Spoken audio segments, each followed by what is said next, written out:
Hey, everybody, welcome. Glad that you're here with us tonight for yet another late night conversation. Let's do it. Spoken of the American century. I say that the century on which we are entering can be and must be the century of the common man. A radical redistribution of economic power. I mean, we know that racism is just a byproduct of capitalism. Everything would be all right if everything was put back in the hands of the people. We need a government that will make sure Americans are taken care of and organize the economy to serve the people, not the profits of a wealthy few. We now have the techniques and the resources to get rid of poverty. We got to start getting out there with the people. Get out of the movement and get to the masses. We need a government of action.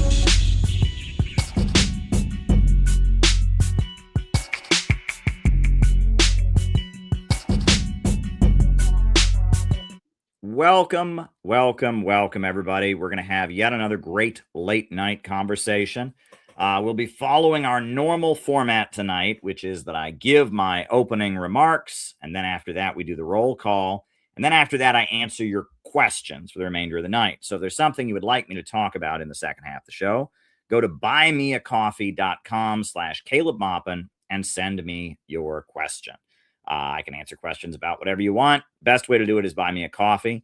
You can also do Rumble rants, and you can also cash at me on Caleb Maupin 22. Gabby has the first question tonight because she sent the question and she sent it last night, and I wasn't able to do it. I was ending the show. So she's got the first question. But yeah, go to buymeacoffee.com/Caleb Maupin, send your questions. If you're watching this later, you're not watching live, I can still answer your question. Send your question in. Best way to send questions for the second half of the show. All right. Now, in terms of announcements, quite a few announcements. So the National 7-Day Training Program of the Center for Political Innovation is coming up. Hooray! And people are registering. It's going to be an absolutely awesome 7 days in the Chicago area. If you're a CPI member and you're planning to come, register. If you're not a CPI member, you can come and find out more about us. Register for our National 7-Day Training Program. All right. Next is a reminder that on Tuesday night, that's tomorrow night, we're going to have the second session of the Juche Study Group led by Noah Shank, and it's going to be great. We're making our way through this new volume called Juche for American Workers, put together by Noah. It's going to be really, really awesome. So join us tomorrow night. The video link, the studio link will be open. So you're welcome to jump on. Last week's was a great smashing success. I'm sure this week is going to be even better. So join us, and the link, in case you want to, set your notification, is right here. So go set your notification to join the Juche Study Group. It'll be on this channel. It'll be on the CPI channel as well. And everyone's welcome to join. The studio link is public. It's already published. You can turn your webcam on and join us. It's a great way to spend a few days, an evening, 1 hour once a week, studying the North Korean ideology, seeing what insights we can gain from it, etc. So there you go. Juche Study Group tomorrow night, 10 p.m. Eastern Standard Time. Last but not least, there's a new YouTube channel. My friend Tara Reid and my friend Olga Bataman have a great new YouTube channel called East Meets West. It's about Russia, and I did the Victory Day episode on that channel. It was a smashingly successful show, and if you haven't watched it already, go watch it. Go watch it. Leave a comment on the video. It's a new YouTube channel. They've got great guests. They've had George Galloway on there. They've had very important anti-imperialist voices. So go to their channel, like the video, leave a comment, and I'm sure I'll be back on that show again soon. Noah says the part about statecraft was really great. Yeah, I think it was a great conversation. It was very wide-ranging. I came on there prepared to talk about World War II, and we did, but we talked about so much else, and it's just really, really great. I'm really, really glad I got to go in the studio and hang out with them. So hit the like button on that video, leave a comment, etc. So those are our announcements for tonight. Our organization is called the Center for Political Innovation. We're always doing great, exciting stuff, anti-imperialism around the country. We've done so much this year already in terms of we blocked the No Kings parade. Our members out in LA, we're going to doing hands off Venezuela, hands off Iran rallies. We protested outside the jail where Maduro is being held. We were in the streets. I mean, we are constantly doing stuff. CPI is just go, go, go. We got this new outreach campaign about Kim Il-sungya, the flower named after Kim Il-sung. Our members are getting these booklets out all over America. CPI is really, really doing it. The Center for Political Innovation is an exciting organization doing great, great stuff. Dare to struggle, dare to win in the streets, opposing wars, calling for a government of action to fight for working families. This is us, the Center for Political Innovation.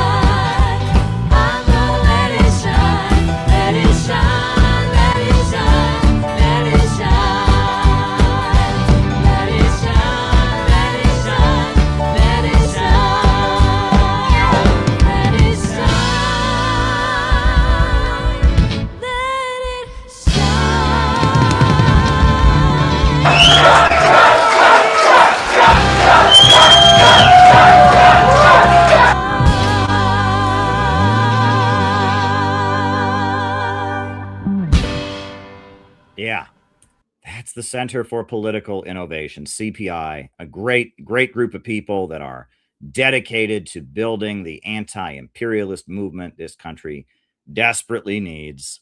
So become a member today, get involved in our activities. We are in the middle of, we've got a 2-month campaign going on.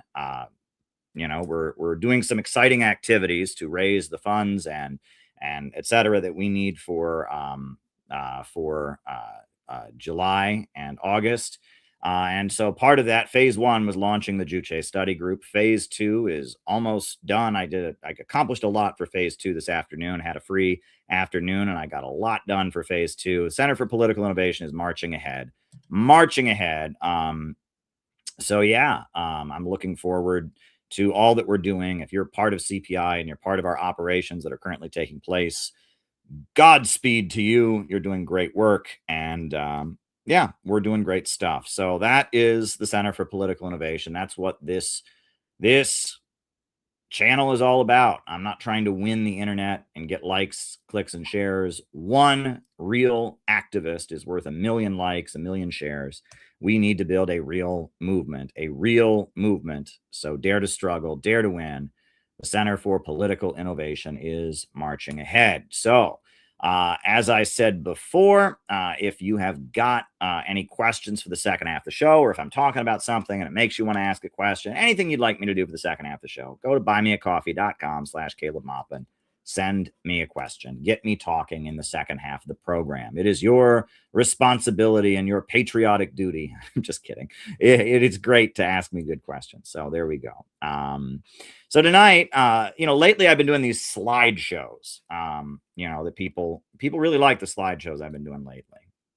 I did one from Marx to Lenin, showing where Marxism came from and then how Lenin adjusted it and that important context. I did another one on the fight between Stalin and Trotsky, which is getting lots of views. Many people are watching that slideshow afterwards. It's quite popular.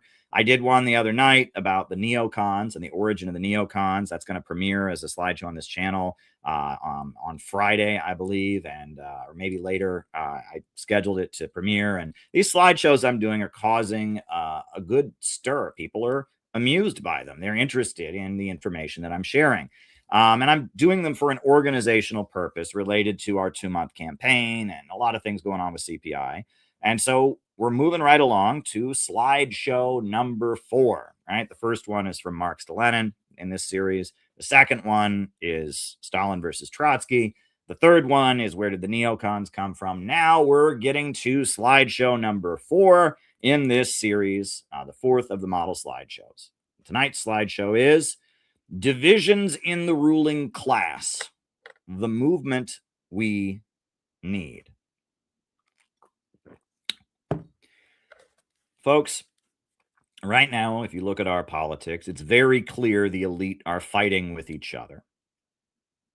It's not simply a matter of the masses of people struggling, popular movements, the poor against the rich. There's also rich on rich conflict. The ultra rich, the elite that run the world, are not all on the same page about what needs to be done.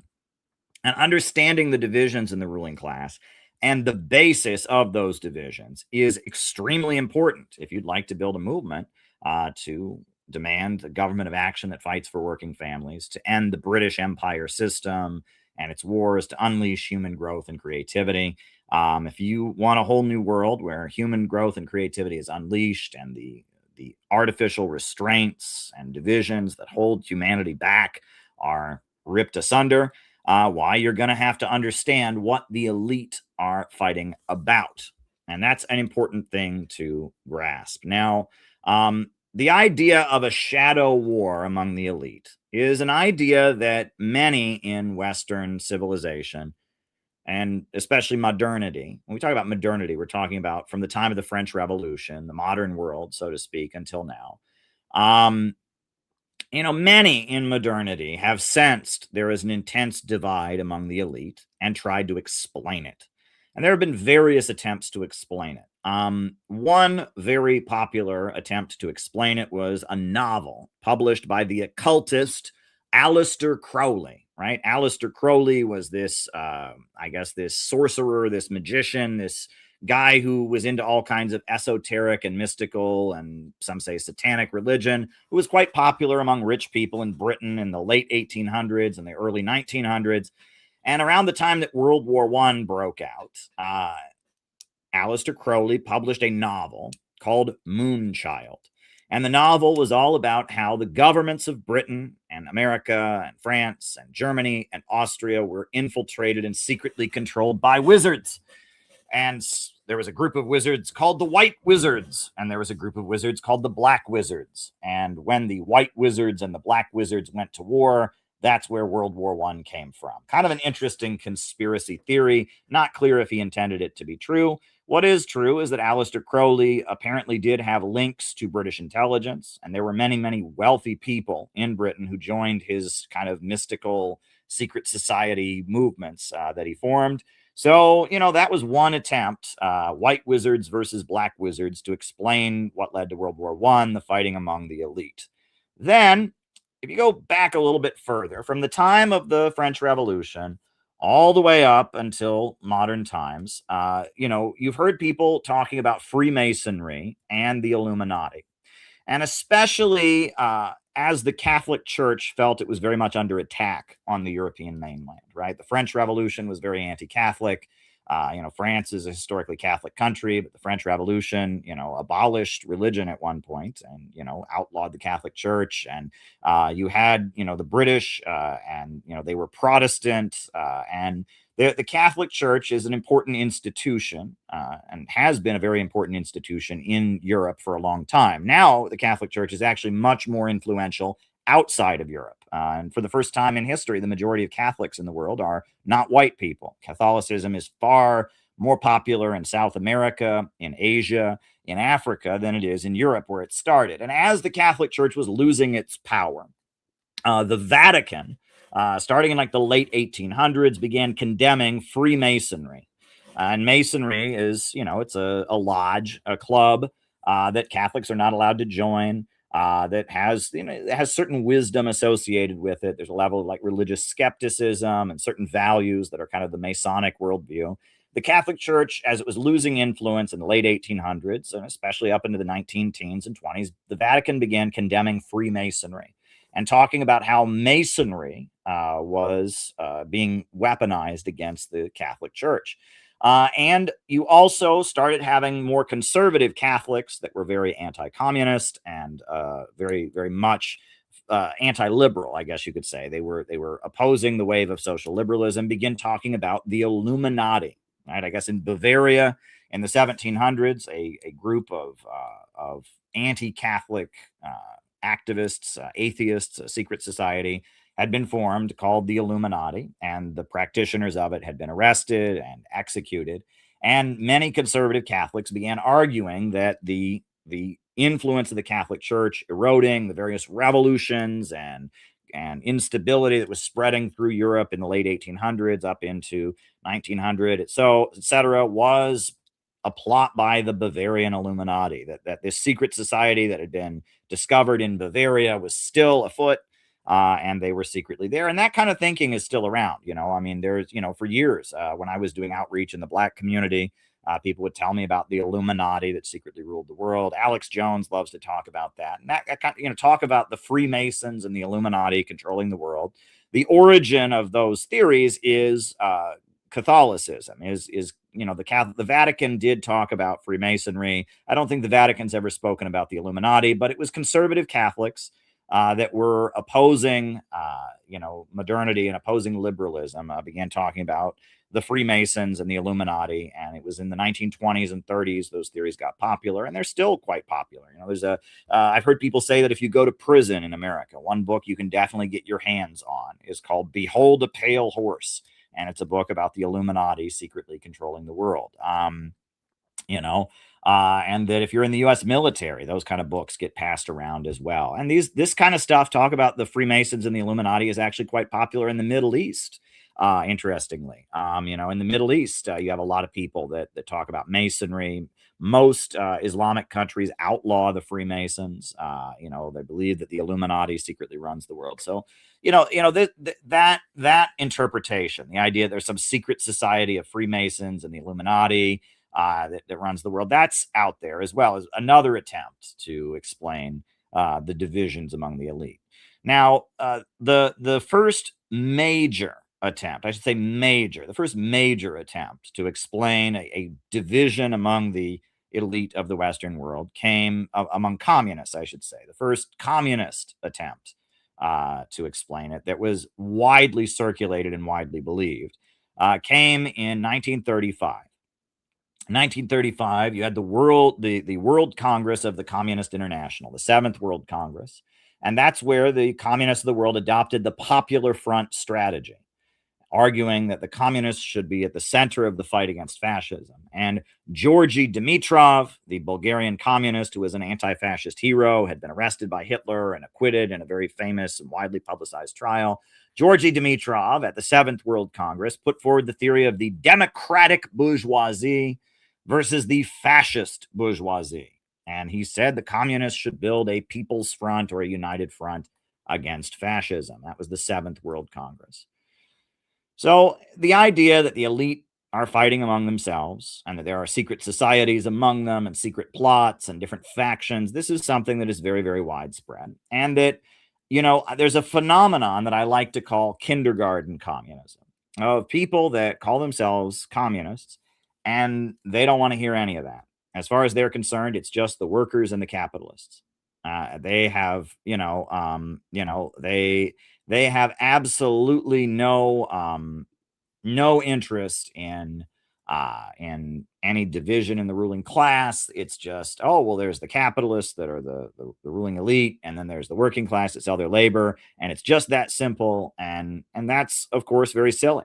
And that contradicts what Marx wrote about, right? The Communist Manifesto itself, Marx wrote, the bourgeoisie finds itself involved in a constant battle, at first with the aristocracy, and later on with those portions of the bourgeoisie itself whose interests have become antagonistic to the progress of industry.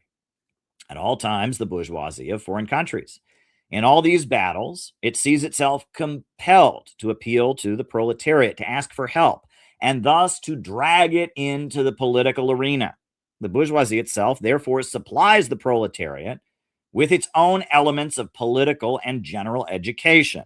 In other words, it furnishes the proletariat with the weapons for fighting the bourgeoisie. Now, what does that mean? Well, that when the ruling elite, the capitalists, are fighting with each other, they need working class people to fight their battles for them. So they bring working class people into politics.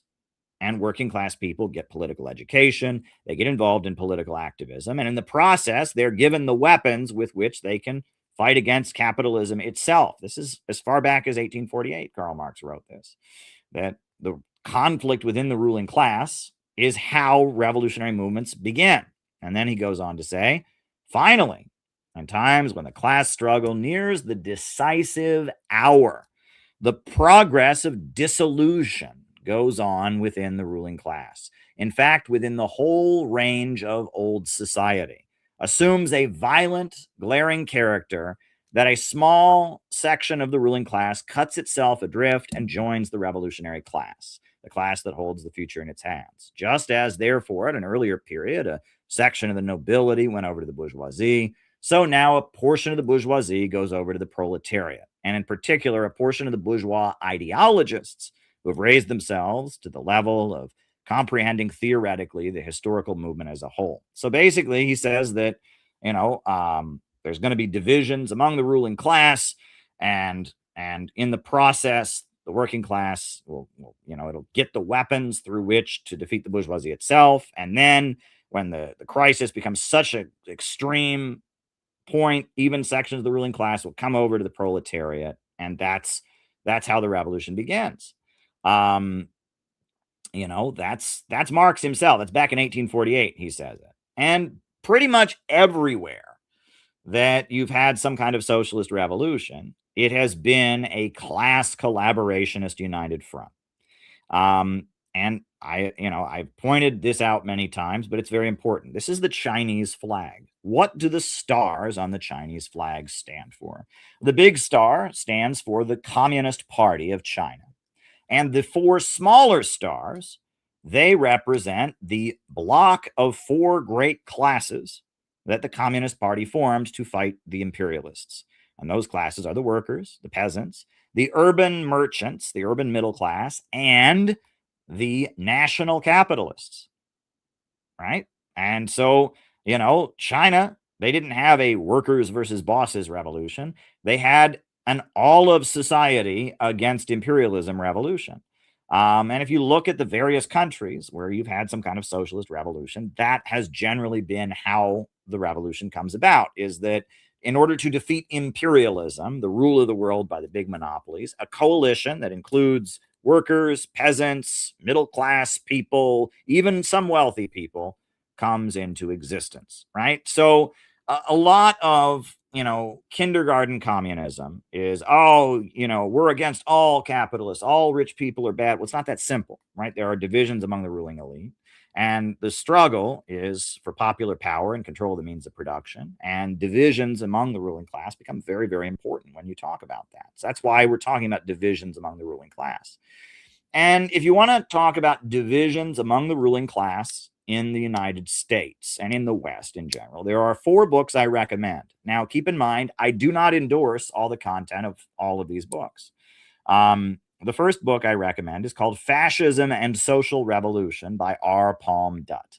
That book was written in the 1930s as fascism was emerging, and it was by a leader of the British Communist Party. And he was explaining why the Nazis were rising in Germany, why Italian fascism had come into existence, and that was an important book that was widely circulated. And it talked about the crisis of overproduction and what the ruling class needs. It talked about degrowth and the need to destroy productive forces in order to stabilize the economy. That's very good.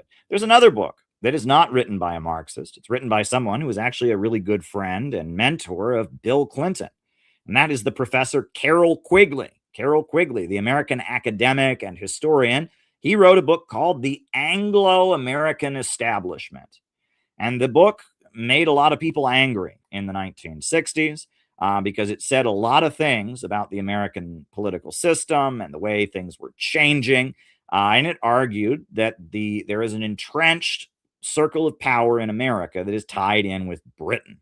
And that is called the Anglo-American Establishment. And that the politics of the Cold War years in America was the Anglo-American establishment battling against the new wealth and the military-industrial complex, and that the two didn't agree. And there was a layer of people who'd become wealthy in the post-World War II economic expansion, and they were up against the old money, the New England old money of the Rockefellers, the DuPonts, the Carnegies, the Morgans, the Rothschilds in Britain, and that the Anglo-American establishment was battling the rest of the rich, and specifically the new rich and the military-industrial complex.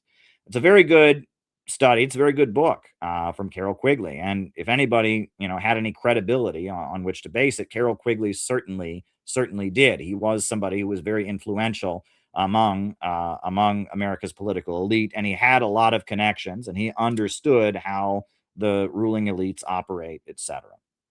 So then you have a great book that I really learned a lot from. It's called The Yankee and Cowboy War by Carl Oglesby. And it's a bit more of a conspiracy book. It's an attempt to explain the assassination of John F. Kennedy and the impeachment of Richard Nixon, or the Watergate scandal, from the perspective of a division within the ruling class. And it's very good. And he basically argues that there is this Anglo-American establishment that is liberal, and there is this lower levels of capital that is out west, that is, Texas oil men and, and industrialists and weapons manufacturers, and that you can understand the murder of John F. Kennedy, and you can understand the impeachment and driving out of office of Richard Nixon in the context of that division. And then the third book that I would recommend, again, I don't give an endorsement to any of these books, but this book I also appreciate. It's called There Is No Limit to Growth. And it's a book written by Lyndon LaRouche, who we're going to talk about here. And it's a book that he wrote in around the time that Ronald Reagan was elected president, basically arguing that Jimmy Carter represented the Anglo-American establishment of the old money, and talking about Malthusianism, and how Malthusianism was, what one section of the ruling class wanted, whereas another section of the ruling class wanted unlimited growth. So those are the four books I would recommend on this topic. Some of them are easier to get through than others. All of them are a bit thick. Yankee and Cowboy War is written more of in a popular style. There Is No Limit to Growth by Lyndon LaRouche is a bit hard to get through because there's a lot of references to outdated, thinkers, and a lot of quotes and a lot of, stuff like that. Fascism and Social Revolution is very much a Marxist screed. It is very much a Marxist screed. And Carroll Quigley writes very carefully because he is writing almost as a mainstream academic, and he has to say these things very, very carefully in a way that doesn't offend anybody. All those books have their strengths and weaknesses, but what I'm about to tell you tonight, the narrative I'm going to give you tonight about the divisions among the American ruling class, draws from those three texts in particular. There's another book on the topic. I forgot to put it in there. It's called Generals Over the White House by Sam Marcy. That's a pretty good one that talks about the same topic, Generals Over the White House by Sam Marcy. So yeah, if you're looking for books on this concept, and this stuff is a little bit intense because this stuff, there's a lot of guessing that goes on. You can't really prove conspiracies when sections of the elite are fighting among themselves and conspiring among each other. They generally don't put the conspiracy on the front page of the newspaper, and they generally don't announce to the world that we're conspiring against each other. So there's a lot of guessing that goes on when you're talking about divisions in the ruling class, and there's also a lot of exceptions. You can say, for example, that fracking companies, didn't like Obama, that Obama was seen as like an enemy of the fracking industry. And that's largely true, right? The new oil companies that emerged that practiced hydraulic fracking, like Koch Industries, like Noble Energy, those companies tended to be very Republican and not like Obama. And they felt that Obama's oil price drop in 2014, when the oil prices plummeted, was a conspiracy against them. But I'm sure that if you dig deep enough, you can probably find some fracker somewhere who loved Obama and hated the Republicans. So there's a lot of that. We're going to be talking tonight about a lot of trends among the elite. And for everything that we raise, there's probably a few counterexamples, right? There's probably a fracker out there who loved Obama, for example, right? There are probably conservative outlets that are funded by big oil companies that hated Obama, for example. There are counterexamples. We're pointing to trends, and often the way the elites maintain their power is they play both sides. Even if they're favoring one candidate, they still donate to the other candidate just because. Just so they can have an in with that politician if he wins, right? Things like that. And that, often, you see big Wall Street and business community figures will not endorse either candidate in the election because they want to play it safe. And that, they'll be friendly to one president, friendly to another. So we're going to be talking about divisions among the elite. We're going to be pointing to general trends, but we're going to be very, very careful about it. All right, next. So basically, there is a faction among the elite in the West and the elite of America that you can call the managerial elite, that they feel it is their responsibility to stabilize capitalism and manage capitalism, right? And as we've talked about on these streams many times, capitalism has this problem of poverty created by abundance. Poverty amid plenty. I tell the story of the coal miner's riddle. The little boy says to his father, "Why is it so cold?" The father says, "Because I can't afford any coal. Can't buy any coal to heat the stove." The little boy says, "Why can we not buy any coal to heat the stove?" And the father says, "Because I lost my job at the coal mine. I got laid off." He says, "Why did you get laid off? Why did you lose your job?" He says, "Because there is too much coal," right? Overproduction, right? Poverty created by abundance. And self-driving cars. Everyone's nervous about self-driving cars. Why should we be nervous about self-driving cars? A great technological advancement where cars can drive themselves, and we don't have to expend human labor power driving. That should be a great breakthrough. But in our irrational economic system, that would lead to mass unemployment. The New York Times predicted riots in the streets, right? That's the problem, is technological advancements leading to poverty, great leaps in production leading to poverty. The more wealth that is produced, people becoming poorer as a result. Glut, the four-letter word, G-L-U-T, glut. This is the problem that capitalism has, and this is the basis of the boom-bust cycle. The market becomes saturated with products that cannot be sold. The prices go down. Businesses close. You have a depression, and then after a while, the economy starts to get going again. The boom-bust cycle on the market, because abundance creates poverty and want becomes the source of stress. And this is an unnatural problem that the capitalist system has. In all other previously existing systems, people were homeless because there wasn't enough housing. But in our system, people are homeless because there's too much housing. In all other previously existing systems, people were hungry because there wasn't enough food. But in our irrational capitalist system, people can become hungry because there is too much food. And the government spends billions of dollars buying cheese and burying it in a cave just to keep the price of dairy high enough that the farms don't go out of business.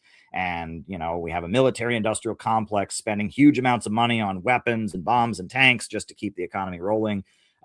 Capitalism has this problem. How do you deal with this problem? Now, the managerial elite, you could argue, are sections of the elite that feel, because they're so much richer than everybody else, that it is their job to make sure society is stable. And they kind of take on the role of running society. And what they believe, you can trace back to Thomas Robert Malthus. Thomas Robert Malthus was one of the first economists in history. Economics as an academic school of thought is fairly new. And, in Britain in the 1700s, there weren't many people writing about economics. But one of the people who did was a guy named Thomas Robert Malthus. And when the French Revolution happened, the rich people in Britain were very nervous to see all the rich people and aristocrats of France getting their heads cut off. They wanted to know why it happened. So Thomas Robert Malthus came up with the theory of overpopulation. He said that the reason the French Revolution had happened was the poor people had been breeding too much. And he said that in order to prevent disasters like the French Revolution, it was necessary to create mechanisms to control the population control. And in his infamous essay on the principle of population growth, he said we should court the return of the plague. We should do everything we can to keep poor people from having children. The idea was that for society to be stable, we need to keep the population low and control the population. And the idea that overpopulation is the cause of economic problems, and that economic problems in the world are caused by just too many people, that's generally called Malthusianism. Now, Thomas Robert Malthus, his essay was largely, it was described by Karl Marx as a lampoon against the French Revolution. And Malthus, he was writing this in the late 1700s, 1790s. It's very, very much, he wasn't thinking the way modern Malthusians do. But you can fast forward, right? What was Zimbabwe? The African country of Zimbabwe. What was it called before it won its independence, when it was a colony of the British? It was called Rhodesia. Rhodesia. And that's because the guy who colonized it was Cecil Rhodes. There was a great British colonizer, a great British imperialist named Cecil Rhodes. I don't know if you ever heard of the Rhodes Scholar Program. Well, that was paid for by Cecil Rhodes. And Zimbabwe was called Rhodesia because he's the guy who colonized it. And Cecil Rhodes was one of the wealthiest people in Britain. He was a colonizer of Africa who brought many people to the African continent, many white people, and exterminated and killed millions of Africans. And he was a brutal, nasty, nasty guy. And he was Mr. British imperialism. And Cecil Rhodes died in 1902, and he was one of the wealthiest people who had ever lived. And in his will, he left millions and millions of pounds for the creation of what he called a secret society for the promotion of the ideals of the British Empire. And his estate paid for something called the Round Table Group that came into existence. And it wasn't a secret society in the sense they didn't have any passcodes. There wasn't any, there wasn't any secret handshake. It wasn't a Hollywood secret society, but it was a group of wealthy people in Britain who got together and thought about how they could promote the ideals of the British Empire. One of the ideals they promoted was population control, the idea that we need to stop overpopulation. Another one of the ideals they promoted was free trade and globalism, that, we need the global market to be open, and we need to have a global system of free trade and free market capitalism spread all over the world. And the Round Table Group, you could argue, was the first think tank that came into existence, right? It was the first major think tank in world history, was this Round Table Group that was created from the estate of Cecil Rhodes.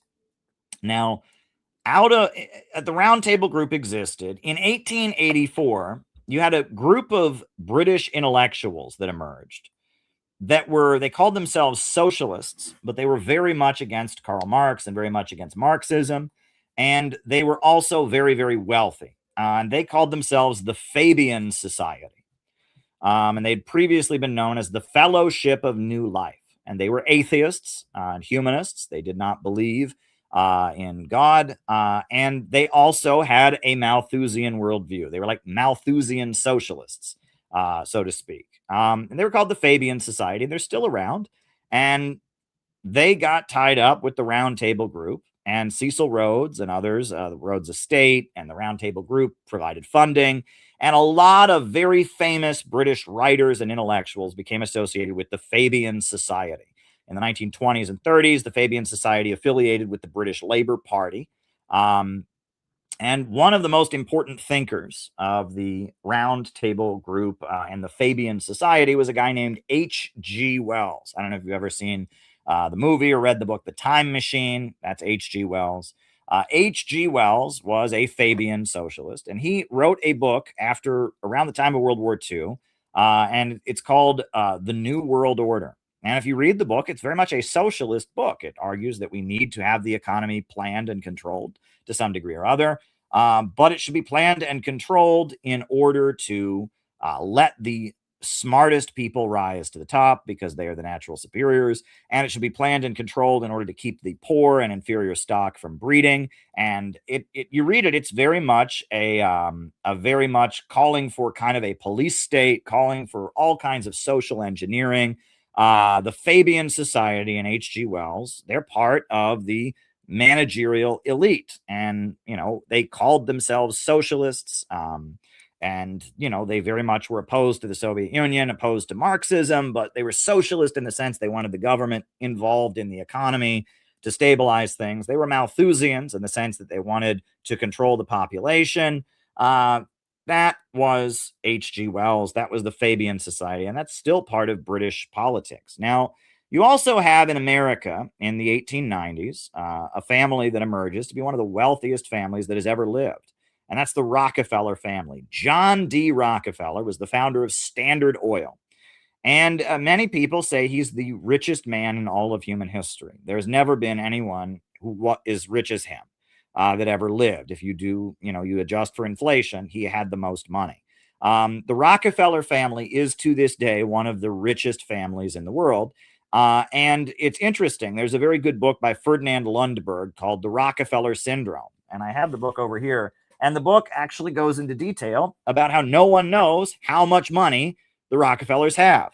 It's not calculable because it's tied up in so many different estates and foundations. And that when there was one of the Rockefellers, Nelson Rockefeller, was being nominated for something and being questioned before Congress, all kinds of journalists in American media, the New York Times and all kinds of outlets, the Wall Street Journal, they all came together. They tried to calculate just how much money Nelson Rockefeller, this descendant of John D. Rockefeller, had.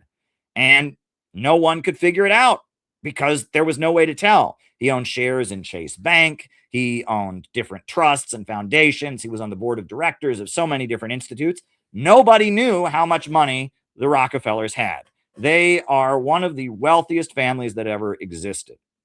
There's an expression that I've heard before, and they say that, every year, this person is saying, well, this guy in Africa is the richest man. Every year, Forbes magazine publishes a list of the top 100 wealthiest people in the world. That list is bullshit. That list is bullshit. And I'll tell you why. All the people that are on that list are so poor that they keep their money in their own name. I'm just telling you, the richest people in the world are not the people on that list. The richest people in the world don't know how much money they have because it is tied up in such an elaborate apparatus that they control. They don't even know. For example, the Rockefeller family, right? Maybe in the bank, personally, they don't have as much money as Bill Gates. They don't have as much money as this African guy you mentioned. But they also have total control over the Museum of Modern Art in New York City. They also have basically total control and veto power over all the colleges in America. Their colleges depend on grants and gifts from Rockefeller-controlled foundations. It's like the amount of power that they have is incalculable. And so, yeah, some guy, some tech billionaire who started Microsoft or some, tycoon in Mexico, Carlos Slim, or one of them might have more money in the bank personally. But the Rockefellers are always going to be exponentially more powerful than them because the amount of money they have is so elaborately tied up and that there's no way to even calculate how much money they have. And when we're talking about the managerial elite, we're talking about Cecil Rhodes, we're talking about the Rothschilds banking family in Britain, we're talking about the DuPonts, the Mellons, the Carnegies. Those folks have so much money, no one even knows how much power they have, right? And this is the managerial elite. And they don't feel a need to be public about how much money they have. And they kind of exist in the shadows as kind of kingmakers. And they fund a lot of foundations and they do a lot of things. Now, the Rockefeller family, John D. Rockefeller and his sons, they got into Malthusianism. And they moved, they were going back and forth to Britain, and they started something called the Neo-Malthusian Society. And this was around the 1920s. They started the Neo-Malthusian Society, arguing that the problem of the Russian Revolution and the problem of the communist movement around the world, which they saw as a great threat, was caused by overpopulation. And they began promoting birth control, not because they believed in women's rights, but because they wanted to stop population growth. And in the 1920s, they founded the Birth Control League, which is now called Planned Parenthood. And they hired a former communist, a woman named what was her name? Margaret Sanger to run Planned Parenthood. And Margaret Sanger had been a communist, but then when the Bolshevik Revolution had happened, she didn't like it. It wasn't to her liking. And so she became a Malthusian, and she joined the Malthusian Society, and the Rockefellers hired her to set up the Birth Control League. And she argued that the problem of the Great Depression, when the Great Depression broke out in the 1930s, late 1920s, the Great Depression was caused by overpopulation. And Margaret Sanger, she very much was a racist. She did believe that that part of overpopulation was "quote unquote" inferior races breeding, and she openly spoke at Ku Klux Klan events. And she talked about, how they needed to bribe ministers in the black church to promote birth control, because, they needed to do that because they needed to drive down the black population. And she, at this point, Planned Parenthood has finally apologized, for the fact that she was a white supremacist through and through. And she believed that black people were inferior. She believed that non-white people were inferior. And she believed that you desperately needed to keep non-white people from having children. That was one of her fundamental beliefs. And you can look this up. I mean, it's really, really despicable. She was a eugenicist, and she was a Malthusian. And the Rockefellers sponsored her. And actually, Hillary Clinton considers her to be her hero. Now, another thing that the Rockefeller family funded was the Kinsey Report. Alfred Kinsey was a famous sex researcher from Indiana. And, the Kinsey Report, which was about human sexuality, which is part of the sexual revolution, was these studies by an academic named Alfred Kinsey. And they were paid for by the Rockefellers. The Asia Society is a think tank that is a very important think tank. Strategy of U.S. foreign policy is planned by the Asia Society. It's paid for by the Rockefellers. Riverside Church is one of the biggest churches in New York City. It was very important in the civil rights movement. It was very important in the anti-nuclear movement. Riverside Church, it's all paid for by the Rockefellers. And they got big pictures of John D. Rockefeller there, and the Rockefellers paid for the whole thing. I think they owned the land it was on and donated it. Riverside Church, which is a very important institution, and I believe Union Theological Seminary, which is a very important academic institution, comes out of Riverside Church. That's all paid for by the Rockefellers. Also, the United Nations, the land that the United Nations is on, the UN headquarters in Manhattan, was originally Rockefeller land. It was Rockefeller property, and they donated it to create the United Nations. That's how powerful the Rockefeller family are. And the Rockefeller family, they're not just trying to get rich. They have so much money, they're more invested in maintaining social stability than they are in just trying to get rich. They're far richer than any of us could ever imagine. They want to maintain social stability. And part of that is population control. And part of that is, is controlling the population and stabilizing society. This is the managerial elite. And the Rockefellers, they're an American family. They're very much tied in with the Round Table Group, with the Cecil Rhodes folks, with the Fabian Society. This is one entity. We're talking about New England old money tied in with the British Empire, tied in with the elite. Now, in the 1930s, the USA was experiencing the Great Depression, and the American ruling elite were very divided. Roosevelt was the president, and the American people were starving out on the streets. And there were a number of wealthy people that wanted to overthrow Roosevelt and establish a fascist dictatorship. Among them was Henry Ford, the founder of Ford Motor Company.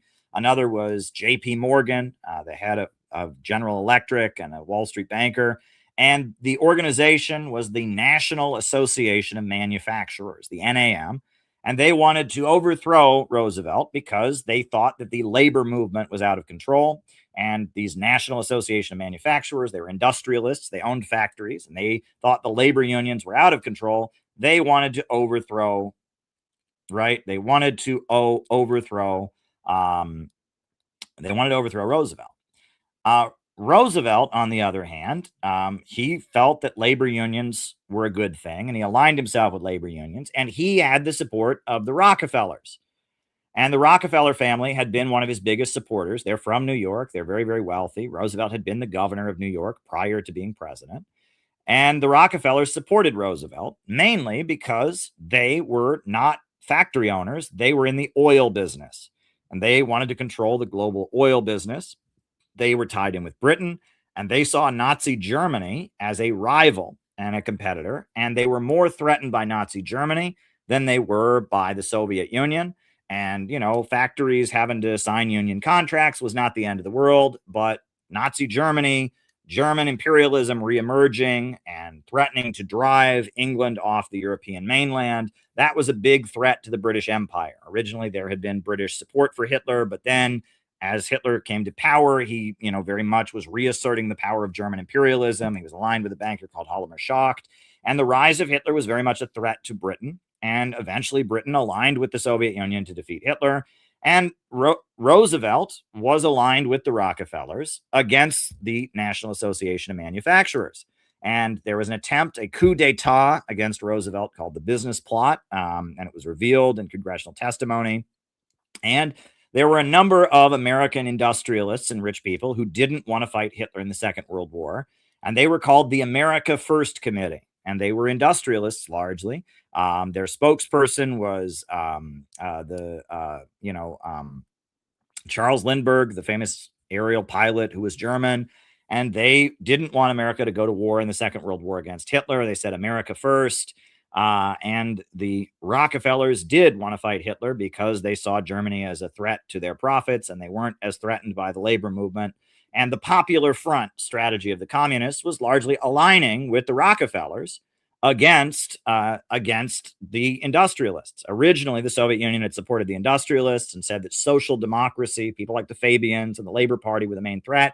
But then in 1935, at that 7th World Congress of the Communist International, Georgy Dimitrov had said, actually, the main threat is fascism. And so they aligned with the Rockefellers to fight against the fascists. And Roosevelt stayed in power and led the United States in the Second World War because the Rockefellers had his back. So that's the managerial elite, the Anglo-American establishment, the Rockefellers, etc., the British Empire faction. That's who they are. They're Malthusians, and they are involved in controlling the oil trade. Oil is the most vital commodity in the world, right? If you look at Wall Street, right, the big banks are oil banks. Chase Bank is ExxonMobil, and ExxonMobil is the Rockefellers. It's Standard Oil, right? HSBC Bank is British Petroleum, and HSBC Bank is, the bank that the British set up. It's called HSBC, stands for Hong Kong Shanghai Banking Corporation. It was a bank set up by the British to dominate China.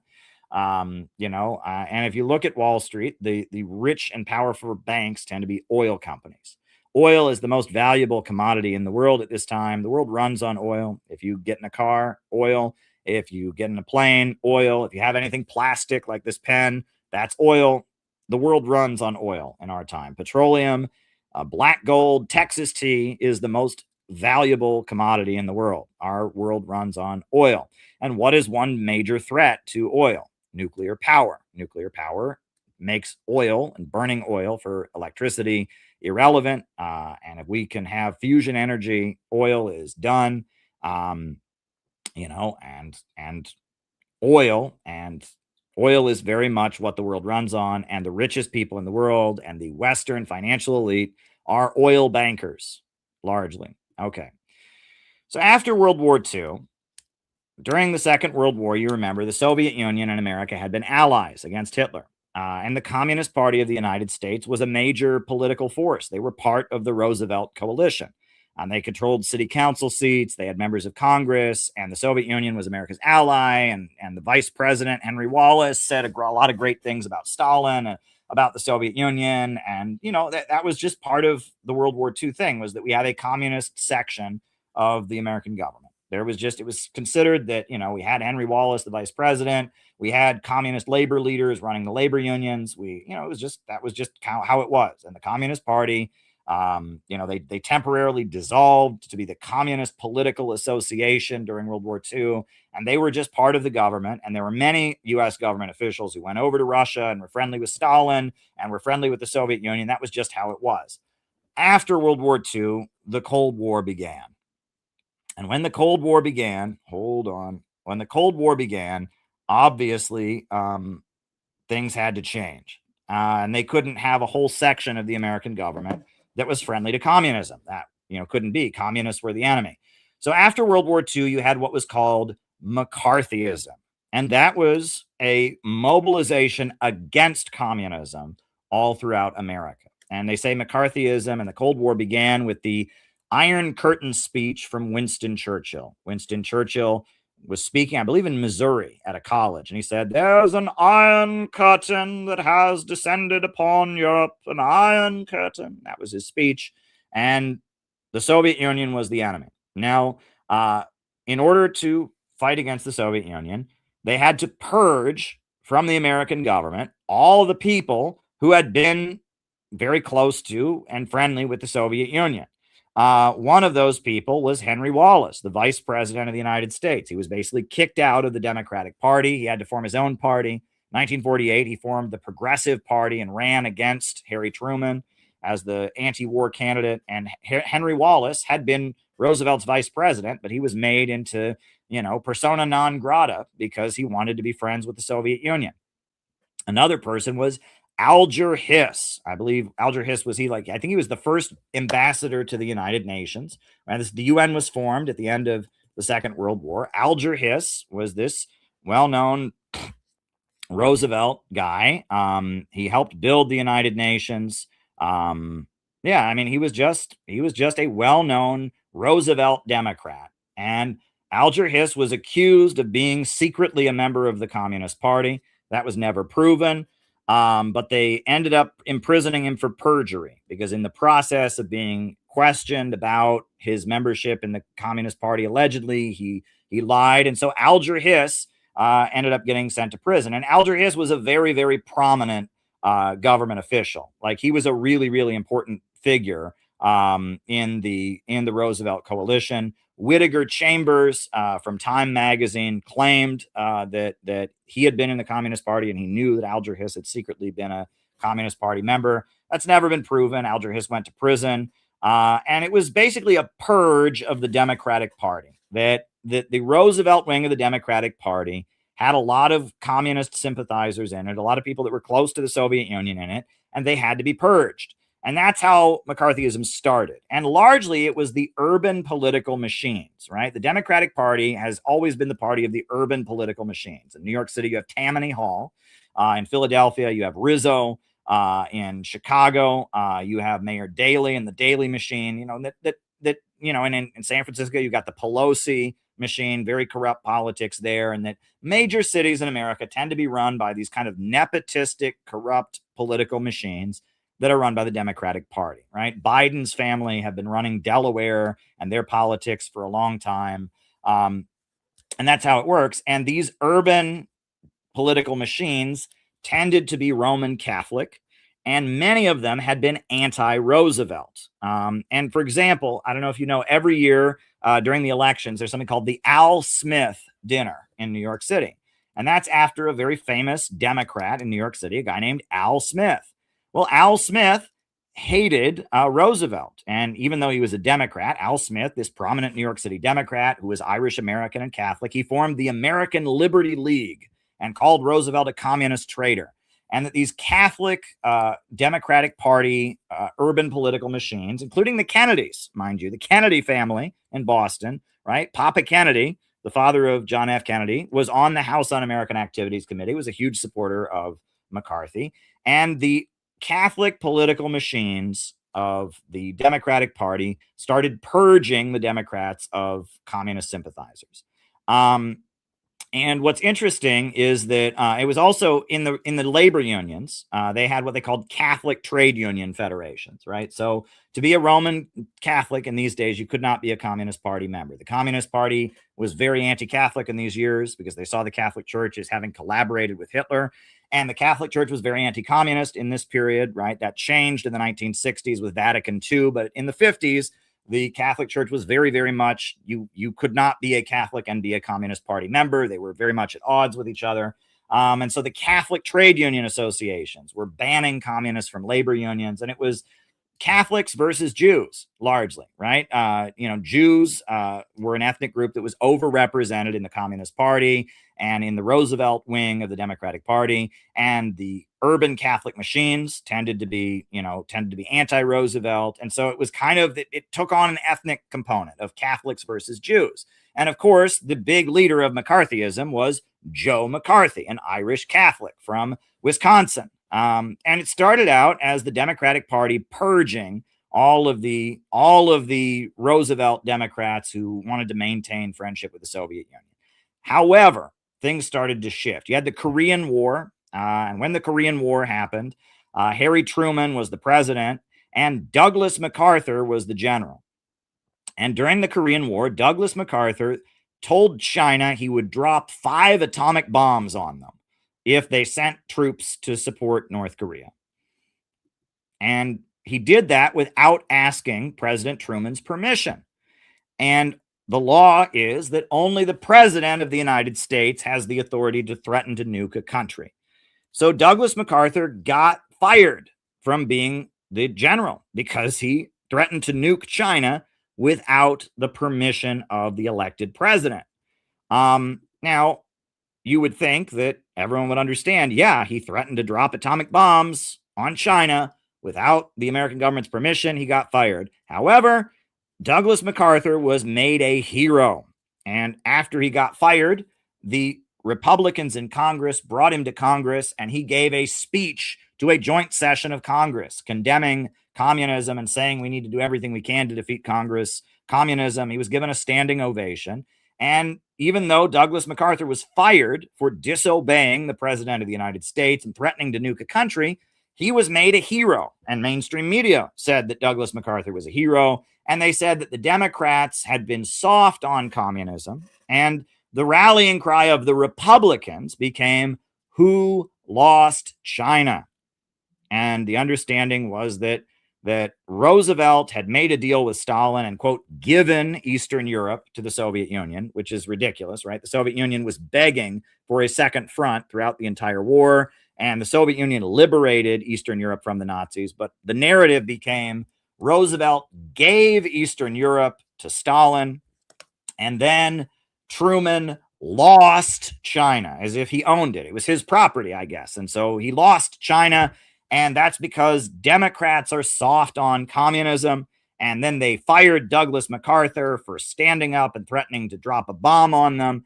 And Republicans started accusing Democrats of being weak on communism. Now, that was a shift. Originally, it was Democrats on Democrats. It was the Roosevelt Democrats versus the mainstream and urban political machine Democrats. Then it turned into Republicans against Democrats who lost China. 1952, Dwight Eisenhower took office as a Republican because the talking point was that Democrats were weak, Democrats were soft, and Dwight Eisenhower was a war hero who had been a hero in the Second World War. He was a general, he was from the army, so Dwight Eisenhower took office. And after Dwight Eisenhower took office, McCarthyism started to shift because Dwight Eisenhower was a Republican president, but there was a layer of the Republican Party led by Joe McCarthy that was continuing to go after people in ways that were kind of out of bounds. For example, so Joe McCarthy and the House Un-American Activities Committee, they went after the CIA because the CIA at the time was giving money to anti-communist leftists. And they said, well, the CIA is funding communism. They went after Voice of America because Voice of America, which is American propaganda broadcasts, they were saying things that weren't anti-communist enough. They were making arguments they thought were not sufficiently anti-communist. Lester Hunt was a Democrat, a member of Congress, and his son was gay, and his son was arrested for, soliciting sex from a man. And Joe McCarthy found out about this, and he went to Lester Hunt and said, you have to do what I say, or I'm going to reveal that your son is gay. So Lester Hunt committed suicide. A member of the U.S. Senate shot himself. And in his suicide note, he said, Joe McCarthy is blackmailing me about my son, and I don't know what to do. And Lester Hunt committed suicide in 1954. That's a really big deal to have a member of the U.S. Senate kill himself, and that was a big deal. And, you know, this all over, it was clear that Joe McCarthy had a huge amount of power. And Joe McCarthy was touring the United States and having political rallies, and he was kind of rallying the common man against communism. And if you listen to Joe McCarthy, it wasn't just communism. He was against the Rockefellers. He was against the ultra rich. He considered the managerial wing of the ruling class, the old money elite, he considered them to be in bed with communism. And Joe McCarthy also didn't like Israel. He was anti-Semitic, right? Which was much more common at this time, right? The Holocaust had just happened. Anti-Semitism was much more common at the time. And Joe McCarthy did not like Jews. And the fact that Israel had been recognized by the Soviet Union, the fact that Israel had these kibbutzim communes that he thought was communist, even though Israel was on America's side against the Soviet Union and was spying on the Soviet Union, etc., Joe McCarthy thought Israel was communist. And Hank Greenspun, who was a wealthy property owner and newspaper tycoon in Nevada, revealed that Joe McCarthy was gay. And he published a news story that, you know, made everyone's eyebrows go up, saying that Joe McCarthy was known to go to gay nightclubs and was known to be gay. The next day after the story came out, Joe McCarthy married his secretary, his personal secretary. He married her the next day. Very suspicious. The FBI investigated the fact that Joe McCarthy was gay, and they found out Joe McCarthy had a habit when he was in the military of taking young men to bars, getting them drunk, and then taking them into hotel rooms and raping them. And that Joe McCarthy was notoriously gay, and he was a gay sexual predator. He preyed on young men. He was pretty nasty guy. And Hank Greenspun revealed this. Well, Hank Greenspun, who revealed this, was also an Israeli spy. Hank Greenspun was eventually arrested for stealing millions of dollars worth of military hardware and giving it to the Israeli army. And John F. Kennedy, the U.S. president, pardoned him. Now, imagine if you stole millions of dollars of weapons from the American government, guns and tanks and weapons, you'd go to jail until the end of time. You can't do that. But Hank Greenspun was well connected enough that he stole all this military hardware and gave it to Israel. And the president of the United States gave him a pardon. And even before his pardon, he didn't get any jail time. So Mossad and Israel didn't like Joe McCarthy. And as it was revealed that Lester Hunt had committed suicide because Joe McCarthy blackmailed his son, and as it was revealed that Joe McCarthy was gay, and as it was revealed that Joe McCarthy was lying about people and like faking photographs of people, and he was just going after people, and as he was going after the U.S. Army, and he was going after the CIA, and, you know, Joe McCarthy's reputation started to deteriorate. And also mainstream media turned against Joe McCarthy because his anti-communism was not just anti-communism. It was anti-establishment. He was going after the establishment. He was going after the Rockefellers. He was going after the CIA. He was going after the New England elite. And so Joe McCarthy, he always had a drinking problem. And as, you know, his career was coming to an end, he was stripped of the right to be on committees. He was, he was condemned. Congress censored him. Dwight Eisenhower condemned him. The Republican president condemned him. Joe McCarthy drank himself to death. And he died of alcohol poisoning, 1957. The next year in Wisconsin, where Joe McCarthy was from, the John Birch Society was formed. And the John Birch Society was a group of people who felt that Joe McCarthy was right. And they were McCarthyists, and they're still around. They're a conservative organization. They were Republicans, and the John Birch Society felt that Dwight Eisenhower, the Republican president, was a communist. And they had what they called their secret book, which proved that Dwight Eisenhower was a communist. They thought Dwight Eisenhower was a communist, and they were a group of anti-communist fanatics who thought Joe McCarthy was right. And that's McCarthyism, right? And by the late 50s, as McCarthyism was breaking, you had the John Birch Society that emerged that was a fanatical anti-communist organization among Republicans. So that's what you have to understand about McCarthyism. So now I'm going to talk about divisions among the elite. I do want to mention my book. This is my book on this topic, divisions in the ruling class. And you know, this is the book where I talk about all of this in great detail. But in 1960, a Hollywood movie came out called Spartacus. And funny story, when I was a kid, I saw on TV, I was in like 6th grade, I saw the movie Braveheart on TV with Mel Gibson. I thought it was an amazing movie about revolt, and it was one of my favorite movies when I was a kid. And so then I heard that there had been a slave revolt in ancient Greece led by Spartacus, and that there was a movie about it. So I went to the library and I got the VHS tape of the old Kirk Douglas movie Spartacus, and I watched it and I was like, what the hell is this? I thought it was I was so disappointed. I wanted to see Braveheart. I wanted to see a whole bunch of battle scenes and martyrdom and freedom and all this. And instead, I watched the movie Spartacus. I did not know the politics of the movie Spartacus. I was very bored by it. It wasn't until I was in college I found out that the movie Spartacus was written by a communist, and the screenplay was also written by a communist. And it's basically, and I watched it in college, and I learned that it was a communist analogy for World War II. But when the movie Spartacus came out in 1960, it was a really big deal.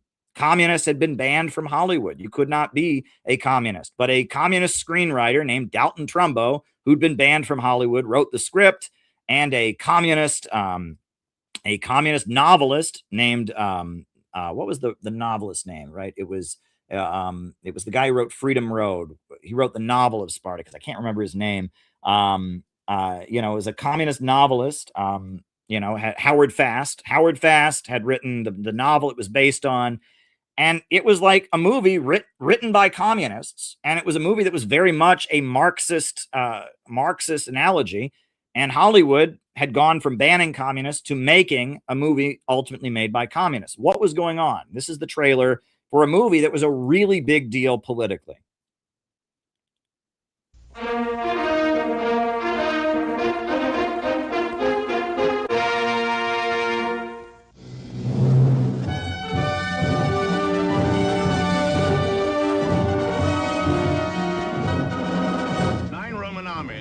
Have been destroyed by Spartacus, and our defeat will mean the fall of Rome. Spartacus, a motion picture unequaled in the entire history of filmmaking, unlikely ever to be surpassed in the magnitude of production, in the fervor and passion of its conflict, in the tenderness and beauty of its love story. Nothing was spared to make Spartacus the superb achievement it is, neither time, nor money, nor talent. For in Spartacus, you will see the finest cast ever assembled, relive history's most exciting and inspiring drama. Starring Kirk Douglas as Spartacus, slave, gladiator, invincible fighter. Laurence Olivier as Crassus, symbol of Rome's majesty and might. I'm not after glory. I'm after Spartacus. Gene Simmons as the slave Erinia, whose body was bought and sold, but whose love enveloped Spartacus with a radiance few men have known. I love you. Charles Lawton as Gracchus, the leader of the Roman Senate. Peter Ustinov as Batiatus, shrewd and devious dealer in human flesh. John Gavin as Julius Caesar, ambitious staff officer. And Tony Curtis as Antoninus, who loved Spartacus like a brother. In the powerful story of the gladiator rebel who sprang from slavery to challenge the awesome might of imperial Rome. The symbol of the Senate, all the power of Rome. I imagine a God for slaves. And I pray. What do you pray for? I pray for a son who'll be born free.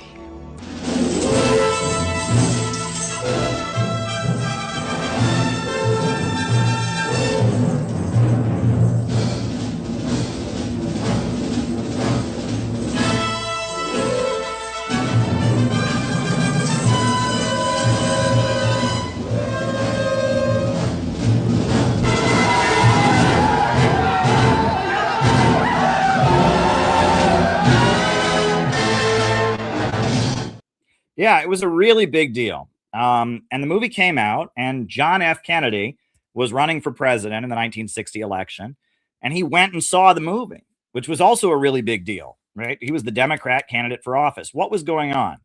Well, if you watch the movie Spartacus, the novel was written during World War II, and what it's about is that Rome was a republic, had an elected government, had a hereditary Senate, an elected National Assembly, and then the slave revolt happens. And in the slave revolt, Crassus, the evil Crassus, becomes the military dictator and crushes democracy. And that's what the movie is about. It's about Rome becoming a dictatorship to crush the slave revolt. It's about fascism. That basically, because of communism coming into the world, fascism emerged. And then, as the slave revolt is being crushed, Rome becomes a dictatorship, and it's the democratic Romans, the Roman senators, who help Spartacus's son become free. And the final scene of the movie is Spartacus is crucified, and his wife holds up his infant baby son. This is your son, Spartacus. He will be free, right? And that's the epic part of the movie, right? It's a very tragic movie about, a slave revolt being defeated. But it's about capitalism deteriorating into fascism. It's about a slave revolt. It's about military dictatorship. The villain, Marcus Linnæus Crassus, is portrayed as a homosexual, right? And that's kind of an allusion to Joe McCarthy. And he becomes the military dictator to crush the slave revolt. And he goes after Roman senators. One of the Roman senators kills himself, right, and falls on his sword to avoid, and that's supposed to be an analogy for Lester Hunt. And the big scene that everyone remembers is I am Spartacus, right? At the end, they round up all the slaves and they say, we'll let you guys go if you'll tell us who Spartacus is. And so then they all stand up and say, I'm Spartacus. I'm Spartacus. No, I am Spartacus. And that was supposed to be an analogy for naming names before the House Un-American Activities Committee and refusing to narc on your comrades, right? And refusing to name names before the House Un-American Activities Committee. The whole film was about McCarthyism. It was about fascism, and it was a gesture to the Soviet Union. Because in the Soviet Union, if you had a movie that you wanted to write, if you were a Soviet screenwriter and you wanted to make a movie against communism, they would never make it. That was against the law. And in fact, just suggesting it, you'd probably get arrested. But here in America, we're a free society, and we made a communist movie. And that was sending a message to all the Soviet filmmakers and all the Soviet writers and all the Soviet thinkers and others. Look, America is a free country, and you're not. Now, what they weren't explaining is what George Lucas later explained, which is that actually movies in America are much more controlled than movies in the Soviet Union were. In the Soviet Union, you couldn't make films that were against the Communist Party. Other than that, the director had total creative control. In America, films are a mechanism for making money. And so if you're making a movie, you have to raise millions of dollars, and all kinds of people are putting up the money to pay for it. And they have total control, and the marketing companies control the movie. And that often the script that the screenwriter writes ends up having nothing to do with what the movie actually is. And so in the Soviet Union, there were ideological and political restrictions on films. In America, major Hollywood movies are controlled by the people that are paying for them, the Hollywood studios. So that's what they were missing, but that's not exactly clear, right? And it's not the government, it's the people paying for it, right? Hollywood films are very much controlled by people with money and people with influence, and Hollywood directors in America don't have total artistic freedom, but it's not the government that's telling them what they can and cannot do, so it's less obvious. But on top of that, the message of the film was that in addition to Joe McCarthy, Marcus Crassus, there are good capitalists in America. There are liberals like John F. Kennedy who want to work with you. And the film served a propaganda purpose. Not only did it show that America was much freer than the Soviet Union, I guess in theory, but on top of that, it also showed that it was saying, look, yeah, there's Joe McCarthy, yeah, there's the Republicans, but there's also nice liberals like John F. Kennedy that you can work with who are not your enemy, right? And John F. Kennedy came into office largely as a repudiation of McCarthyism. Dwight Eisenhower had been the president, and Dwight Eisenhower, as he was leaving office, he warned about the dangers of the military-industrial complex in his closing speech, because that was understood to have been what was behind McCarthyism. It was the military-industrial complex. And the military-industrial complex, that was corporations that made money from war, that they were kind of, exercising a lot of power. And that was a threat to a lot of the, the rich people, including the New England establishment, the Anglo-American elite, the Rockefellers and all of that. Now, John F. Kennedy became president, and John F. Kennedy, he did the Bay of Pigs invasion, but he did a lot of stuff that was very liberal. For example, he set up the Peace Corps, and the Peace Corps still exists. And the Peace Corps is a section of the American government that goes around, rescuing cats from trees and giving candy to little children, and giving hugs to beautiful little puppies. I mean, I'm joking, of course, but the Peace Corps is a section of the American government that does nice things, that does good things. However, at the same time they do it, they're also gathering information for the CIA. But the Peace Corps, the idea was that instead of fighting communism by having giant wars, we'll be really nice to people, and they won't want to join the communists because they'll see that America is sugar and spice and everything nice. That was one thing that John F. Kennedy did. Another, and towards the end of his life, as we're approaching his assassination in 1963, John F. Kennedy started doing really bold things. One thing he did was he called for the mission to the moon to be a joint mission. He wanted America and the Soviet Union to combine their space programs to go to the moon. That was huge. And he gave a speech honoring the Soviet Union for their fight against Hitler. And his speech was critical of the Soviet Union, but it wasn't repeating the idea that they're our enemy, and that he was really pushing détente, the idea that we can't have a nuclear arms race with the Soviet Union, that we need to just kind of befriend the Soviet Union. And at the time, Khrushchev was the leader of the Soviet Union. And Khrushchev had denounced Stalin, his predecessor, and Khrushchev was pushing the idea of peaceful coexistence. And basically, Khrushchev had made a deal with the United States that we'll try to hold back anti-colonial revolutions, and in exchange, the United States will de-escalate the nuclear arms race. And that was the idea, is that the USA will stop forcing the Soviet Union to spend a huge amount of money on building new nuclear weapons. In exchange, the Soviet Union will tell people in Africa and people in Latin America, don't take up arms against the American government, because the danger of nuclear war is too great. And that was called détente, and that was Khrushchev. Mao Zedong didn't agree with it. Mao, the leader of China, denounced the Soviet Union as revisionist. And in 1960, you had the Sino-Soviet split. And it was a whole thing that was going on. And JFK was courting the Soviet Union as allies, de-escalating the arms race. Well, there's a bit of a problem with that, which is that the military-industrial complex, their money depends on the Soviet Union being their enemy. And that, John F. Kennedy is very much in bed with the Eastern establishment, with the liberals and the CIA. They have a soft power strategy of détente with the Soviet Union, and courting Soviet intellectuals, and they're having conferences where they bring Soviet writers to America, and American writers go to the Soviet Union, and they're funding what they call reform communist magazines in the Soviet Union that are critical of the Communist Party, and there's a whole lot of soft power going on. And the Pentagon and a lot of the weapons manufacturers say, we're going to lose money. And so there's a whole campaign against John F. Kennedy. Well, we all know the history. He went to Dallas, and in Dallas, he was shot and killed. And many people still to this day have questions about why JFK was killed. There's a lot of questions about it. Well, regardless, 1964, they had a presidential election, and it was Lyndon Johnson, who was the vice president of John F. Kennedy, versus Barry Goldwater. And Lyndon Johnson won the election in a landslide by portraying Barry Goldwater as a crazy military extremist. And there was the famous Daisy ad. I wonder if I can show that on here.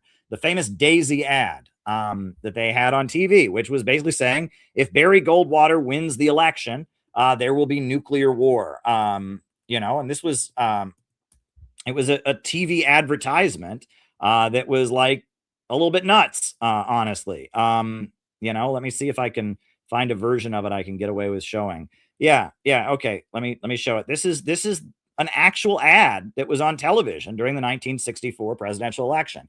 That was from the Democrats, from Lyndon Johnson, against Barry Goldwater, against the conservative. I'll put the ad. It's infamous because it's kind of cheap. I mean, it's, as much as it's correct in that Barry Goldwater was a fanatical militarist, it's a little bit nuts. But television was still a very new thing, and TV ads were very new, and McCarthyism was, had been unpopular, and the Cold War liberals, they called them, were on their height, right? Kennedy and even Eisenhower had been against McCarthy, and Kennedy had been elected, and now you had Lyndon Johnson running for president against Barry Goldwater, and he ran this ad.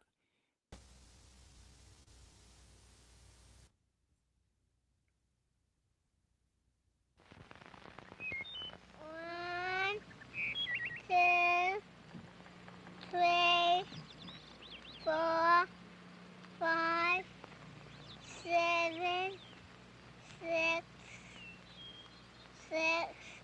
8, 9,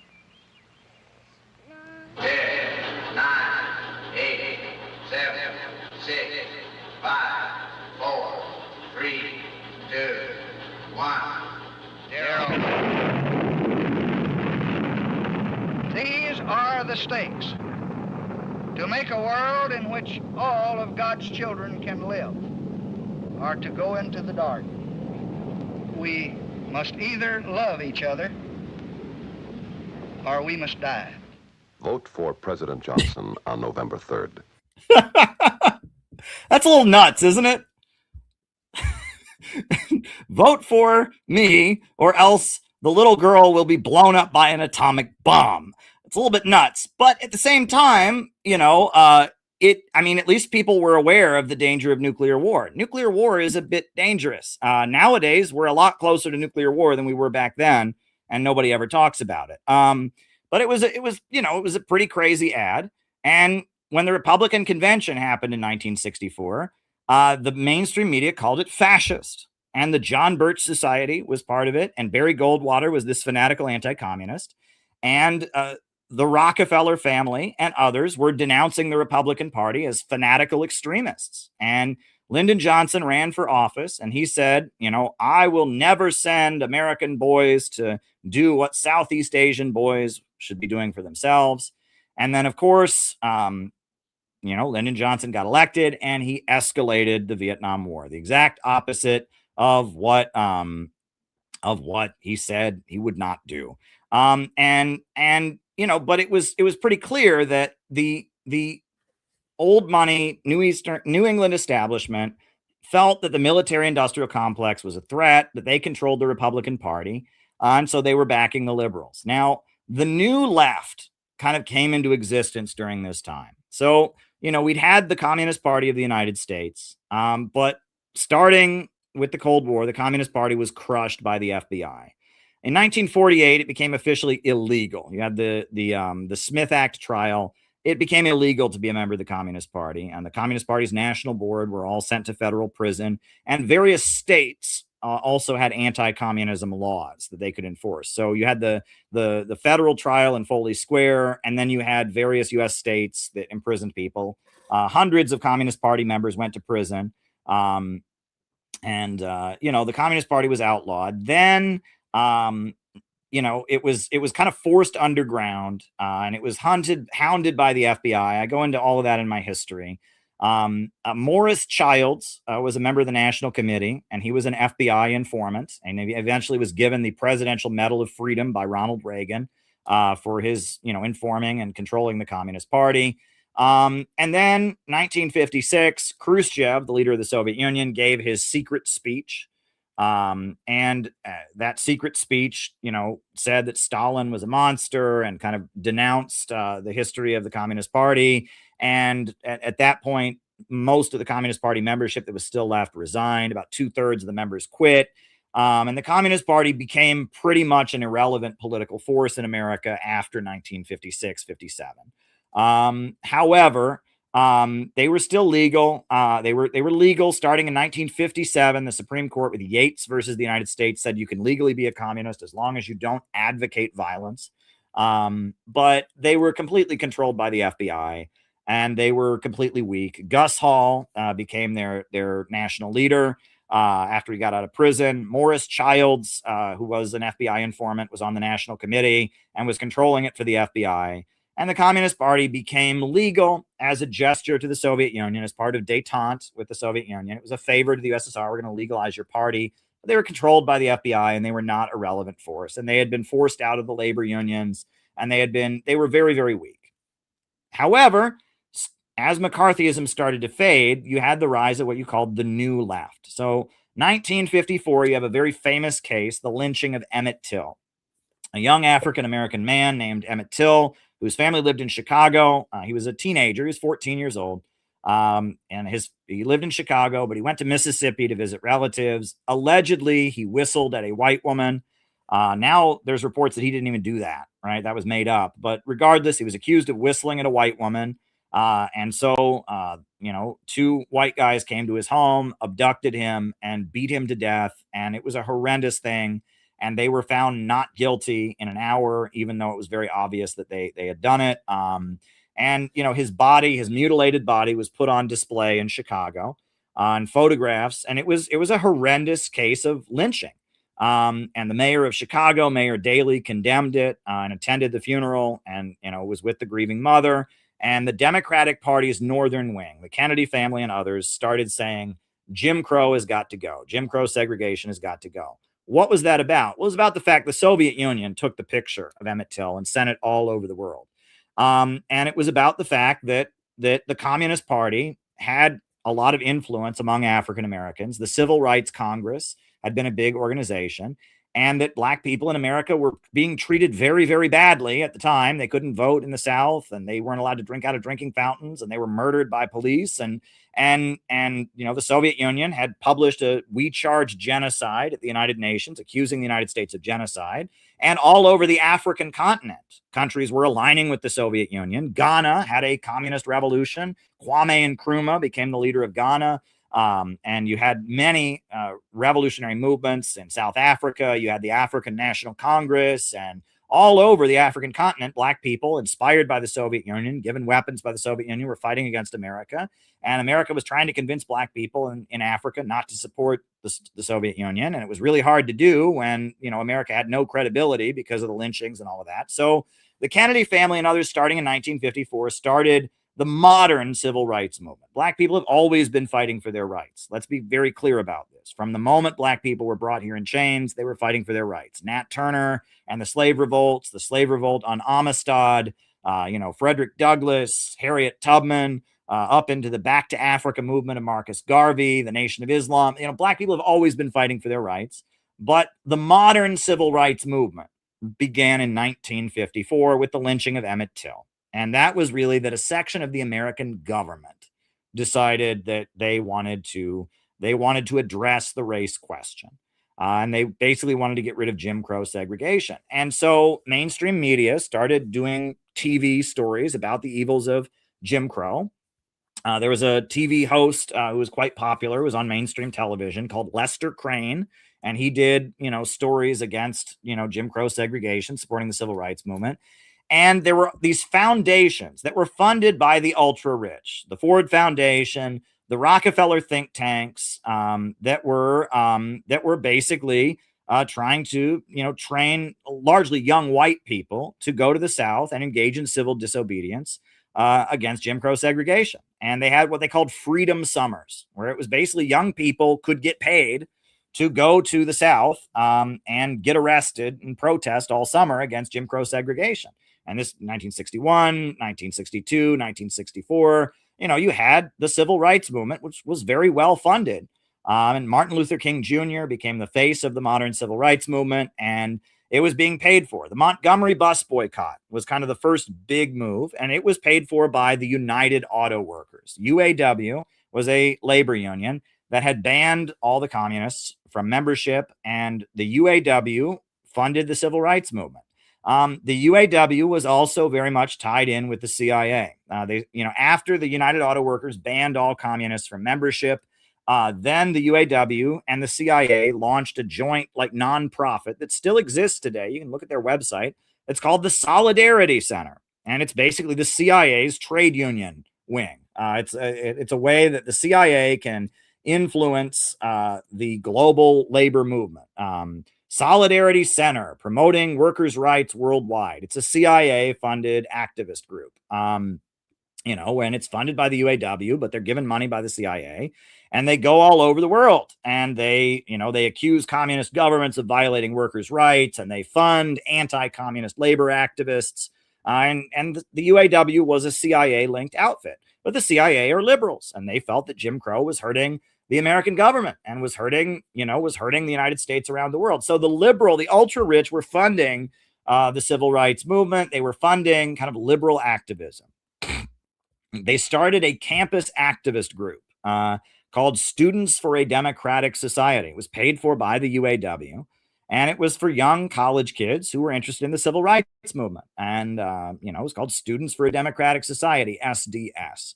So the new left emerges after the Communist Party is crushed. You have the emergence of the new left. And there's also the Congress for Cultural Freedom program. The CIA was funding liberal magazines like Partisan Review and Counter magazine in Britain. All these Marxist intellectuals are being paid by the CIA.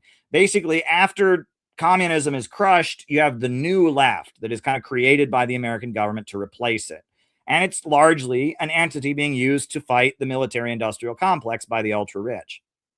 Now, the new left is doing the civil rights movement. The Vietnam War gets going. The new left doesn't want to fight the Vietnam War. They're not in favor of militarism.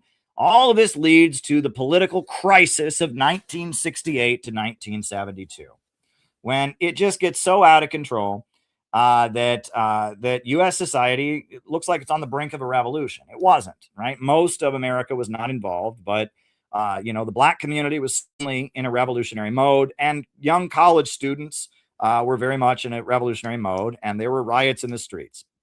1968, the Vietnamese resistance to America surged forward with the Tet Offensive. Tet is a Buddhist holiday, and during this Buddhist holiday, the Vietnamese took the Americans by surprise, and they surged forward. They penetrated the American embassy. It was a huge surge for the Vietnamese resistance.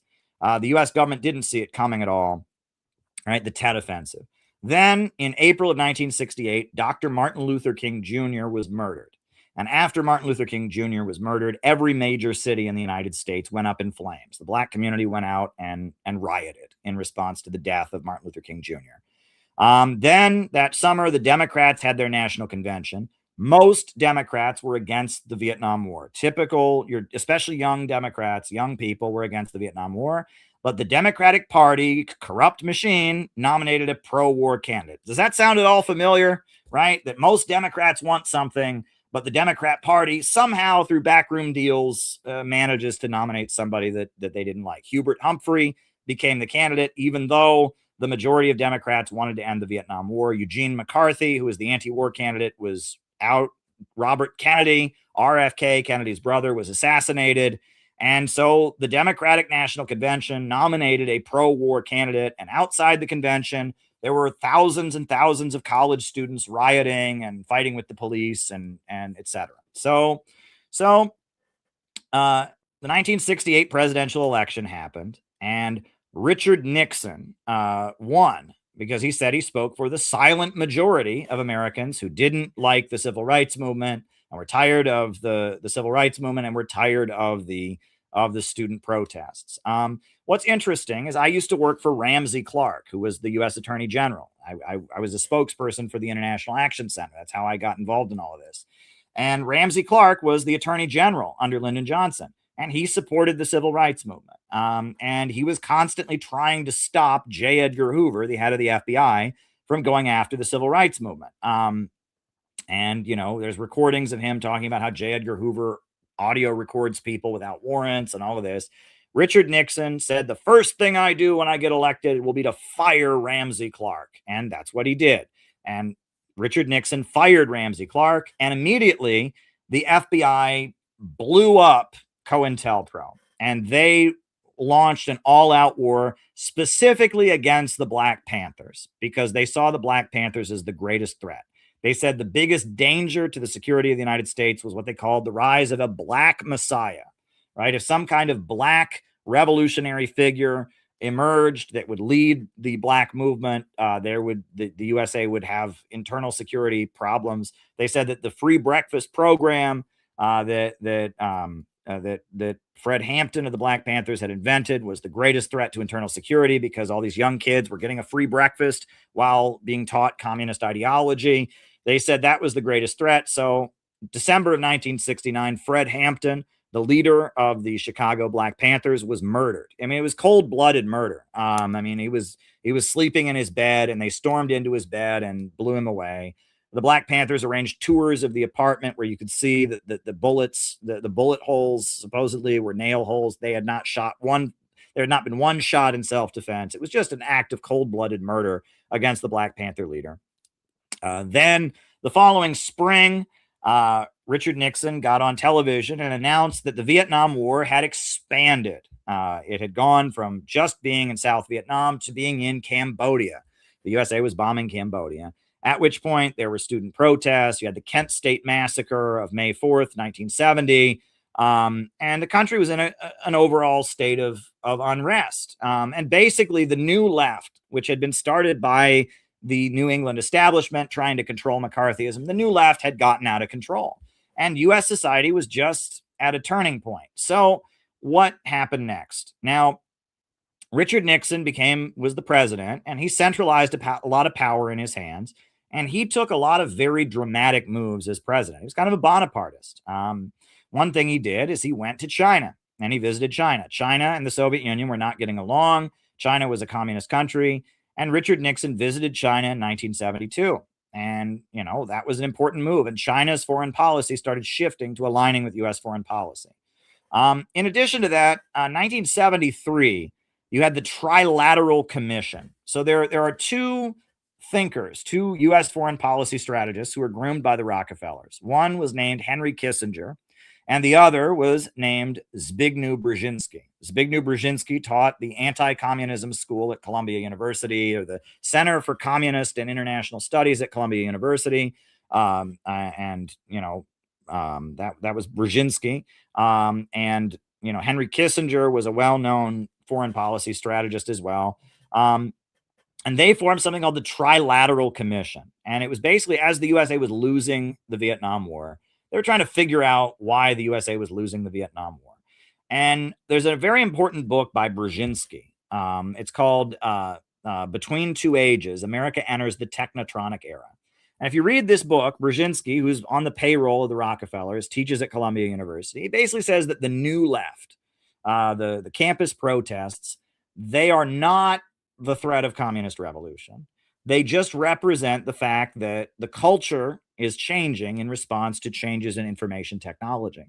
And he says, rather than fight the new left, the US government should weaponize these changes in information technology to overthrow the Soviet Union. And he talks about the sexual revolution, right? The Communist Party of the Soviet Union was not into the sexual revolution, but all the young activists were all about free love.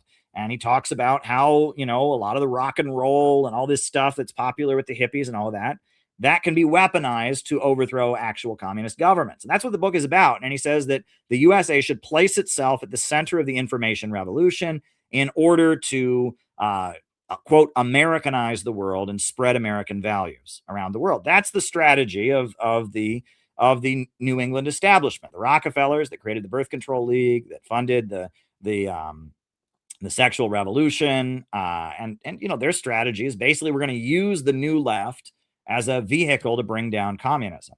And the Trilateral Commission is where they're completely changing U.S. foreign policy. What went wrong in Vietnam? Why did we lose, etc. Now, Richard Nixon, he was centralizing a lot of power, and the country had stabilized by 1974. He was reelected in 72, and by 1974, the U.S. was kind of back to normal. There wasn't a huge revolt. It wasn't like the 60s. The country wasn't in a state of crisis. And so Richard Nixon was ousted, and he was largely ousted by the New England establishment because there were certain things Richard Nixon did. For example, Richard Nixon did not believe in overpopulation. Richard Nixon, in fact, wanted to give an automatic gift, a financial incentive for Americans to have more children. He called for a guaranteed income to all families that had more than 3 children. And he wanted a guaranteed minimum income for all citizens, which is very interesting. Richard Nixon also, he was in favor of a lot of workplace protections, and that Richard Nixon, he was not in favor of depopulation. He also didn't trust Israel. And there are recordings of Richard Nixon talking to his spiritual advisor, Billy Graham, about how he felt that Israel had too much power and Israel was influencing U.S. policy. Listen to the recordings. And that Richard Nixon, he was an authoritarian, he was a Bonapartist, and he centralized power in his hands, and he used the FBI to crush the Black Liberation Movement, and he escalated the Vietnam War. And then when it was clear that they wouldn't win, he pulled out of Vietnam, and he established and he went to China, started the process. He didn't establish diplomatic relations, but he started the process of being friendly to China. And so he was forced out of office. And it was the New York Times and the Washington Post, 2 very liberal papers, that went after him. And he did stuff that is pretty standard in American politics. He wiretapped his opponents. I mean, the FBI was wiretapping everybody during these years. I mean, that's ridiculous. He was, he wasn't engaging in activities that were very much different from the norm of corrupt politics in America. However, he was at the same time, he had too much power, and he was not going along with what the establishment wanted. He was forced out. And the ouster of Richard Nixon is really the beginning of neoliberal economics and the neoconservative movement in the Republican Party. When he was ousted, for example, Alan Greenspan, who went on to run the Federal Reserve, was appointed by Gerald Ford. Right after Nixon was ousted, Gerald Ford was brought into the White House and with Ayn Rand sworn in. Donald Rumsfeld and Dick Cheney, they came into office in the Gerald Ford administration. And that even though Nixon was willing to, impose shock therapy, neoliberal economics on Chile with the coup in 1973, he was not willing to bring free trade and neoliberal economics into the United States. And he was just too much of a strongman. And he didn't believe in degrowth. He did believe in industrialization. He wanted to increase the population. He was not a Malthusian. So they ousted him. So then 1976, you had a presidential election where Jimmy Carter took office. And Jimmy Carter was really the first new left president, right? Lyndon Johnson had been a Roosevelt kind of liberal, right? He was the Great Society, the war on poverty. He was a big supporter of the space program, right? Kennedy had been, very much an old New England liberal or whatever, but the new left, had taken control of the Democratic Party. Jimmy Carter became president, and he published the Global 2000 report, which was an official White House document talking about overpopulation, saying we need to drive down the population. Also, there was an energy crisis at the time, and the energy crisis continued escalating. The Arab countries were angry about U.S. support for Israel, and there was an energy crisis. And Jimmy Carter just told everyone they needed to use less energy. He said that you should wear a sweater instead of turning up the heat.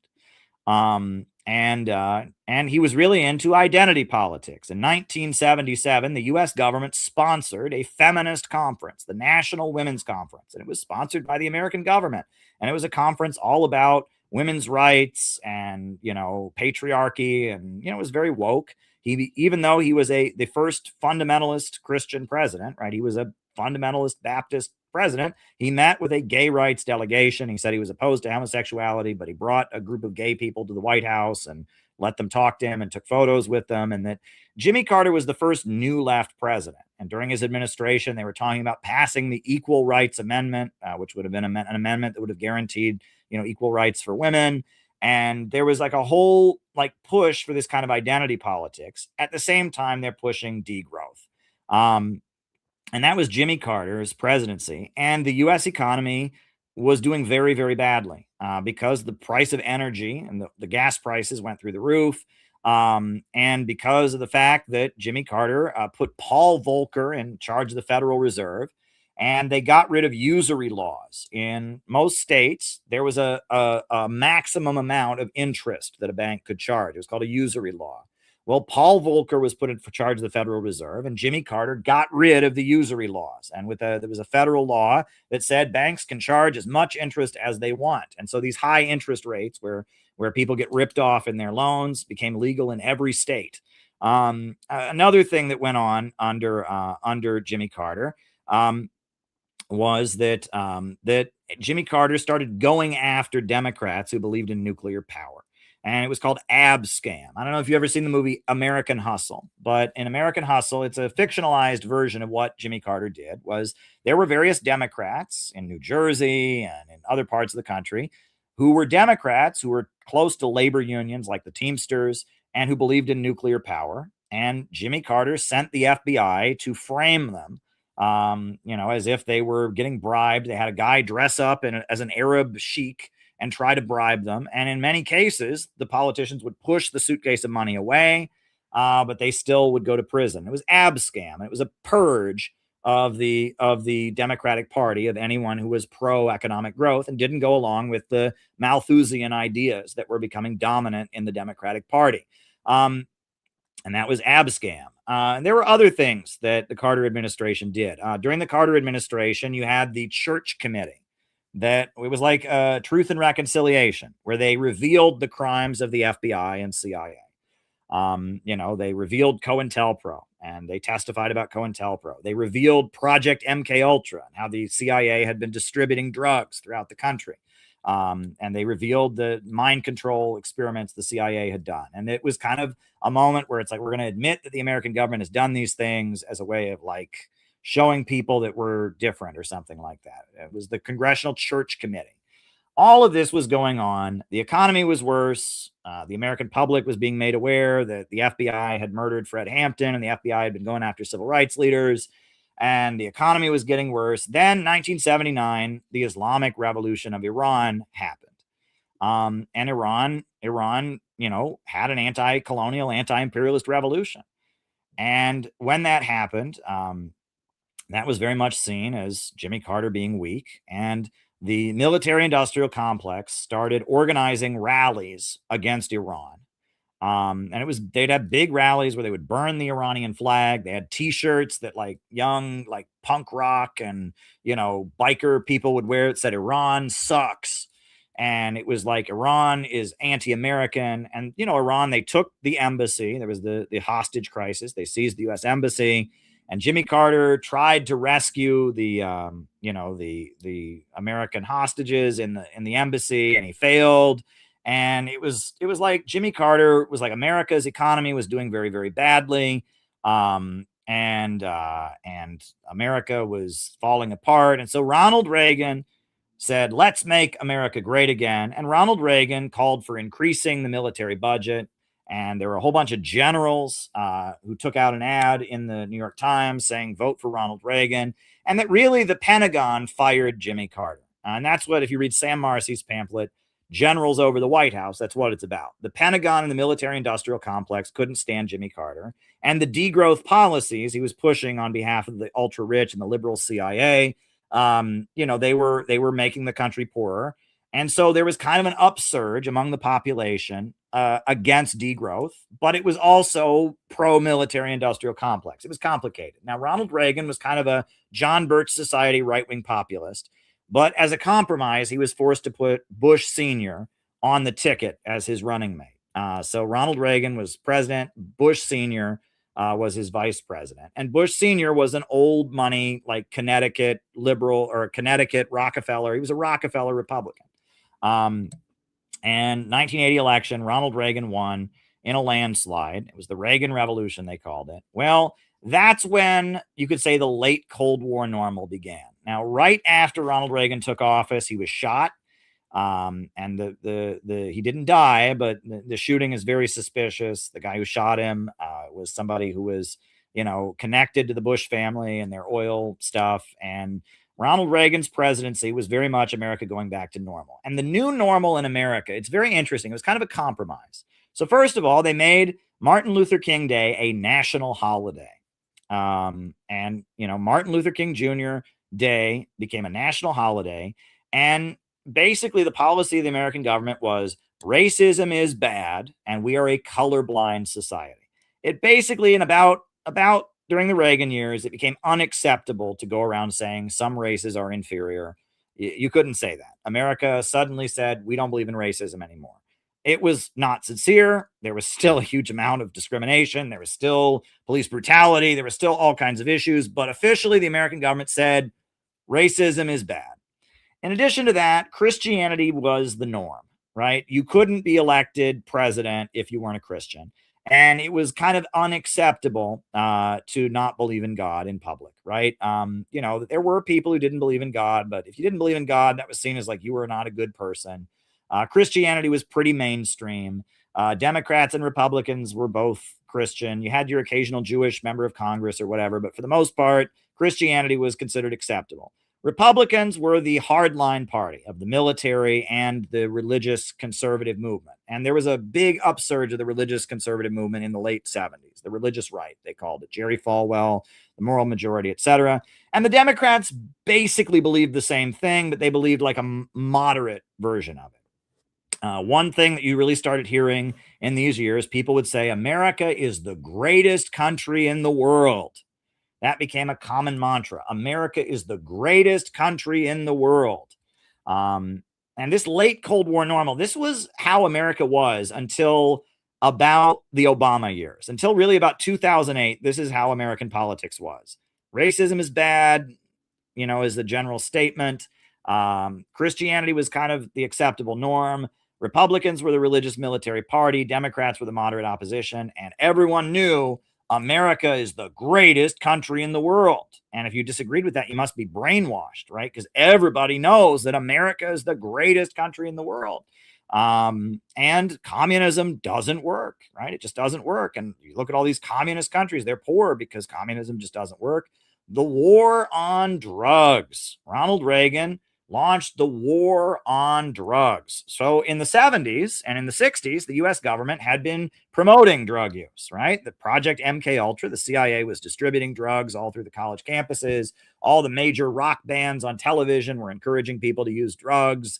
And they, you know, the CIA was like literally handing out drugs at rock concerts, and drug use was pretty mainstream and normalized. But suddenly around the Ronald Reagan years, suddenly the policy became, no, you know, drugs are a menace. And the war on drugs was a propaganda campaign that, I mean, it was based on reality. Drugs are not good, okay? And that, you know, a lot of families, the pro-drug policies of the rock and roll culture of the 60s had really damaged a lot of people. And because, you know, of the 60s and the way drugs were kind of normalized and mainstreamed in the 1960s and 70s, a lot of families had a family member who became an addict or died of an overdose or whatever. So the public was largely against drug use. And so Ronald Reagan and the Republicans capitalized on that fear, and they launched a huge police state crackdown called the War on Drugs.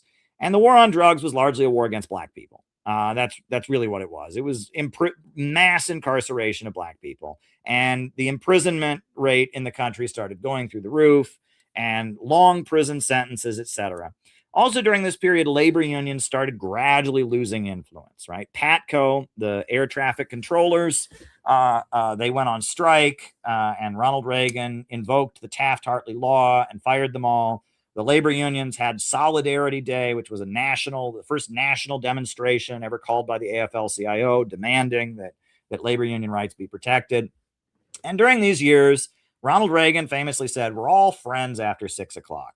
The fight was over. The Democrats and Republicans were all on the same team. This was the late Cold War normal, right? And I was born in 1987, and this was the political normal up into 2008. And this is how America was. I remember this America very well, that everybody knew racism is bad. Christianity was the mainstream, and America is the greatest country in the world. Communism doesn't work. War on drugs, you know, labor unions are gradually losing their influence. Democrats and Republicans are basically the same. And the liberal CIA, right? The liberal CIA was kind of hidden. And it had little places, little enclaves that it set up shop. On college campuses, a lot of academics were tied in with liberal activist groups, and there were leftist foundations that did things, but largely, leftist stuff, the new left was kind of hidden. It was considered a fringe element that existed, but it was kind of hidden. And neoconservatism was running US politics, right? The idea that, America is spreading freedom around the world. That's the America that I grew up in, mind you. That was my upbringing. That's the America I grew up in. So amid all of this is a fight among the American elite. There are two political groups, I guess originally Marxist groups. I would say neither of them are currently Marxist, but it's funny. One of them still claims to be Marxist, one doesn't. They tried to maneuver amid all of this to build some kind of anti-imperialist movement. And I'm going to go briefly over the two groups so that you can kind of see how they maneuvered among this. I think they both got a few things wrong and got a few things right, but we'll talk about them. The first is Lynn Marcus. Right? Lynn Marcus was a member of the Socialist Workers' Party. He was a Marxist intellectual, very smart guy who knew a lot about economics.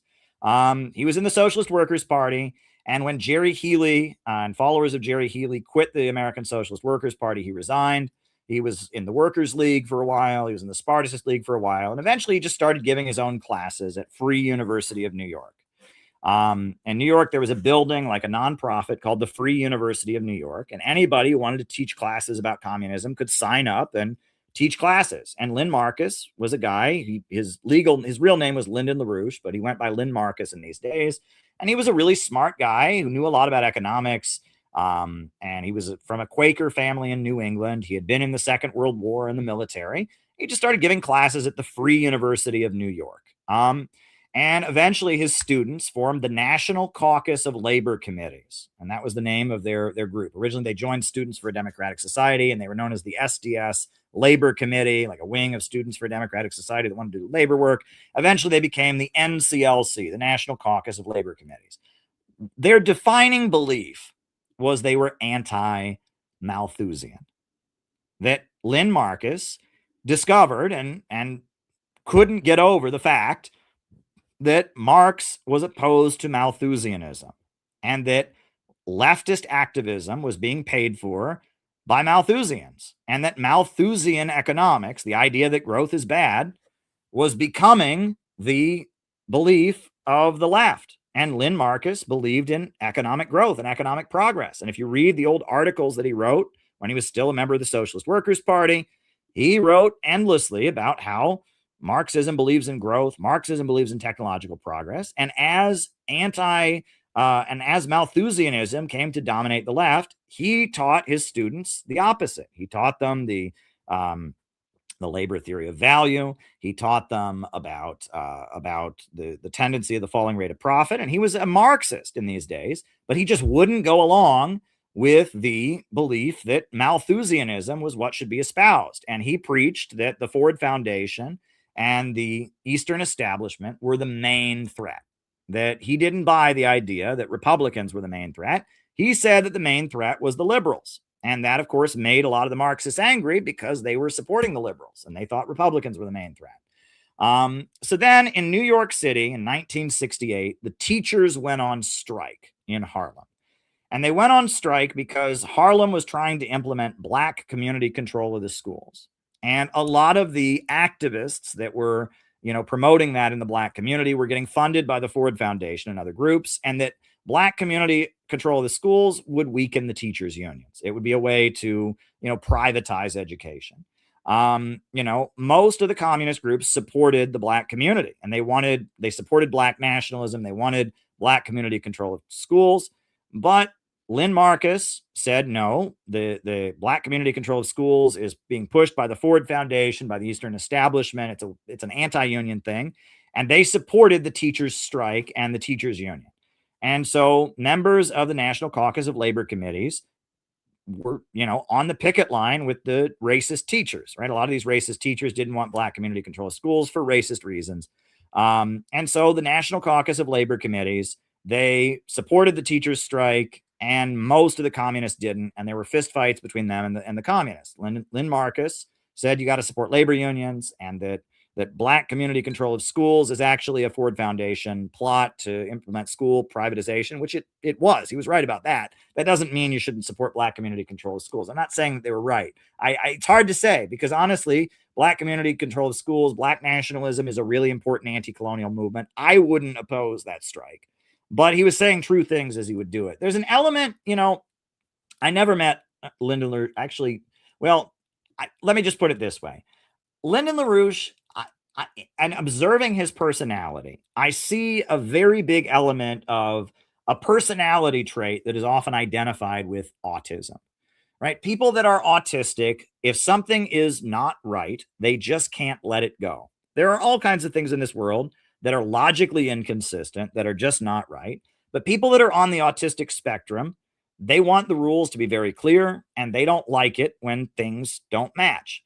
And it appears that Lynn Marcus understood Marxist economics. He was obsessed with economics, and he saw that what the New Left believed was not Marxist economics. It was Malthusianism, and he wouldn't let that go. He was not going to become a cultural leftist or a new leftist. He was going to stick to the Marxist economics and the belief in historical progress.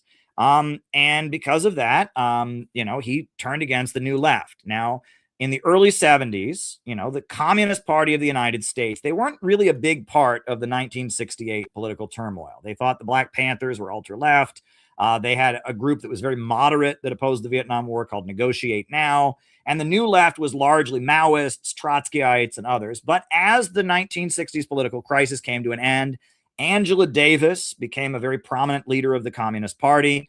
And Angela Davis was a member of the Communist Party. And as the political upsurge of the early 70s ended in like 1972, 1973, a lot of former 60s radicals who'd been involved in it, former New Leftists, were joining the Communist Party USA because they had the name. They were the group. I mean, they were the Communist Party, and a lot of younger people who they'd gotten swept up in the protests against the Vietnam War. They'd gotten swept up in the civil rights movement. And as things were calming down, they were studying Marxism, and they joined the Communist Party. So the Communist Party was actually seeing its membership increase.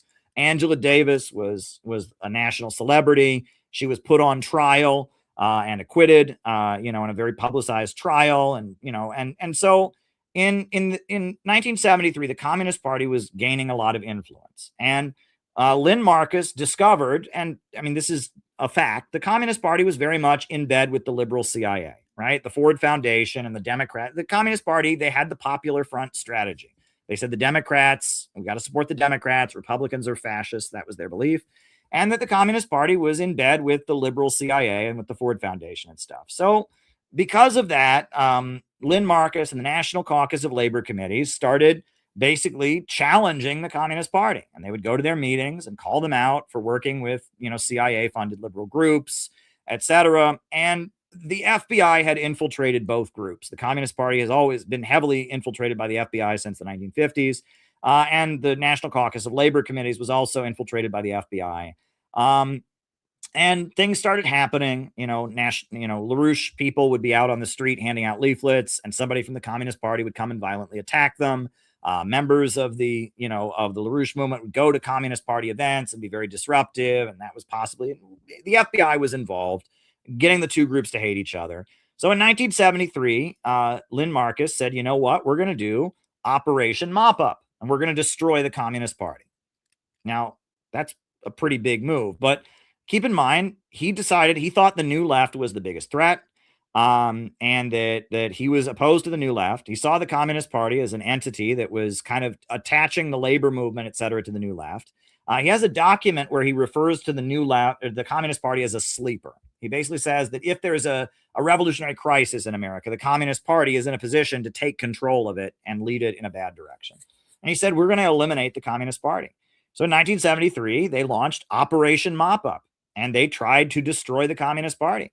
And I mean, it was nobody got killed, but it was pretty violent. There was fist fights and baseball bats and chains and the Communist Party and the LaRouche movement, had, violent confrontations all across the Northeast, in Philadelphia, in Boston, and New Jersey, and New York City. And it went on for a few months, and it was just, LaRouche was trying to eliminate the Communist Party because he saw it as promoting Malthusianism. When that happened, when this violent campaign against the Communist Party was carried out, at that point, the entire left kind of united against the LaRouche movement. All the communist groups would go to Communist Party events to protect them from the LaRouche movement.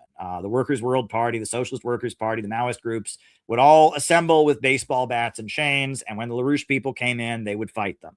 Basically, LaRouche was labeled a fascist because of this. He wasn't a fascist, but, and communist groups were notorious for fighting each other during these days. The Socialist Workers' Party and the Progressive Labor Party would fight with each other. Maoist groups would fight each other. But because they were targeting the Communist Party, the LaRouche movement became labeled fascist, and they were labeled fascist. All the communist groups kind of locked arms against them, and they were kind of forced out of what you might call the left. And largely it wasn't just because they were fighting the Communist Party. The Communist Party had targeted them, and the left is very controlled by liberal foundations and the Eastern establishment. And also they called out Zionism, right? And they wrote a lot about Zionist control and Zionist influence over the left. And they were very close to the Ba'ath government. In Iraq, Saddam Hussein was the leader of Iraq. He was a Ba'athist Arab socialist. And Lyndon LaRouche attended, Saddam Hussein's inaugurations, and he went to Iraq. He was friendly to Saddam Hussein, and he was very much a supporter of Ba'athist Arab socialism and the Arab world. And so basically the same way that Jerry Healy got labeled and, got demonized, the same way another communist group called the Revolutionary Union was demonized because of their position on busing, the LaRouche movement became the enemy of the entire left. Does that sound familiar, folks? Does that sound familiar? Right? Somebody is hated by the left, even though they believe what Marxists are supposed to believe, and they just won't accept degrowth and all of that. They're made enemy number one by the left. So the LaRouche movement, they ended up having to align with conservatives. Does that sound familiar? Right? And so they were aligning more and more with conservatives, and they talked about the CIA funding drugs. They published a book called Dope Incorporated that exposed how the CIA had promoted drug use. And they were kind of hoping to turn the war on drugs and the anti-drug blowback of the Reagan years into kind of a struggle against the CIA and Wall Street. And to some degree or other, they were successful, and they ran candidates for office, and they drove a tank down the streets in Chicago. And, to some degree or other, they won Democratic primaries, etc. They did denounce Marxism entirely during the early 80s, I guess, because they were working with Republicans, and because, whatever, they announced that they supported the American School of Economics that was promoted by, that was the theories of Friedrich List, the German economist, and Henry Charles Carey. They denounced Marxism, and they became advocates of the American School of Economics, but they continued to support Iraq. They became friendly to China, and they were influential on Deng Xiaoping theory, etc. And when George H.W. Bush became president, he threw them all in prison, and he had the FBI arrest them all. Lyndon LaRouche went to prison for quite some time, and a lot of the national leaders of their group were thrown in prison. And basically, the Bush, Rockefeller Republican, Reagan didn't go after them, but Bush did. And Bush tried to completely destroy their organization. In the early 90s, they were almost wiped out by the U.S. government. Lyndon LaRouche was in prison for quite some time. All of the national leaders were in prison. Their newspapers were seized by the FBI. I mean, they tried to wipe them out, basically, most likely because they were tied to Iraq, because they were anti-Zionist, because they were opposed to degrowth and Malthusianism, and because they gained a lot of influence in Republican circles, right? That a lot of Republicans were influenced by them, and they had a pro-growth, kind of vaguely anti-imperialist worldview. They were anti-communist, but they believed in growth. They rejected Malthusianism, and that's how they were able to maneuver. And I guess their kind of pivot into Republican circles made them a threat to the establishment, particularly to the Zionists. They're labeled anti-Semitic and smeared, and they're still around. The Schiller Institute is a very important group that does solidarity with China, that wants peace with Russia, that I've known over the years. At one point, CPI and the Schiller Institute were working together, and in more recent years, they are more and more anti-imperialist than before. At this point, we don't cooperate, but one of their members is running for Congress in in the Bronx, Jose Vega, and he's running an amazing campaign. And Jose Vega has come to, he came to our CPI event in January, and we were honored to have him there. And I hope he wins. We don't endorse any candidates, but, CPI, I mean, I can't think of anyone who's running for public office who's more in line with our views than Jose Vega. Jose Vega is an amazing guy, and he's a LaRouche guy, right? So that's one group. Is the Lynn Marcus or the Schiller Institute. They tried to maneuver within this fight within the ruling class to fight the Eastern establishment or something. That's Lynn Marcus. The next group, I'm going to talk about Sam Marcy. And this is the group I was in for many years. For 8 years, I was a member of the Workers' World Party. So Sam Marcy was a guy who was a leader of the Communist Party of the United States in the 1930s. He lived in Brooklyn. And he quit the Communist Party in 1934. Now, the official reason that he quit is he was Jewish and he was mad that Hitler took power in Germany. And he said that the communists had failed to stop Hitler. But it was about more than that. The Communist Party during these years was majority immigrants, right? And Sam Marcy was an immigrant. He was born in Ukraine. He was Jewish. He grew up speaking Russian in his household. And during these years, the Communist Party was majority foreign language speaking guys like him, non-white or non-English speaking immigrant, etc. And the Communist Party was working really, really hard to promote white dudes, basically, because they wanted to appear more American. And they picked William Z. Foster, who was an Irish Catholic from Philadelphia, to be their leader. And then they picked Earl Browder, who they called the man from Kansas, who was a farm boy from Kansas, to be their leader. And eventually they settled on Gus Hall, who was an Iron Range worker of Finnish descent from Minnesota. And that the Communist Party was always trying to make themselves look more American. Well, Sam Marcy was a brilliant speaker, writer, and activist, but he had a thick accent. I mean, if you listen to recordings of him, he had even up into the 90s when he died, he had this very thick accent. And he was like a Ukrainian, Jewish, Brooklyn, Russian accent. He didn't sound American at all. And he was just, they were not going to put Sam Marcy in a leadership position because he was a foreign-born Jewish guy who was born somewhere else and, grew up speaking a different language. And that Sam Marcy, he was kind of marginalized within the Communist Party. And Sam Marcy really hated the Communist Party for that. He accused them of pandering to reaction. And he was really angry when they moved their headquarters from New York City to Chicago, because he said Chicago is reactionary. New York City is a cosmopolitan city. It's more multinational. Chicago is the reactionary American heartland. Sam Marcy, he didn't particularly like the American people, right? And, he had a lot of the populist rhetoric he'd learned in the Communist Party, and he knew better. But there was still an element of he didn't like the bulk of the American people. He was a guy from New York City. And he traveled around the world pretty frequently, and he went back to the Soviet Union, and he whatever. It was Sam Marcy. He quit the Communist Party in 1934, and he joined the Trotskyists because they were the other communist group. If you didn't like the Communist Party, the other communist group was the Socialist Workers' Party. He was in the Socialist Workers' Party, but the Socialist Workers' Party hated Stalin, and it hated the Soviet Union. And Sam Marcy loved the Soviet Union. He was very, very loyal to the Soviet Union. He thought the Soviet Union was a deformed workers' state. He said it was socialist in its foundations, but it was led by a counter-revolutionary bureaucracy. Sam Marcy believed that, and he believed it was his duty to defend the Soviet Union.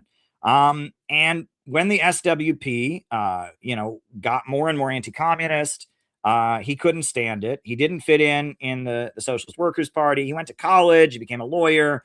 And then he moved to Buffalo, New York in 1939. And in 1939 in Buffalo, there was no other wing of the Socialist Workers' Party in Buffalo. So he could control it, basically. And he bought a storefront in Buffalo, New York. And he had a storefront, and he organized his own wing of the Socialist Workers' Party in Buffalo, New York. After World War II, everyone noticed that the Buffalo branch of the SWP was very, very different than the rest of the SWP. And eventually Sam Marcy's followers in the SWP were called the Global Class War Tendency. And that Sam Marcy said that there's a global class war, and you have to support the Soviet Union, and you have to support China, and you have to support North Korea, and you have to support the anti-imperialist governments. even if they're not, pure in their revolutionary ideology, you have to support them. And he supported the Soviet Union crushing the Hungarian revolt in 1956 because he said that the Hungarian revolt was funded by the CIA and anti-communist, and he was right. And he also did not celebrate Khrushchev's secret speech. He thought that it was true, but he could see that Khrushchev's secret speech was motivated by trying to appease U.S. imperialism. And he defended Stalin against Khrushchev. Even though he didn't like Stalin, he said Stalin was better than Khrushchev, which was not the Trotskyite position. And that his group, the Global Class War Tendency, they quit the SWP in 1959. They started their own group called the Workers' World Party. And originally, they maintained that they were the one true Trotskyist party in the world. All the other Trotskyist parties were phonies. They were the real Trotskyists. But as the 1960s went on, they gradually stopped talking about Trotsky. They formed a youth group called Youth Against War and Fascism, called YOF, Youth Against War and Fascism, that was known for street fighting. And, as the 1960s got going, there was a layer of like young hippies who engaged in street fighting. Most of the communist groups rejected street fighting, right? They thought this is a bunch of crazy middle-class stuff. We want to get in the unions. We want to organize the workers. But Sam Marcy saw that these young hippies are going out and fighting the police, and they're against the Vietnam War, and they support the Black Freedom Movement. And so he built this group called Youth Against War and Fascism that recruited like young hippies that were into breaking windows and fighting with the police. And he recruited them into this group called Youth Against War and Fascism. And the Workers' World Party was very small for most of the 1960s, but in like 1968, 1969, 1970, it got to be about 1,000 people were in the group. And he would say socialism is as socialism does. And they organized a union inside the U.S. Army called the American Servicemen's Union. It was headed by a guy named Andy Stapp. And they would raise the slogan, "Stop the war against Black America." They supported the Black Panthers. They waved the Vietnamese flag. And they were just this communist group that recruited a lot of young hippie street fighters. So after the upsurge of the 1960s, Sam Marcy said, well, now we have to recruit the masses. We have to have the turn to the masses. And that's when things went bad, right? Because, he'd had all these young hippies he recruited, and then the political turmoil went down. And so he said, now we're going to go into working class communities and recruit people. And they didn't. It failed. And they formed something called the Center for United Labor Action. And the idea was, they're going to organize around food prices being too high, or they're going to demand the government provide jobs. They didn't recruit anybody. They recruited people from other communist groups. The communist movement was in a lot of confusion during these years. And China, a lot of new groups had been formed along with China, and there were Maoist groups. And they recruited other communists. They didn't recruit the masses. And they had this view that average people are too stupid. You can't talk to them about communism.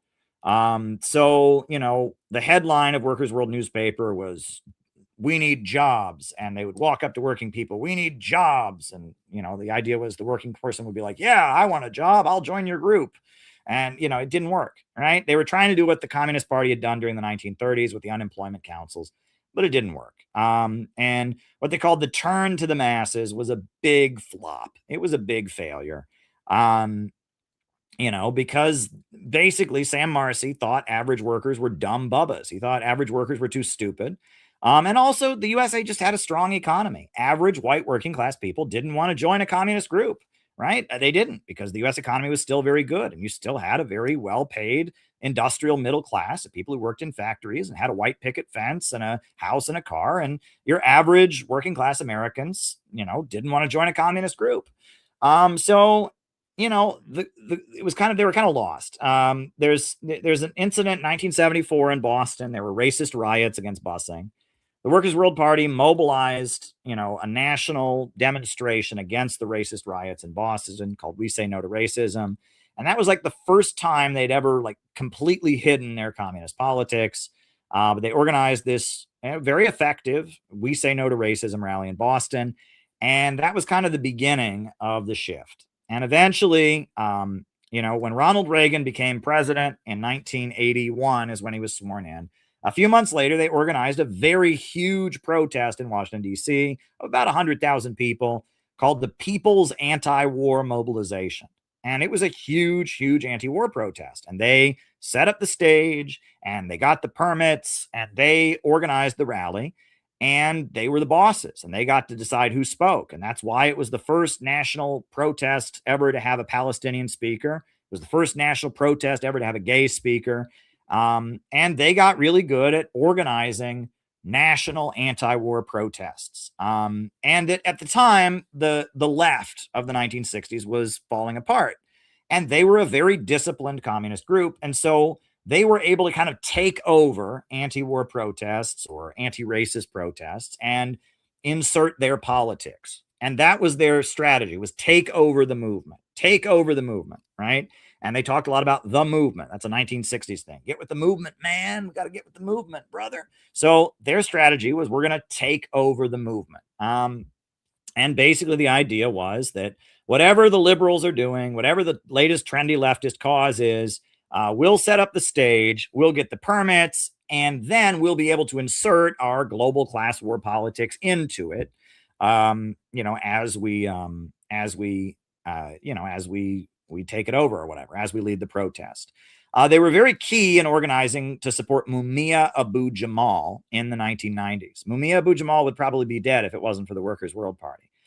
They organized big protests, and the French government wanted Mumia to be free, and the Vatican wanted Mumia to be free. And, Philadelphia was shut down with hundreds of thousands of people pouring into the city and saying, you just can't execute Mumia.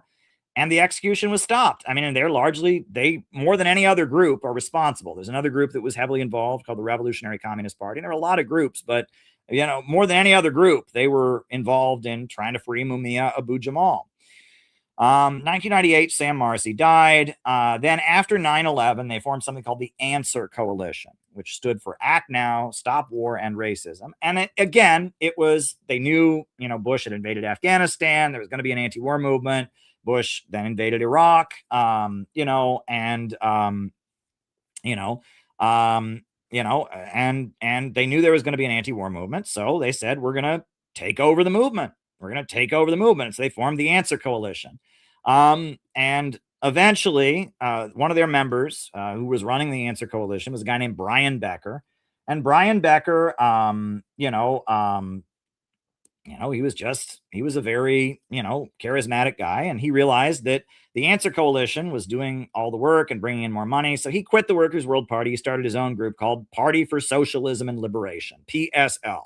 And PSL is an important group now. They run Palestine protests, etc. And they're a descendant of Sam Marcy. And what's interesting is that Sam Marcy and Lynn Marcus both kind of started out believing the same thing, which is that, capitalism causes overproduction, tendency to the falling rate of profit. We need a centrally planned economy. We need to unleash growth. And that Sam Marcy, even as he got older, he insisted the Workers' World Party never opposed nuclear power. There's nothing wrong with nuclear power, he said. We just want workers' control over nuclear power.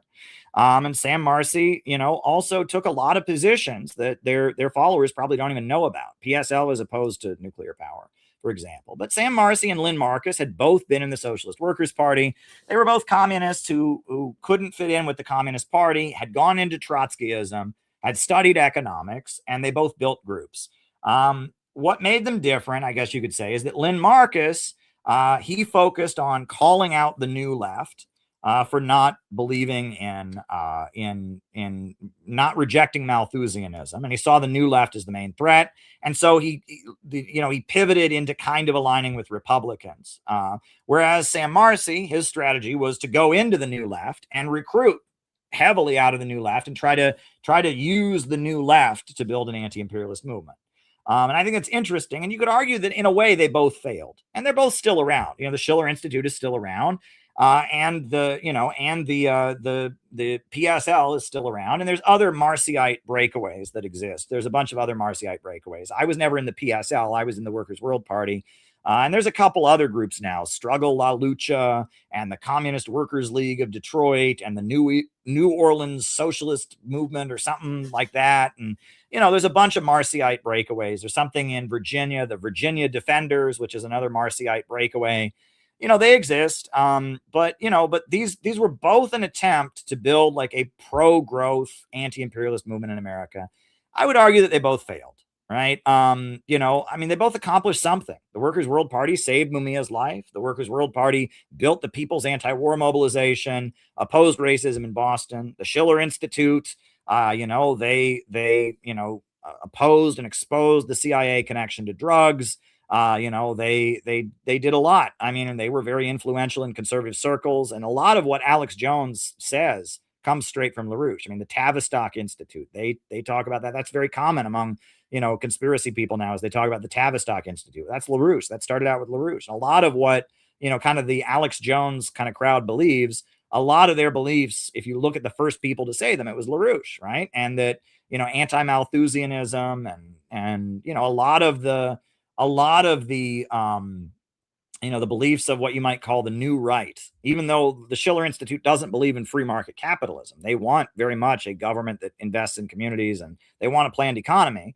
A lot of the new right, their critique of the left, they're drawing from ideas that were originally invented and circulated by the Schiller Institute. So both of these groups had a substantial impact on U.S. society, but neither of them built a base among the population and really became a mass anti-imperialist movement. But they were both trying to maneuver within this division within the ruling class, and they were, going one way or going another way. And that's important to keep in mind about both groups. Okay, so now back to, and basically when we sum up the Cold War, there are three stages of the new left, what we can call the new left. First, you had what was called the Congress for Cultural Freedom, that after, as McCarthyism was getting out of control in the United States, and as there was very much a feeling that we need to kind of control leftism, the CIA created its own brand of leftist politics to control dissidents, right? To control communism. And that was the Congress for Cultural Freedom and the CIA counterculture, the new left. That was the first stage. After that, you got the color revolution apparatus. The new left kind of evolved into the color revolution apparatus. George Soros is this Hungarian billionaire who funded art galleries and liberal magazines in the Eastern Bloc and helped overthrow governments, and that all over the world, there's an apparatus of liberal NGOs that are funded by the CIA that engage in what seems like very slick liberal activism against corruption, against authoritarianism, fighting for gay rights, fighting for women's rights. It's all paid for by the CIA. That was stage two of the new left, creating an apparatus through which the USA could overthrow governments and destabilize countries in the name of leftism. And the overthrow of the Eastern Bloc was kind of the culmination of this, that most of the people that were involved in protesting to bring down Czechoslovakia or Romania or the Soviet Union, they didn't want free market capitalism. They wanted to keep their guaranteed job, keep their guaranteed health care, but also be able to buy Beatles records, also be able to shop at Walmart, right? And that they were convinced they weren't marching for capitalism. They weren't marching against communism. They were for neither communism or capitalism. They were marching for this new freedom, spiritual, movement, a global awakening of democratic rights, etc. The color revolution apparatus was stage two of the new left. But then in 2008, the U.S. economy crashed, right? The U.S. economy crashed in 2008.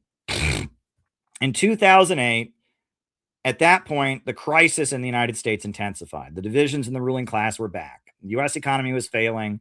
There was a need for kind of, Bonapartism and one section of the ruling class to crush another section. So wokeism came back to the United States, and wokeism was the color revolution apparatus coming home to try and impose the will of the Eastern establishment on U.S. society. Now, who was Barack Obama? Barack Obama, he grew up largely in Indonesia. He was born in Hawaii, but, he lived in Indonesia. His mother, Ann Dunham, was a Ford Foundation researcher, an academic. The Ford Foundation is very much tied in with the CIA. She moved to Indonesia, and she married a general in the Indonesian military, Lolo Sitoro. And Indonesia had an ugly coup in 1965. where, like 500,000 people were killed, and the Indonesian military was committing genocide against ethnically Chinese people during these years. It was very ugly. Obama was growing up there with a stepdad who was a leader of the Indonesian military, and he was in Indonesia. He was very high achieving. And when he went to college, he went to Columbia University. He went to Harvard for a while, then he went to Columbia.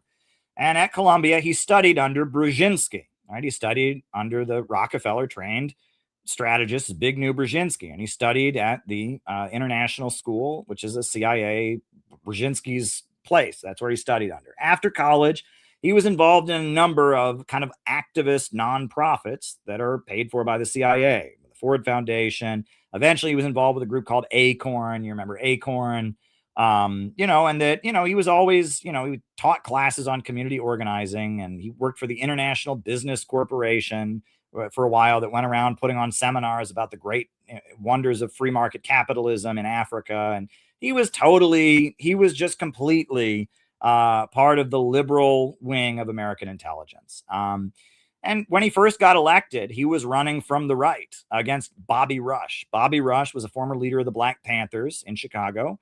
And Obama ran against him, saying that Bobby Rush was too radical and that Bobby Rush was too radical. So this idea that Obama is a communist, right? And that, he was been a communist and that his whole campaign was paid for by Moscow gold. That's ridiculous, right? Barack Obama has always been a product of the American deep state. At no, when he was running for president the first time, it was like insane. They made a big deal about the fact that, he went to this very liberal church in Chicago where the pastor had critiqued American foreign policy. They made a big deal about the fact that when he was in Indonesia, he had gone to a Muslim school. Well, Indonesia was a Muslim country, and the CIA had just overthrown the communist president. And, it was the CIA-backed military regime that his father was working for. I mean, it's like the idea, he went to a radical Muslim school. They weren't teaching him anti-imperialism there. They were teaching him hate the commies, so there's this whole notion that Obama was somehow, tied in with anti-imperialism or something. That's ridiculous. And 2008, the U.S. economy crashed, and Obama rode in on a white horse to save the day. And he came in, and it was basically the Eastern establishment wanted to stabilize the U.S. economy. They wanted to regulate Wall Street, and they wanted to impose degrowth measures to stabilize the U.S. economy. And they did the Arab Spring. I will never forget 2008, during the presidential election. I was in Detroit that whole summer. I was working against home foreclosures, and there was an activist group in Detroit, and we had a meeting every Wednesday. And one day we had our meeting, and in walked a member of Congress. I'm trying to remember his name. Who was the congressman from Detroit? Detroit. He was ousted for corruption recently. What was his name? He was a member of Congress from Detroit for many years, and he walked in. I remember he walked in. Detroit activist. What was his name? And he walked in, John Conyers. And John Conyers just walked into their meeting. I remember this. He just walked into their meeting, and he was giving us all the pitch about why we should vote for Barack Obama. And he said in his remarks, he said, all over the world, it's not just here in America that the economy is crashing. It's all over the world. And in some of these Middle Eastern countries, they have a dictator, and it's America has been supporting the dictator. And when young people in the Middle East rise up and protest, they're going to want to overthrow the dictator. And we need a guy in office like Barack Hussein Obama who can relate to the young people of the Middle East when they rise up and overthrow the dictator. I mean, he basically just spelled it out to us. And looking back on that, I'm like, shit, what did that guy see in his internal, what did John Conyers see in his internal documents? But basically the Arab Spring was planned. It was understood that with the economic crisis, there was going to be a lot of unrest in the Middle East. There were big droughts going on, and there was mass unemployment in Egypt, and that basically the USA was going to do a controlled demolition. Rather than let the revolution happen on its own, they were going to make the revolution happen. They were going to do the color revolution thing, and the USA would be in control of it. And so it happened. And in Tunisia, a guy lit himself on fire, and it went viral. Social media was a new invention, and social media made it go viral, and the government of Tunisia, a long-time U.S.-backed dictatorship, was overthrown. And in Egypt, the longtime US-backed dictator Mubarak was overthrown. And, and eventually they overthrew Libya and they started the war in Syria. And, there was a controlled demolition in the Middle East. And that if George W. Bush had been president, or if Donald Trump had been president during the Arab Spring, we'd have about 5 more Irans right now. But instead, we had Barack Hussein Obama. I say that Barack Obama was Napoleon. When Napoleon tried to take over Egypt, he put up posters everywhere saying, "I'm a Muslim. I believe in the Prophet." And that's what Obama was there to do. Right? Obama never said he was a Muslim, but his middle name was Hussein. And he had studied with Edward Said, and he really hates Netanyahu. Oh, he can't stand Netanyahu. He gives money to Israel constantly, but he really doesn't like Netanyahu. They don't get along. And, and they faked out the Muslim world, and that they basically engineered the Arab Spring as a way to overthrow Gaddafi in Libya, to impose austerity in the Middle East, right? The military basically thought Mubarak, these dictators in the Middle East, like Ben Ali in Tunisia, or like Mubarak, the way they stay in power is they hand out the goods, right? And they, and so removing them is a way to bring in austerity. And if you look at Egypt, nothing has gotten better in Egypt since the revolution. You look at Tunisia, nothing has gotten better since the revolution. And in Libya, they used to have a socialist anti-imperialist government, and that government has been overthrown. And Libya once had the highest life expectancy on the African continent, and now it's been reduced to rubble, and barely anybody protested. All the leftists were too busy sucking up to Obama. They barely did anything to oppose the destruction of Libya. Gavin has a great speech about it, that you can watch from our convention. But nobody stood up for Gaddafi, and that Obama was a brilliant psyop, right? And after Obama did the Arab Spring and overthrew the government of Libya and turned the most prosperous country in the African continent into a country that's now still in rubble and chaos years later, after that, Barack Obama, he arranged the oil price drop, right? Because in 2014, Saudi Arabia started pumping cheap oil into the market, and the oil prices plummeted.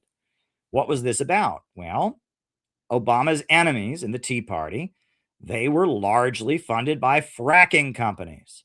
And Obama, his support came from the Eastern establishment, from the Rockefellers, from the people who created Kissinger and Brzezinski. And so big oil, they did a Walmart scheme. Right? When Walmart comes to a town, they lower their prices until they put all the local stores out of business. Then they lift their prices up again. And that's what big oil did, is they lowered their prices and they put the fracking companies out of business, and they created an economic crisis in Venezuela. They caused big problems for Iran. And that's what Obama did. And also it was aimed at the frackers, because the frackers were Republicans. They didn't like him. And so there was the global oil price drop. That's what Obama did. And that was the Eastern establishment. That was the ultra rich. So why do we have Trump?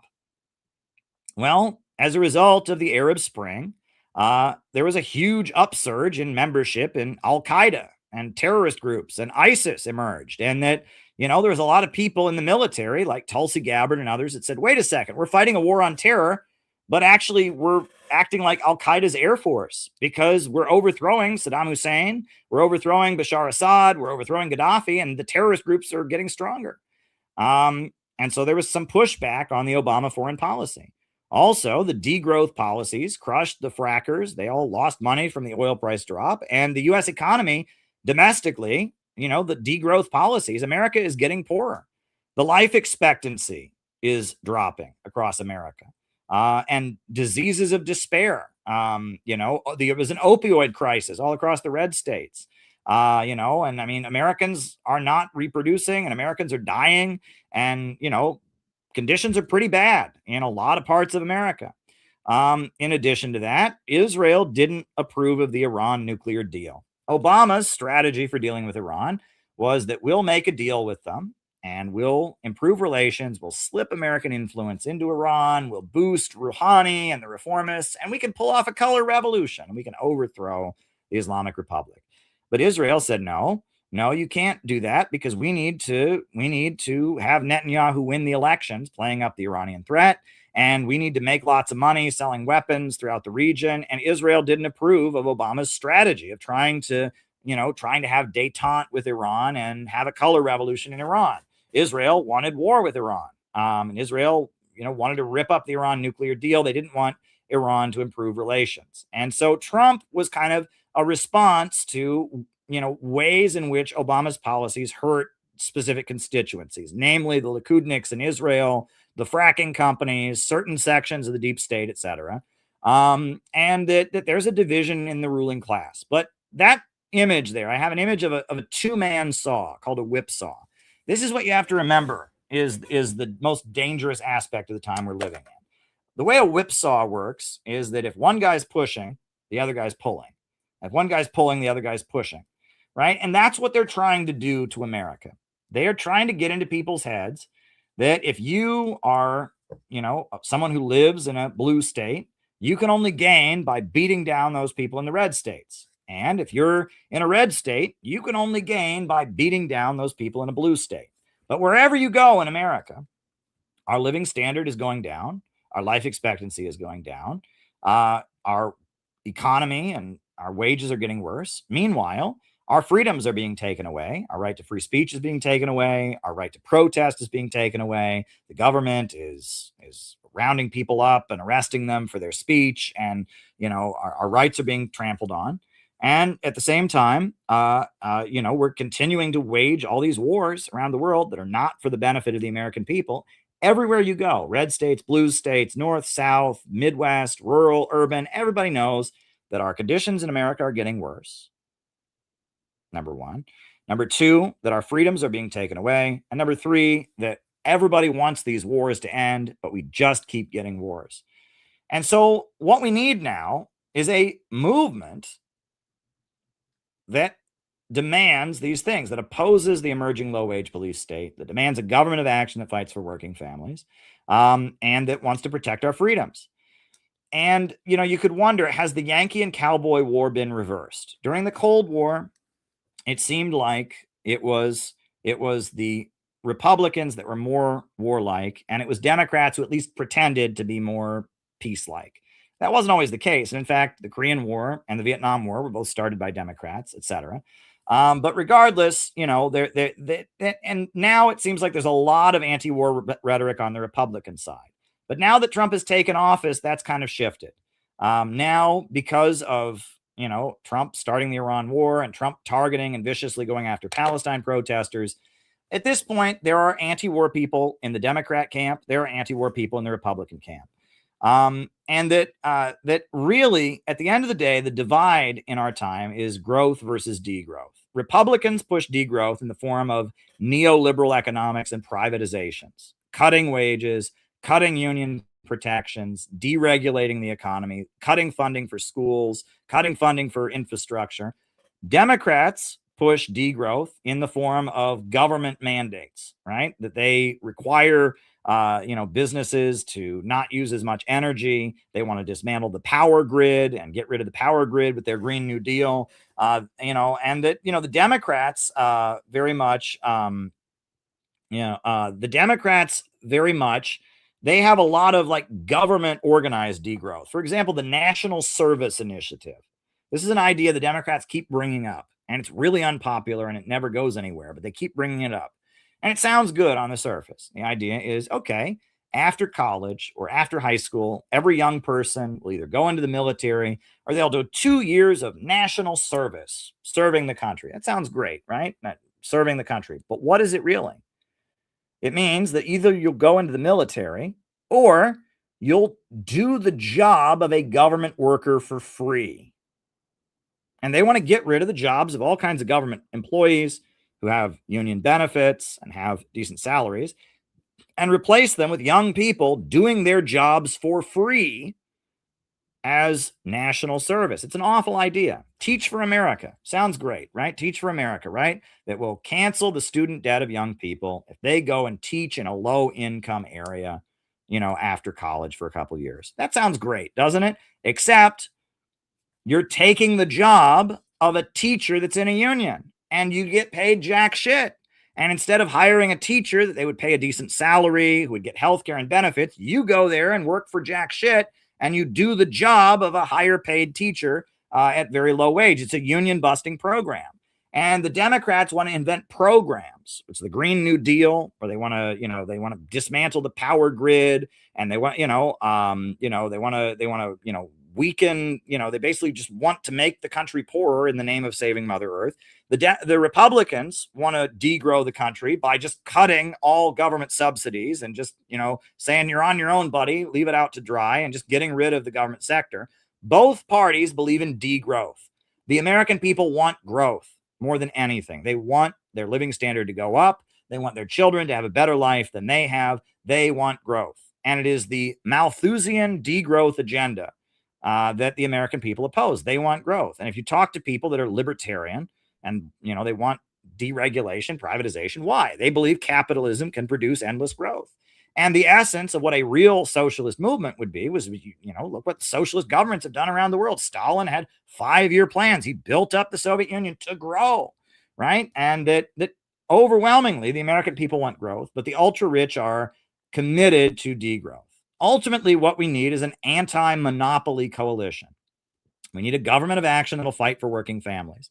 And our organization, the Center for Political Innovation, is a unique movement, and that we're an optimistic movement.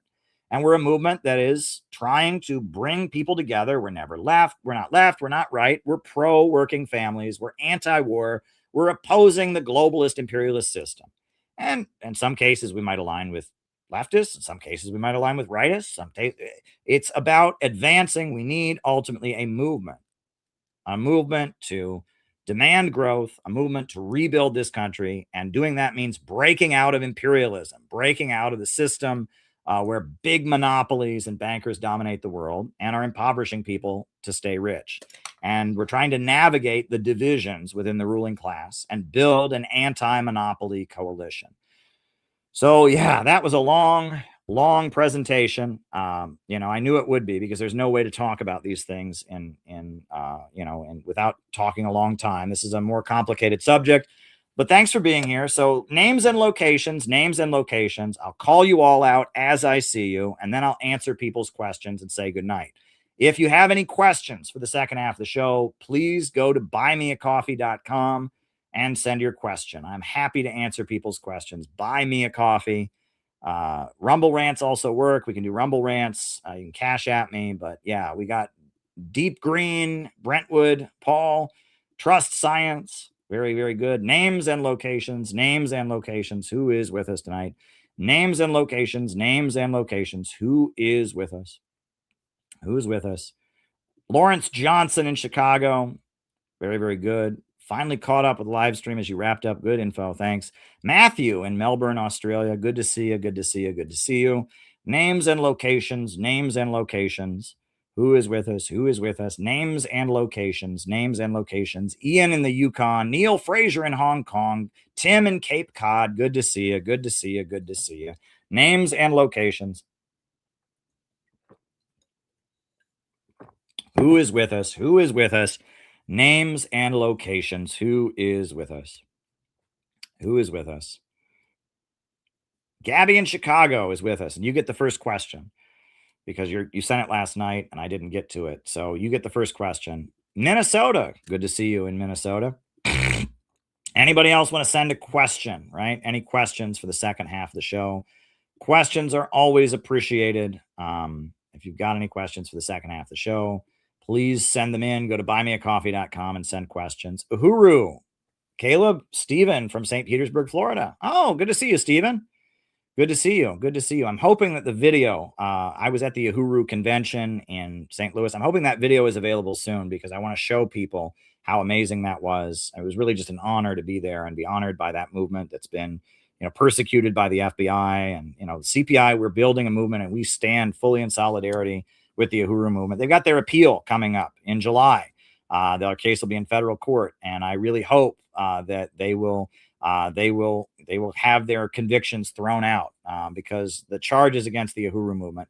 I actually have a video that I made after the Uhuru movement was charged. I'll put that on. This is a video that we made, the CPI made. It's from a documentary film we made called Money and American Injustice. And it's like the section of the film about the Uhuru case. And I will put that on Peter Coffin is a very skilled filmmaker, and he made this. Basically, he edited this. I mean, it's me talking about the Uhuru case. This is us talking about the case of the Uhuru movement. After the rioting was done, U.S. media kind of forgot about those communities. Well, Uhuru, they went out there because they saw black and brown people like themselves that were out there protesting and rioting, and they stayed there. And they've been there since 2014, providing services in the community, giving these young people in the community something constructive to do, not just go out and break shit to raise awareness about the conditions they're in, but ways to actually feed people and serve the community. And they've been there in St. Louis since 2014 doing constructive work. They have really escalated these programs. They have a farmer's market. They provide classes and services to pregnant mothers, and in particular in St. Louis, Missouri, and in St. Petersburg, Florida. They're trying to undo the damage that the U.S. Department of Justice and the state police and the local police and all the forces have been doing in communities like Ferguson, Missouri. And at the same time that they've done this community work, the African People's Socialist Party has also taken a firm anti-imperialist stance. They support China. They support Russia. They support Cuba. They support Iran. And when the United States started piling weapons into Kiev, they defended Russia's right to intervene. This defensive war in Ukraine that Russia is actually waging against world colonial powers, not Ukraine as a single entity, but the U.S. and all colonial powers who have an interest in colonially dominating African people right here in this country and around the world and extracting resources from the majority of peoples on the planet. That system, this current system, is in severe crisis, and they cannot rule in the same old way. Because of that, their homes were raided. Then months later, the federal government came out with an indictment, and it's charging them with being Russian agents. And it's trying to allege that the election campaign that they ran in St. Petersburg, Florida, was somehow interference in the U.S. electoral process. 4 activists associated with the People's Democratic Uhuru movement and the African People's Socialist Party have been indicted by the U.S. Department of Justice. The indictment from the U.S. Department of Justice accuses them of spreading Russian propaganda and cites simply some web conferences that they had, some Zoom meetings, some emails they sent out, as well as the fact that they have run routine election campaigns. Is this of concern to the Secretary General as an attack on human rights, freedom of assembly, etc.? I frankly was not aware of the case before you mentioned it. Let me look into it and I will get back to you. What's going on in Africa is directly connected to what's going on here. What's going on in Ukraine is connected to what's going on in Harlem. You know what I'm saying? It's an international global economy that's all connected. Because they go to conferences in Russia, this constitutes Russian meddling in the elections. The whole thing is ridiculous. It's completely, utterly ridiculous. They've been running these campaigns for years, since before I was born. Back in the 1970s, they were running people for office. Their platform of reparations, I mean, Marianne Williamson, she's a major Democrat candidate. She also says she believes in reparations. I mean, it's not a unique message that they have in that sense, but they have been targeted because they're doing what you're supposed to do. I mean, you know, at all of our meetings, we have a picture of Fred Hampton up on the stage because Fred Hampton, he built a free breakfast program. He organized what he called a rainbow coalition, uniting low-income people, white, black, brown, Arab, Latino, into one organization, you know, trying to build up community empowerment, trying to do community service projects while teaching Marxism and socialism. You know, we look at Fred Hampton as a great example of the American revolutionary tradition. And, you know, the African People's Socialist Party and the Uhuru movement, you know, they don't like that we wave the American flag. They don't like that we consider ourselves patriotic. They have their own kind of unique analysis. They talk about what they call the colonial mode of production. That's not traditional Marxist thinking. And we don't agree with them on a number of issues. But it doesn't matter. We support them. We all have to stand up and oppose the ideology of division and support an ideology of unity based upon our material interests, you know what I'm saying, to work together. People who can't understand that, people who can't get past, you know, this or that, like, we got to put aside our differences and say that if they come for them, they come for all of us. If they go after them, they got to deal with all of us. That needs to be the attitude among anti-imperialists. Yeah. Yeah, that was a video that's part of like a film we made, one of our CPI films that's on the website called Money and American Injustice. You can check that out.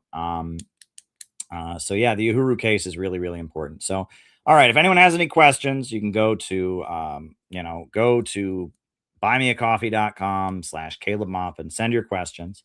We're going to start answering. Gabby has the first question. because she sent it last night. She said, what are your thoughts on the theory that the Lone Star tick could have originated from some kind of bioweapon research or lab experimentation?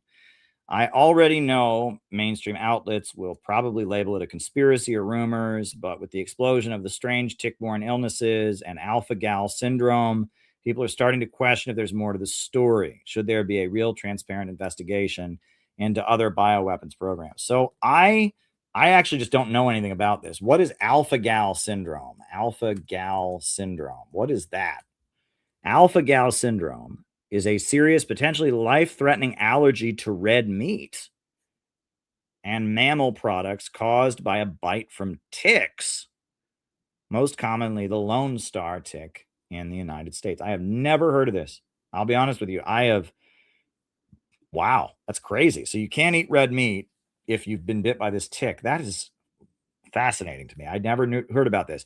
I will say this. Look, ever since the pandemic, they've tried to make anybody who talks about bioweapons or biolabs, they just roll their eyes and they say, you're crazy. But a lot has been revealed. And biolabs do exist. And our government has done all kinds of crazy research about how to weaponize germs. And they've done research about weaponizing germs against certain ethnic groups and certain races. And they've done research about weaponizing germs against certain countries. And that's not disputed. And every time you bring it up, they flip out. If any mainstream figure ever acknowledges this, they scream conspiracy theory, anti-Semitism. But I'm not saying that's where COVID came from necessarily. I'm not saying I'm just saying that exists. And that is a real thing. And when you have the government going out of their way to try and make germs worse, I'd be fine if the government was doing research on how to make germs less deadly. When you have something like the American government spending all kinds of money trying to figure out how to make germs more deadly and more harmful, that does have a risk that could bleed out into the population. When the anthrax thing happened, I don't know if you remember, after 9/11, there was like an anthrax scare. And I mean, the anthrax came from American labs, and I mean, it was from American laboratories that anthrax originated. And I was like, wait a second, why is our government breeding a deadly germ called anthrax? That was a bit of a concern I had. Why would the American government, go out of its way to breed anthrax? And people are like, oh, it's fine. We just do that. I'm like, no, it's not fine. Like, this is kind of a problem, isn't it? Like, and so the idea that our government is doing all kinds of research on how to make germs weapons of war. And yeah, there's potential health risks involved in that. And I mean, you're not a conspiracy theorist for just knowing that or acknowledging it. These things do exist. Now, the next question I've got is from Paul. And Paul says, the role of sellouts from marginalized communities is still underestimated. Could it have been through intelligence, as gay people like Hoover, Cohn, and the FBI and CIA serving empires headed these agencies engineered wokeism in the 50s, in a sense? That's interesting. I don't know what to make. That comes up when you talk about Joe McCarthy, the fact that Joe McCarthy was gay, the fact that Roy Cohn, Joe McCarthy's right-hand man, was gay, the fact that Hoover was gay, and they all were like very homophobic at the same time. And I don't quite know what to make of that. I really don't.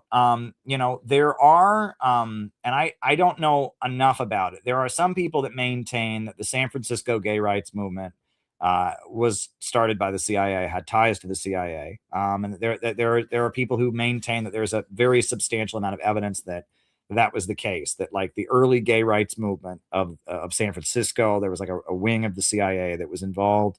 The other thing is that for a long time, it was federal law that if you were gay, you couldn't work for the U.S. State Department because communists would blackmail you over being gay. And so that was a big thing. And that until recently, most wings of the U.S. military also banned gay people. Don't ask, don't tell, or whatever. I don't really know. I don't really know much about it, to be honest. I do know that like during McCarthyism, there was a feeling that homosexuality and communism were synonymous. And, and that didn't match reality because, the communist countries tended to outlaw homosexuality. They thought it was bourgeois decadence. It was really not until the 80s that changed. Generally, until the 1980s, if you went to any communist country and you asked about homosexuality, they'd say, we don't have that here. That's a disease. That's a mental illness caused by capitalism. We don't have that. There apparently was some, tolerance for homosexuality in the early years of the Soviet Union, but I've seen people dispute that. Regardless, it wasn't really until the 80s you had gay rights and communism, being synonymous. But in the 50s, the American government, part of the kind of Catholic anti-communism was this belief that pornography was a communist plot, birth control was a communist plot, homosexuality was a communist plot, and that didn't match what actual communist governments were doing. But it was like, well, communists are left and leftists are socially liberal, so therefore they must be the same. I don't know if there's a connection there. I don't quite know much about it. What I will say is more kind of the connection. And I did a video on this, and this is dangerous territory, but I'll just say it. I'm not saying this is right because it doesn't seem right actually based on, but I'm just telling you what was believed. There's a famous quote from Maxim Gorky, who was a Russian writer. He's kind of the father of socialist realism. He wrote The Mother, which is considered one of the main Marxist propaganda novels from Russia. And he was against the Russian Revolution, but in the 1930s, he made peace with Stalin. He went back to the Soviet Union. He's considered a hero. And then Nizhny Novgorod in Russia, at the time of the Soviet Union, it was called Gorky. The city was named after him. And he's just a very famous writer. He was just one of the main novelists, fiction writers associated with the Soviet Union. He's quoted as saying, that he has a quote I'm not going to quote on here because it's pretty awful. But basically, he's the one who's quoted the most, saying what was commonly believed by communists in the 1930s. That homosexuality and fascism as an ideology were linked together. And that was widely believed. And that at the time of the 1930s, many people believed that, especially the Nazis, there was something that that Nazi propaganda was appealing to suppressed homosexual urges. That was widely believed. That a lot of these Nazis were guys that were gay and were trying to suppress their homosexual urges by becoming Nazis. And that a lot of the Nazi propaganda glorified the naked body of men. There's if you watch Triumph of the Will, the Nazi propaganda film by Leni Riefenstahl, for example. There's a whole scene in the film. Well, first of all, there's no women in the film. Women didn't direct movies very much in the 1930s. So the fact that Leni Riefenstahl, this Nazi woman, directed a movie is a really big deal. There's not a woman in the whole movie. The whole movie is just men. I think there might be a couple women in the crowd, from a distance, but it's all men. The whole movie is just men, men, men. And it's old men talking to young men. And there's one scene in the Nazi war camp where all these teenage boys are scrubbing each other and bathing together in the nude. And you look at it, it's the gayest thing you've ever seen. And that, Leni Riefenstahl was a woman, so I guess she was straight. And the film is just a celebration of the male body, right? And you look at it, and it's the movie Triumph of the Will. I guess it was okay for Leni Riefenstahl; she was a woman, but for if a man watched that movie and liked it, it was a pretty gay movie. And a lot of stuff that Leni Riefenstahl, the Nazi filmmaker, made was really gay. She made a movie about the Olympics that won all these awards, Olympia, and it's all about athletes half naked, really good looking. And after World War II, she went to Africa and she did a photo display of African tribes, and it's all naked African guys. And, it was Nazi propaganda was very much focused on naked male bodies, male ultra masculine imagery. And that the leader of the SS, Hitler's right-hand man, who was executed on the night of the Long Knives. What was that guy's name? Ernst Rem, who was the head of the Nazi street fighting group, the SS, or the SA, the stormtroopers. He was gay. He was openly gay.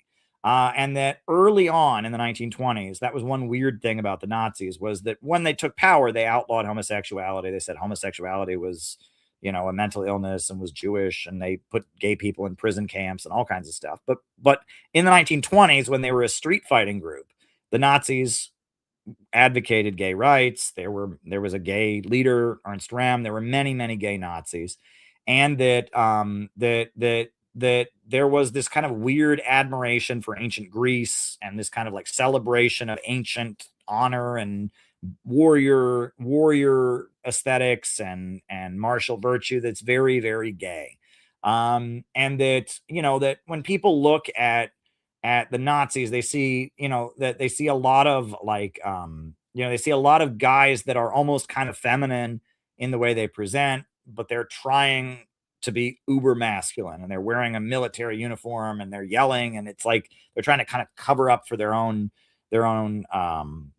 femininity. And that I think that probably is more speaking to what you're describing there. That like that, you know, it's very possible that J. Edgar Hoover, Joe McCarthy, Roy Cohn, these were guys that were kind of in denial of their homosexuality, and were you know, suppressing it actively, and that being an authoritarian conservative was a way of kind of expressing their kind of underlying sexual feelings about masculinity or something like that.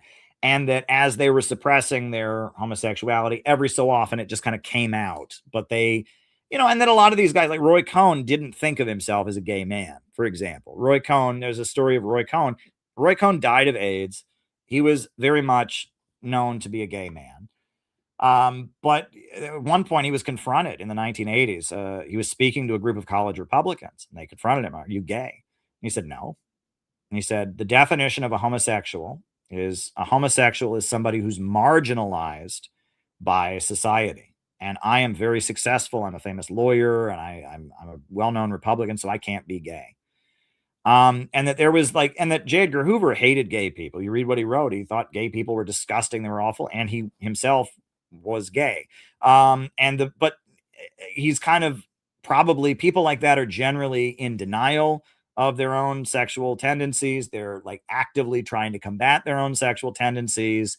And that often, you know, I would say that what you're describing, what you're pointing to, Paul, is more that these guys, you could say that maybe their authoritarian conservatism, the fact they were in the FBI, the fact that they were fanatical anti-communists, is like a way they could express their admiration for authority, their admiration for ultra masculinity, their admiration for the military. It was like an expression of suppressed homosexual feelings. And as they went on with their life, their homosexual feelings came out more and more. But these were people that were probably to some degree or other trying to control their sexual feelings, and their sexual feelings manifested in political ways, I guess. And I think that's what Maxim Gorky is alleging about you know, the Nazis, is that he was saying that, look, if you look at Nazism, it's a whole bunch of guys that have gay feelings that are trying to you know, suppress them, and it comes out in building this weird political movement that's obsessed with, you know, ancient Greece and Rome and uniforms and all of that. I don't really like psychoanalytic analysis of fascism, honestly, because first of all, like the analysis of fascism that's economic, right? Fascism and Social Revolution by R. Palm Dutt is so brilliant and on point. Between Fascism and Social Revolution by R. Palm Dutt, and there's another book called Hitler's Banker, which is a biography of Holomer Schacht. If you understand the economics of Nazism, you understand Nazism. But ever since World War II, you have this book that's widely circulated among academia, and it's called The Authoritarian Personality. It is a load of crap. I have a copy of it here, and it was the CIA funded the Frankfurt School, Der Monat, and Theodor Adorno did this authoritarian personality study, where basically what he's concluded is that the cause of Nazism in World War II is that there's just certain people that think right and wrong exists and might want to join a mass movement. And some of them are Nazis, and they might become Nazis, they might become communists, they might become Roman Catholic. But if you're somebody who believes in right and wrong and doesn't just go with the flow and, you know, wants to be fanatical and dedicated, you have an authoritarian personality. Psychoanalytical, you know, analysis of where fascism came from Fascism was rooted in an economic crisis. It was rooted in the breakdown of capitalism. And if it's just some personality quirk, it's like you're kind of missing the boat. And that before there was Theodore Adorno actually cites a crackpot named Wilhelm Reich. And Wilhelm Reich, he wrote the book, what was it called? Fascism and what is it? Oh no, the mass psychology of fascism, which I have on my shelf over there. And that book is ridiculous. I mean, Wilhelm Reich claims the Nazi salute is an erection. He claims that the swastika looks like naked bodies having sex. And he claims that the reason Hitler came to power is because German parents were discouraging their children from masturbating. And that Nazism was sexual in nature, and that it was all just coded sexual stuff. That's ridiculous. And it's so stupid. And Sigmund Freud read the book and denounced it as crackpot, and the Communist Party of Germany denounced it as crackpot. But then Theodore Adorno endorsed it, and that's cited in the authoritarian personality study. And that, anything to it really just feeds into this idea that fascism is rooted in this problem in human beings, right? And this is the neocon worldview, right? That fascism and communism are the same thing. They're just authoritarian movements, and that human beings just have this evil authoritarian streak, and we just need to be very afraid of human beings. That's the neocon worldview. And when you start getting into psychoanalytic analysis of fascism, you're entering that territory. At the end of the day, fascism serves a purpose for capitalism. When capitalism is in a crisis, it needs to impose degrowth. It needs to destroy productive forces to stabilize itself. They'll build whatever kind of mass movement they need to in order to do it.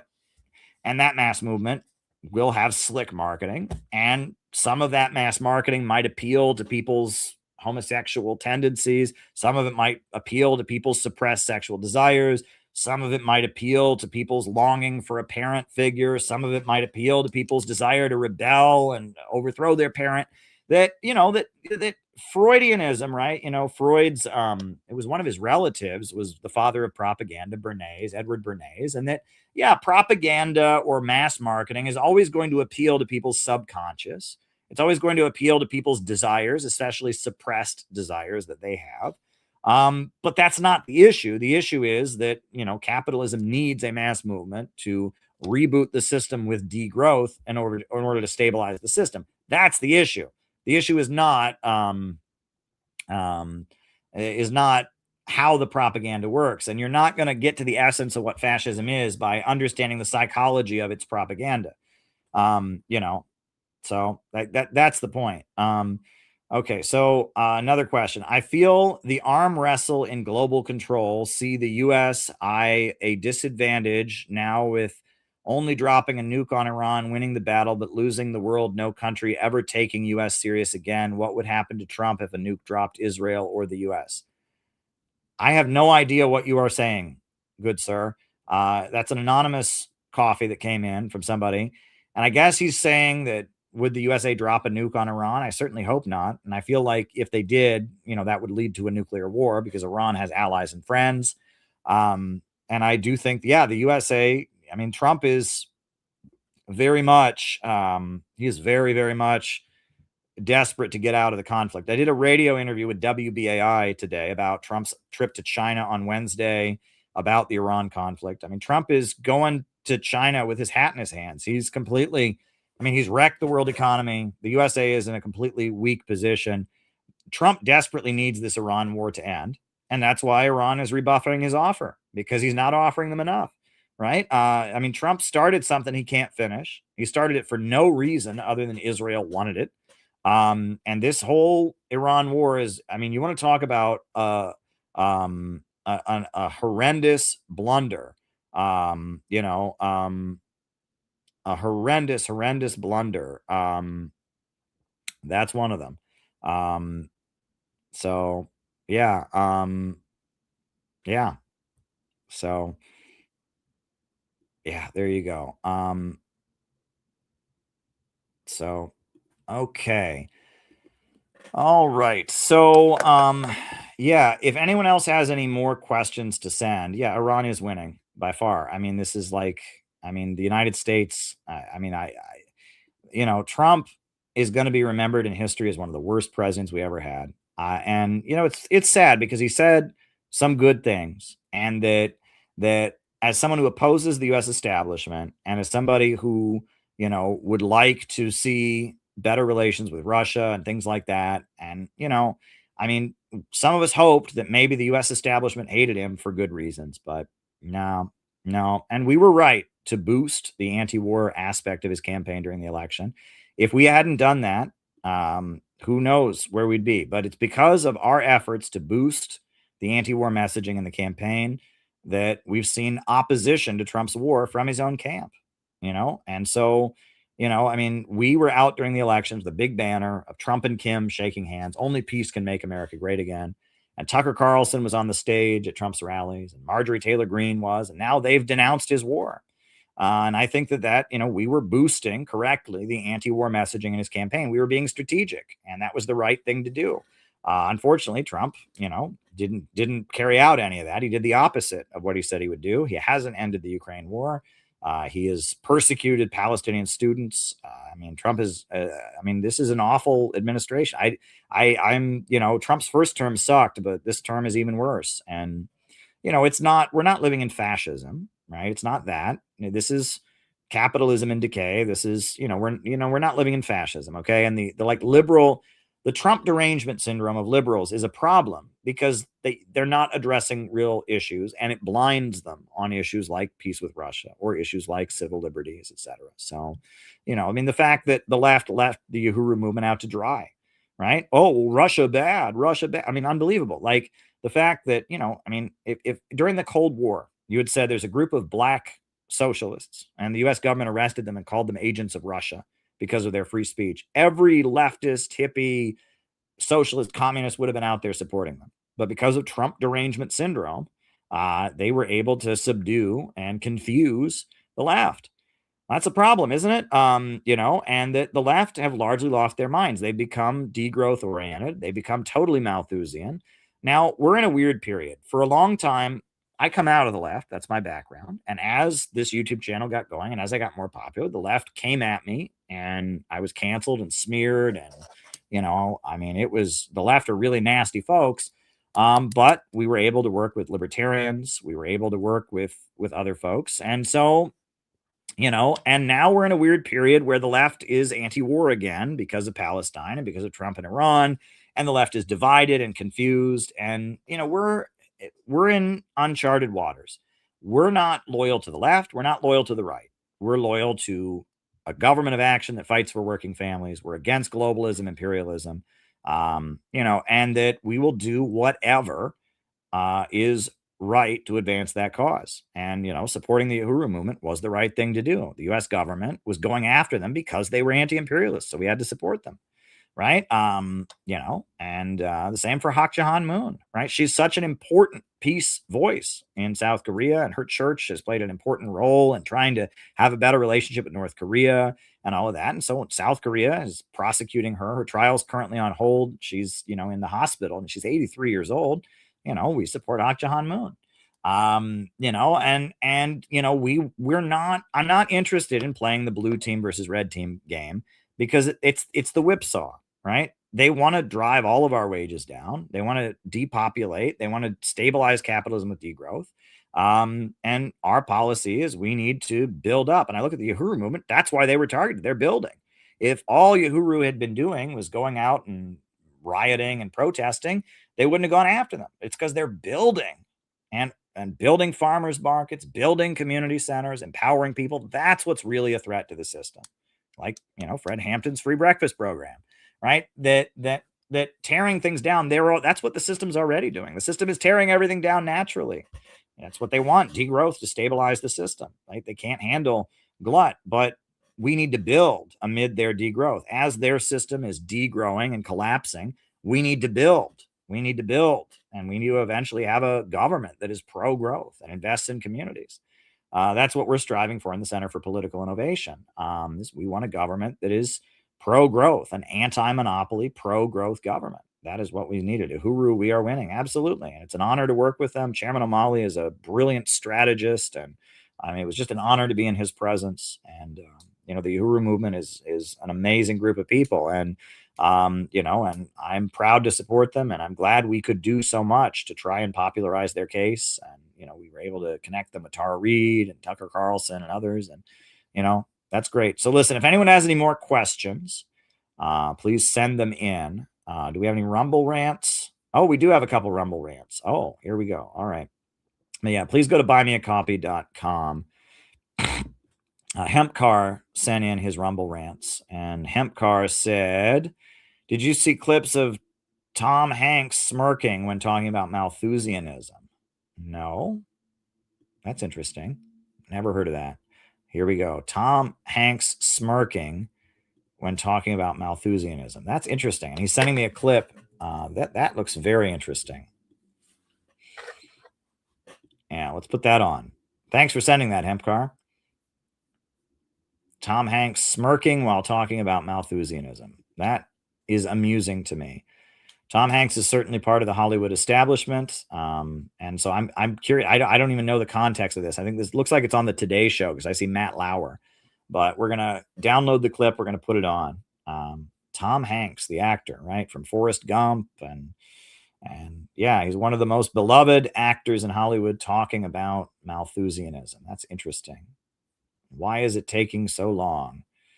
Usually when I download clips, they come very quickly. So why is it taking so long to download this clip? Must be a conspiracy from the Illuminati. I'm just kidding. But let's see if I can get it here. All right.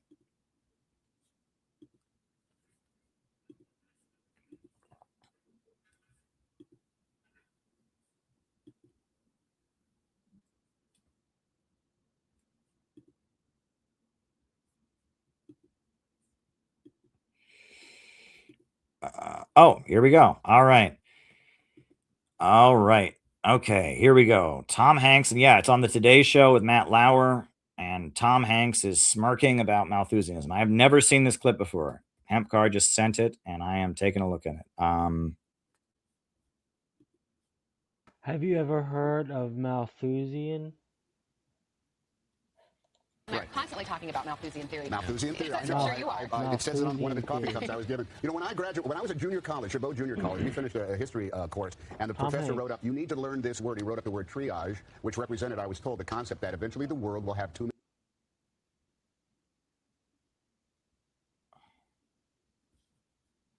people in it in order to subsist on its own. And that stuck with me for a long time, and that's what Inferno is about. The quantum physics of overpopulation. In an instant, there could be too many people on the planet Earth, and actually the math does add up. Just give us a 20-second definition of Malthusian theory, which is amazing. Well, that's what I'm built for. I, Thomas Robert Malthus. That's interesting. I didn't know that that Tom Hanks was a Malthusian, but that makes sense because he's in Hollywood. That's what the ultra-rich believe. Yeah. So, yeah, there you go. There you go. Well, yeah. Okay. Let's see. Hempcar. He's saying, could we have a more democratic society like the in ancient Greece? Well, democracy just means rule of the people. It's a vague concept. So, yeah. So, John Lennon and Yoko went on the Dick Cavett show with pictures of a boy hit by a phosphorus grenade in Vietnam. William Peppers, the children of the Vietnam, got pictures got MLK against the war. Oh, that's good. I didn't know about that. I didn't know that John and Yoko did that. That's interesting. You know, John Lennon's politics are kind of interesting. First of all, I mean, he wasn't like a political activist. He went through kind of a phase where he was promoting communism to some degree. And he has one album that he did after he left the Beatles. It's called Sometime in New York City. It's got a song for Attica State. It's got a song for Angela Davis.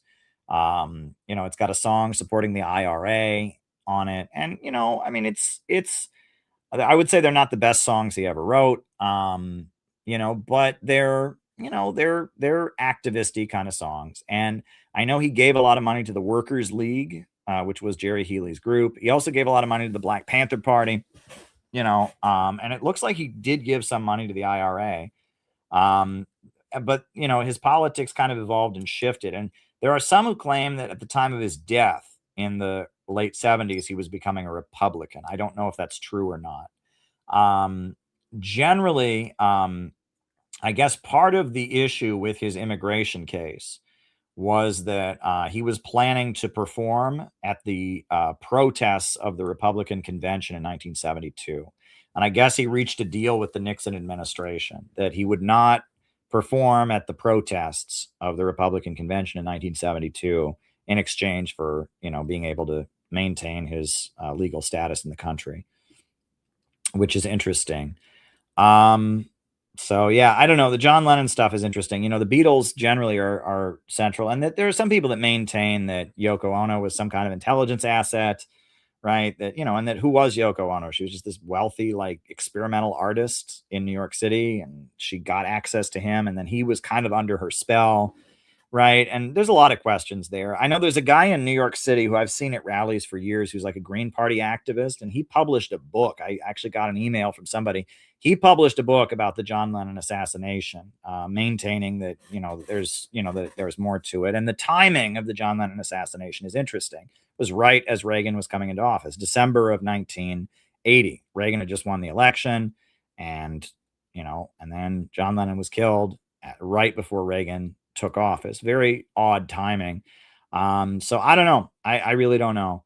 It's very strange. And Yoko Ono is certainly a strange figure. And I will say Yoko Ono is a Zionist, definitely a Zionist. She has signed anti-BDS documents, and she even commissioned an album of John Lennon songs to promote U.S. military intervention in Sudan. So Yoko Ono is certainly, very much part of the establishment. And John Lennon, the Beatles were very much pushed by the mainstream, but then, as things got, John Lennon did have this phase of being a leftist, but it was trendy to be a leftist during that political upsurge of the early 70s. John Lennon, even Elvis, right? Elvis was a Richard Nixon supporter. Elvis was notoriously racist, even though he, basically got rich by copying black music. He was a white guy who could perform black music, but the new Elvis movie that came out a couple years ago with Tom Hanks as Colonel Parker. I was sitting there. I enjoyed the movie because I liked that music, but at the same time, I was sitting there. I'm like, that's not who Elvis was. Everybody knows Elvis was. There was a brief moment though in Elvis's career where he kind of sounded like a leftist, but that's because that's the way the culture was, right? 1969, Elvis made a movie called, you can watch, I think they still show it on cable television occasionally, A Change of Habit, right? Go watch A Change of Habit, right? Let me pull up a trailer for A Change of Habit, right? You can get away with trailers. I'll put it on. It's a movie that Elvis made, and it's like a leftist activist movie about like nuns that are working in an impoverished neighborhood fighting against police brutality. And it's like an activist-y kind of leftist Black Panther kind of movie that Elvis made. And he did that song In the Ghetto, and he did a song Don't Cry Daddy. And, it's like 1969, 1970, because that's the way Hollywood was during those years. He made some very leftist sounding films, and he did, his comeback special where he did If I Can Dream, the song dedicated to Martin Luther King. And, but he was not a leftist. He was not an anti-racist. He supported the Vietnam War. He, he was all that, but he had a minute where that was just the way the art and culture was. And so the Hollywood movie that they made talked about that. And I'm just like, okay, like that's not a fair representation of who Elvis Presley was. Elvis Presley was a conservative. He was a conservative, and he was a Nixon supporter. He was pro-Vietnam War. And, he really hated the counterculture because he got popular before the hippie thing had started. And but yeah, here we'll put on, this is when Elvis had his left phase. In 1969, he made this movie Change of Habit, which is, you watch it, it's kind of like a leftist Black Panther, anti-capitalist pro-working class, anti-racist movie. It's like a leftist movie, and it's funny because that's just, you know. Look and listen, baby. What you need is a change of habit, a change of habit, a change of outlook, a change of heart. You'll be all right. Elvis Presley in a change of pace role of a doctor doing his best to keep the lid on a red-hot ghetto. Mary Tyler Moore, dedicated to her calling, but at heart a woman. Barbara McNair, famous pop singer, in a new kind of role. And introducing lovely Jane Elliott. If we're going to reach these people, we've got to be accepted first as women, then as nuns. Please don't. I get a feeling there's a message here. Like maybe there's somebody else? You could say that, yes. An idealistic doctor and three sisters of mercy doing their thing in a tough city jungle, facing situations hard to cope with. Romance beyond their bounds, and the madness of our times.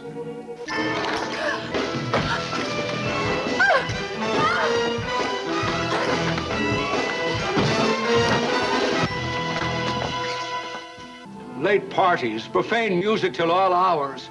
Forsaking the habit was one thing, but now you're not even dressed like females. Father. I've had enough of you. I want you out of my parish. Father, we've done nothing to be ashamed of. So let us pray together, sing together, sing together. Stop the music! In honor of San Juan de Chaguez, all debts to the banker are hereby canceled. Sure do like trouble, Irene. Lucky for you, you're wearing that gunny sack, Dinge. Well, don't let that stop you. You small-time gorilla. I'm just gonna lay all my cards on the table. This place can slow you down, you know what I mean? I wish there were an easy answer. Let's try to find a way, Michelle. Could he change her life? Could she forget her vows and follow her heart?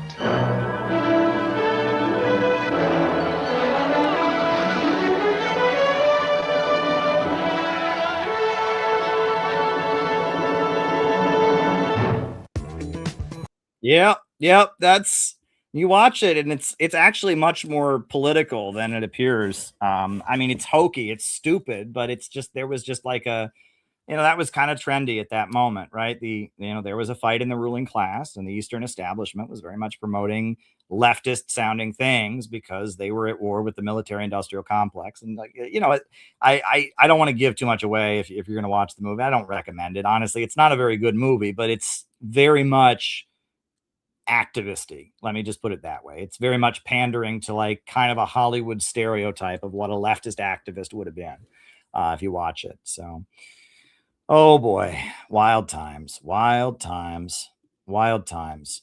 like I said, if anyone's got any more questions, that would be appreciated. But yeah, good times. You know, this channel is up and running. We're doing the nightly live streams. They're going well. And yeah, I'm feeling good about it. So dare to struggle, dare to win, everybody. I guess people don't have more questions, so I'm probably going to wrap this up. Tomorrow night, we're having the Juche study group, the second session of the Juche study group. So join us. If you have your webcam on, you have to be able to see your face. You can join. So you can do that if you want. That'll be cool. It's here on this channel. It's also on the CPI channel. And if you want to mark your notifications, the Juche study group is pretty cool. It's very important. So I know what I'll do. I will put on my WBAI interview that I did today, right? I went on WBAI radio today, and I need to cut the clip of it for the channel. So why don't I show it on here while I, what do you call it? While we're waiting for people to send their questions. So yeah, if anyone's got any more super chats, please send them in. But I have to take the audio clip and I will cut the video and we'll put my WBAI interview from today on here. I was going to put it on the channel as soon as my stream was over anyway, but I'm having a good time waiting for you all to send more questions, and I'm not in any rush, so why not put my radio interview on? So I just downloaded the clip, WBAI, May 11th. All right, so now I put it on the desktop, and then I open iMovie. Then I have to import the WBAI graphic, the symbol of the radio station that I use for the visual on all of the radio interviews. And then I take the audio. And yeah, May 11th. All right. So then I put the graphic and I take the audio. And I stretch out the graphic so it plays for the entire clip, and I adjust the graphic so it's right. Okay. And so now I export the file. Boom. All right. WBAI, May 11th. Okay. And so now iMovie program exports the file. And then we'll put on my WBAI interview, and that'll give you more opportunities to send questions. That'll be great. I like going on WBAI radio. Rebecca Miles is a friend. She has a great show on WBAI, and they have me on pretty frequently. And it was quite a long interview I did today about China and all kinds of stuff. So as soon as that is done, it's rendering the file, we'll put on my WBAI interview. That'll be good. We're going for quite some time tonight. We're about 20 minutes out from the 4-hour mark. We haven't done a 4-hour stream in a long time. So yeah, there you go. So yeah, if anyone has any more questions, send them and I'll answer them after I play the WBAI interview. But yeah, WBAI radio is kind of an institution in New York City. It's the Pacifica radio station. It's where Amy Goodman got her start. It's actually mentioned in a Fugs song. The song, there was a kind of a counterculture group called the Fugs, and they talked about a girl talking about taking her college exams on acid on WBAI. It's just kind of, it's the leftist kind of radio station of New York City, Pacifica Radio. And they have me on. I understand there's a guy named Gary Null who owns a lot of health food stores. He's kind of a powerful entity in counterculture circles in New York City. Gary Null. Do people know this name? Gary Null is his name. And he owns health food stores, and he's kind of he's certainly critical of the vaccine. He was a vaccine critic, which took courage. And I think he was a Bernie Sanders supporter. And he sells dietary supplements and stuff. I see his Wikipedia page has been designed to smear him, which is interesting because Gary Null has quite a following in New York City. There's a lot of people in New York City who really like him. He's considered to be, he's got a lot of people who like him, but I looked at his Wikipedia page. It's kind of like the stuff on the internet about me. It's just completely designed to smear him. But I don't know much about him. I'm not going to defend Gary Null. I don't know enough about his science views, but it's clear whoever edited his Wikipedia page, right? That's now, he's legit, right? Whoever edited his Wikipedia page clearly, doesn't like him. So that's wild. But anyway, so yeah, WBAI radio station. I go on pretty regularly. Rebecca Miles, who's the host of their show Frontline Voices, has me on. So while this interview plays, think of a question to ask me in the second half of the program. Think of any more questions. I'll answer any more questions that come in after this plays, and then I'm going to sleep. So send questions. Final call. I'm going to this is a long interview. It's like a half hour. It's like a 20-minute interview I did with WBAI radio today. I'm going to put it on, and then I'll answer any questions that come on after it. So, all right. My WBAI radio interview from today, which is, or I guess now it's May 12th, but from May 11th, Monday. Now is Caleb Maupin, journalist and political analyst, to give us his take on the latest out of Iran and the US peace negotiations and the ceasefire, and also what we might look to happening as Trump visits China later this week. President Trump visits China later this week. Welcome to the show, Caleb. Sure, glad to be here. So, I just wanted to get your take on, we've heard that Iran's foreign minister saying the United States continues to have unreasonable demands about in their peace proposals. President Trump has just said that Iran's response to their peace proposal is totally unacceptable.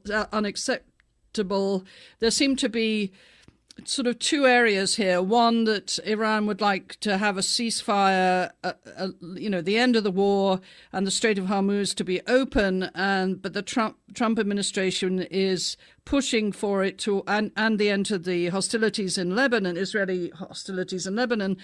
And the Trump administration seems to be wanting to include in it some kind of arrangement about nuclear and nuclear power, or the not having a nuclear bomb, and to arrange for the enriched uranium to be sent either to a third country or be taken over by the US. So it seems like one's a bigger deal than what the Iranians proposing. But what's your sense of what's going on there? Right. So it's important to note that what is being discussed in the talk, the stories of U.S. officials and the stories of Iranian officials don't line up. According to Iran, they have not discussed any aspect of their peaceful nuclear energy program with the United States, and that's simply not on the table. As far as they are concerned, the negotiations are only in regards to ending the conflict, the Strait of Hormuz, et cetera. And according to Iran, they're asking for very basic, reasonable things. They're asking that their territorial integrity be respected, that the war in Lebanon come to a halt, and that they get security guarantees they won't further be attacked. The United States won't agree to it. Now, Washington and the Trump administration is saying that the point of the negotiations is Iran's peaceful nuclear energy program. And Iran says that that is not being discussed. Now, Iran's position for the last 37 years has been that they will never develop a nuclear weapon. Their position has been that developing a nuclear weapon goes against the Islamic law, that there are fatwas against it, et cetera. Now, in light of recent events, there has been discussion about whether that will be changed. In the Iranian parliament, there has been a number of forces that are saying in light of the U.S. attacks, they should get a nuclear weapon to defend themselves, but that's very new. For the last 37 years, they have been saying otherwise. And so we have a situation where it's also important to note that Russian President Putin spoke about this. In Russia, they had Victory Day to celebrate the victory in the Second World War, the 81st anniversary of the end of the Second World War. And after Victory Day, Russian President Putin had a press encounter where he answered questions from the press.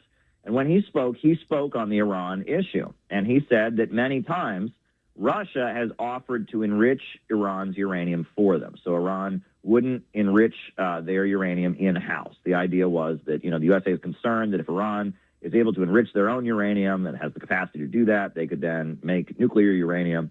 And of course, every site is monitored by the International Atomic Energy Agency. It would be immediately detected if they were to do that. But I guess that's the USA's concern, is they shouldn't be able to enrich uranium in-house in Iran. So Russia has offered to do that, to enrich the uranium for them. Russia already has nuclear weapons. They're also a signatory of the Nuclear Non-Proliferation Treaty. And the idea is that Russia would enrich their uranium for them. And Ali Larijani, who was the head of the Iranian National Security Council, who was murdered in this war, he was apparently very strongly in favor of that. And Putin praised him as a very sensible person, as a person who was willing to kind of arrange for this kind of compromise where Russia would enrich Iran's uranium. Iran wouldn't have the capacity to enrich its own uranium, and so there'd be no fear that they could enrich their own uranium for nuclear purposes. But Putin pointed out that Ali Larijani was murdered. He was killed. And so he obviously cannot, facilitate such a deal. And that it seems like a lot of the sensible leaders who were trying to avoid war are the ones who got killed. And so we're going to have to see what happens next. Now, there are voices in Iran that say they should just withdraw from the Non-Proliferation Treaty, because what good did it do them? Because they have been members of the treaty. They've never found to be in violation of the treaty. They enriched uranium. They developed their peaceful nuclear energy program. They gave up their peaceful nuclear energy program almost entirely in 2015. And in exchange, things have only gotten worse. And if you look at the track record, Iraq didn't have a nuclear program. It did not have weapons of mass destruction. America lied and said they did, invaded them, killed hundreds of thousands of Iraqis. Gaddafi gave up his nuclear and chemical weapons program in an agreement with the United States at the launch of the war on terror. He made an agreement, and look what happened to Libya. Libya was once the most prosperous country on the African continent. Now it's been bombed and destroyed, and it's been reduced to poverty. And Syria, they gave up their chemical weapons at the beginning of the conflict as part of a deal with the Obama administration. They never had any nuclear aspirations. They were invaded. But North Korea withdrew from the Nuclear Non-Proliferation Treaty and developed their own nuclear weapons, and they are solid and safe. And so, it almost looks like the United States in its foreign policy is trying to subtly send the message, if you want to stay in power, you better get a nuclear weapon. And I think there's a lot of Iranians who say, you know what, that's been our mistake all along. We should have just gotten nuclear weapons from the beginning instead of trying to maintain a peaceful nuclear energy program and being part of this. Maybe, we'd be a lot safer and not be messed with if we had just gotten an atomic bomb. And so it seems like U.S. foreign policy is actually kind of having the opposite of its intended effect. And so it may be possible that we see the Iranian parliament take moves, maybe the new supreme leader, and maybe Iran will begin moving toward getting a nuclear weapon. But as of now, their policy is that they have never sought one that violates their law. We have the Trump administration continuing to say, that was at the beginning in the Trump State of the Union. He said, we've never heard them say the magic words, we'll never get a nuclear weapon. Well, yes, they've said those magic words for decade after decade after decade. But it hasn't done them any good. And so that's kind of the situation here. And again, this is we're listening to Washington talk about what was negotiated. We're listening to Iran talk, and they're not describing the same conversations. So we're asking questions, are there like back channel conversations about the nuclear program that are not official, that maybe the Iranian foreign ministry is not acknowledging? Or is Trump just making this up? Or is this propaganda? I don't know. I don't know what's really going on. But as of now, the accounts of the talks don't line up. Trump says that Iran's response to his peace offer is unacceptable. Iran says their peace offer is completely acceptable and is simply a basic acknowledgement of their rights in light of a completely unprovoked attack. So that's the situation. So later this week, President Donald Trump is due to fly to China for talks. In the last occasion he did this, the White House says Trump cares about results, not symbols. But in his 2017 trip, he produced $250 billion in trade deals that largely never materialized, and a 2020 round worth of $200 billion that mostly fell apart too. What should Americans believe that this visit, that it will be any different? Right. So largely the perception in the press, and we're talking even the mainstream press, is that Trump is going to China with his hat in his hands in a very weak position, because the impact of the war on Iran has been, the global economy really suffering, and that, we just saw Spirit Airlines close down here in America, and that the economic situation is getting worse, and that to some degree or other, Trump was supposed to visit China a couple months ago, and he delayed it. And I think he was hoping to go to China in a stronger position after this war against Iran, but that's not the case, and that Trump is coming in from a position of weakness. Now, the New York Times tells us, I don't know why they chose to do it this way, and I don't know whose idea to frame it this way, but the New York Times is saying that the focus of the United States in China will be the 5 Bs, they're calling it. Boeing planes, American beef, soy, beans, a board of trade, and a board of investments. They're saying that's America's focusing on the 5 Bs, whereas China will be focusing on the 3 Ts, tariffs, technology, and Taiwan. And they're framing it that way. But rare earth minerals and China's control over them and China's restriction of export of rare earth minerals, that's a really important issue, right? That China basically has cornered the market of these rare earth minerals. They're very, very important in computer chips and, electric car technology. And China has basically cornered the market of them and has been restricting exports in response to Trump's moves that have economically hurt them. And that's certainly going to be discussed. And that's, a point of leverage that China has over the United States. The United States, it seems, has been trying to get oil leverage over China, right? That China relies on oil imports, and that's why they have very closely, maintained military control over the South China Sea, as they need to make sure those oil tankers continue to flow into the port of Shanghai, and that Iran and Venezuela were 2 countries that didn't have a good relationship with the United States and were aligned with China and gave China lots of oil. And China could buy their oil. And the understanding is that with Venezuela in a position where they can't export oil, with their leader, kidnapped and all of that, and Iran in the middle of a war with the Strait of Hormuz, that, China would be more reliant on oil from countries that are close to the United States, and so the United States would have oil leverage over China. However, it seems like the fact that the Strait of Hormuz remains closed and the global economy is screaming, that seems to be more of the issue for Trump than for China. So, if Trump was hoping to go there and say, all right, well, you have to get oil from people that are our friends, so you better give us what we want, now it's more of a situation of Trump desperately needs that Strait of Hormuz to open up, or else he's going to be just pummeled in the midterms. He's already, look at his polls. The U.S. economy is not doing well, and Trump needs a way out desperately. China's also got this rare earth mineral leverage. Trump is in a very weak position as he heads to China on Wednesday. Right. So also you mentioned the 3 Ts and the 5 Bs. So under Trump's tariffs were struck down, of course, by the Supreme Court. And also the Trump administration came back with a sort of global 10%. That has now been struck down in appeals. So how exactly does the White House claim that the policy leaves the U.S. in a strong position going into these negotiations? It doesn't. The USA is just simply not in a strong position. They don't have all the cards they need. China's got the rare earth minerals. China's not in a position of weakness because of their attack on Iran or their attack on Venezuela. And America is in this position of weakness because the Strait of Hormuz remains closed.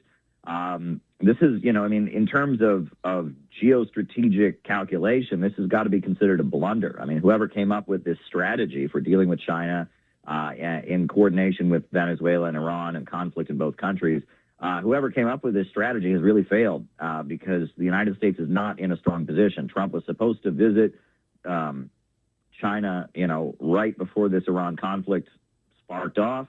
He then delayed the trip, and now he's headed there now. And I think the expectation was that after this conflict with Iran, he would be in such a strong position that he'd be able to go to China and negotiate from a position of strength. That's just not the case. And you look at the objective scenario here, China is in a much stronger position. America has largely been discredited and isolated by the unprovoked attack on Iran. The Strait of Hormuz is closed. The world is angry with America over that. The world is not jumping in to join America in fighting Iran. The USA is almost being pressured by the world to make concessions and end this conflict because of the disastrous outcome that it's having. The move has really kind of weakened the position of the United States in all sectors, but in particular in the idea of sitting down at the table with Xi Jinping. The USA is just not in a good position. Right. Trump has suggested that Xi respects me might not be enough to prevent China's military encroachment on Taiwan, while also discussing selling arms to Taiwan. Isn't that a direct contradiction? And which is the U.S. policy? And also, in light of what's happened with Iran, and that Iran was able to carry out strategic warfare by hitting U.S. bases in other countries. Do you think China is looking at that example of where the U.S. had made a miscalculation? Right. So as far as Taiwan is concerned, one China is the American government policy. Officially now, there is one China, and its capital is Beijing, and its government is on the mainland. And the government on Taiwan is not recognized by the United States. However, there are huge amounts of U.S. Economic ties, and there are weapons sales, and that there is a layer of people in America that are connected to the government on Taiwan, and there's a layer of kind of anti-China activists and others that are connected to the, quote, independence movement that would like to declare Taiwan to be a separate country. And the playing and messing with China on the issue of Taiwan has been kind of a staple of the Trump administration. Before Trump took office the first time, you remember, he as the president-elect, not actually the president yet, before he took the oath, he had a phone call with the president of the government on Taiwan. And that was a statement, hinting that the USA kind of recognized to some degree or other the government on Taiwan, but he was not officially the president, so it wasn't an official phone call. And that, Nancy Pelosi going to the island of Taiwan when Joe Biden was president as Speaker of the House, as the highest ranking U.S. government official, to visit the government, the island of Taiwan to make a statement. And she was there also making deals regarding computer chips, et cetera.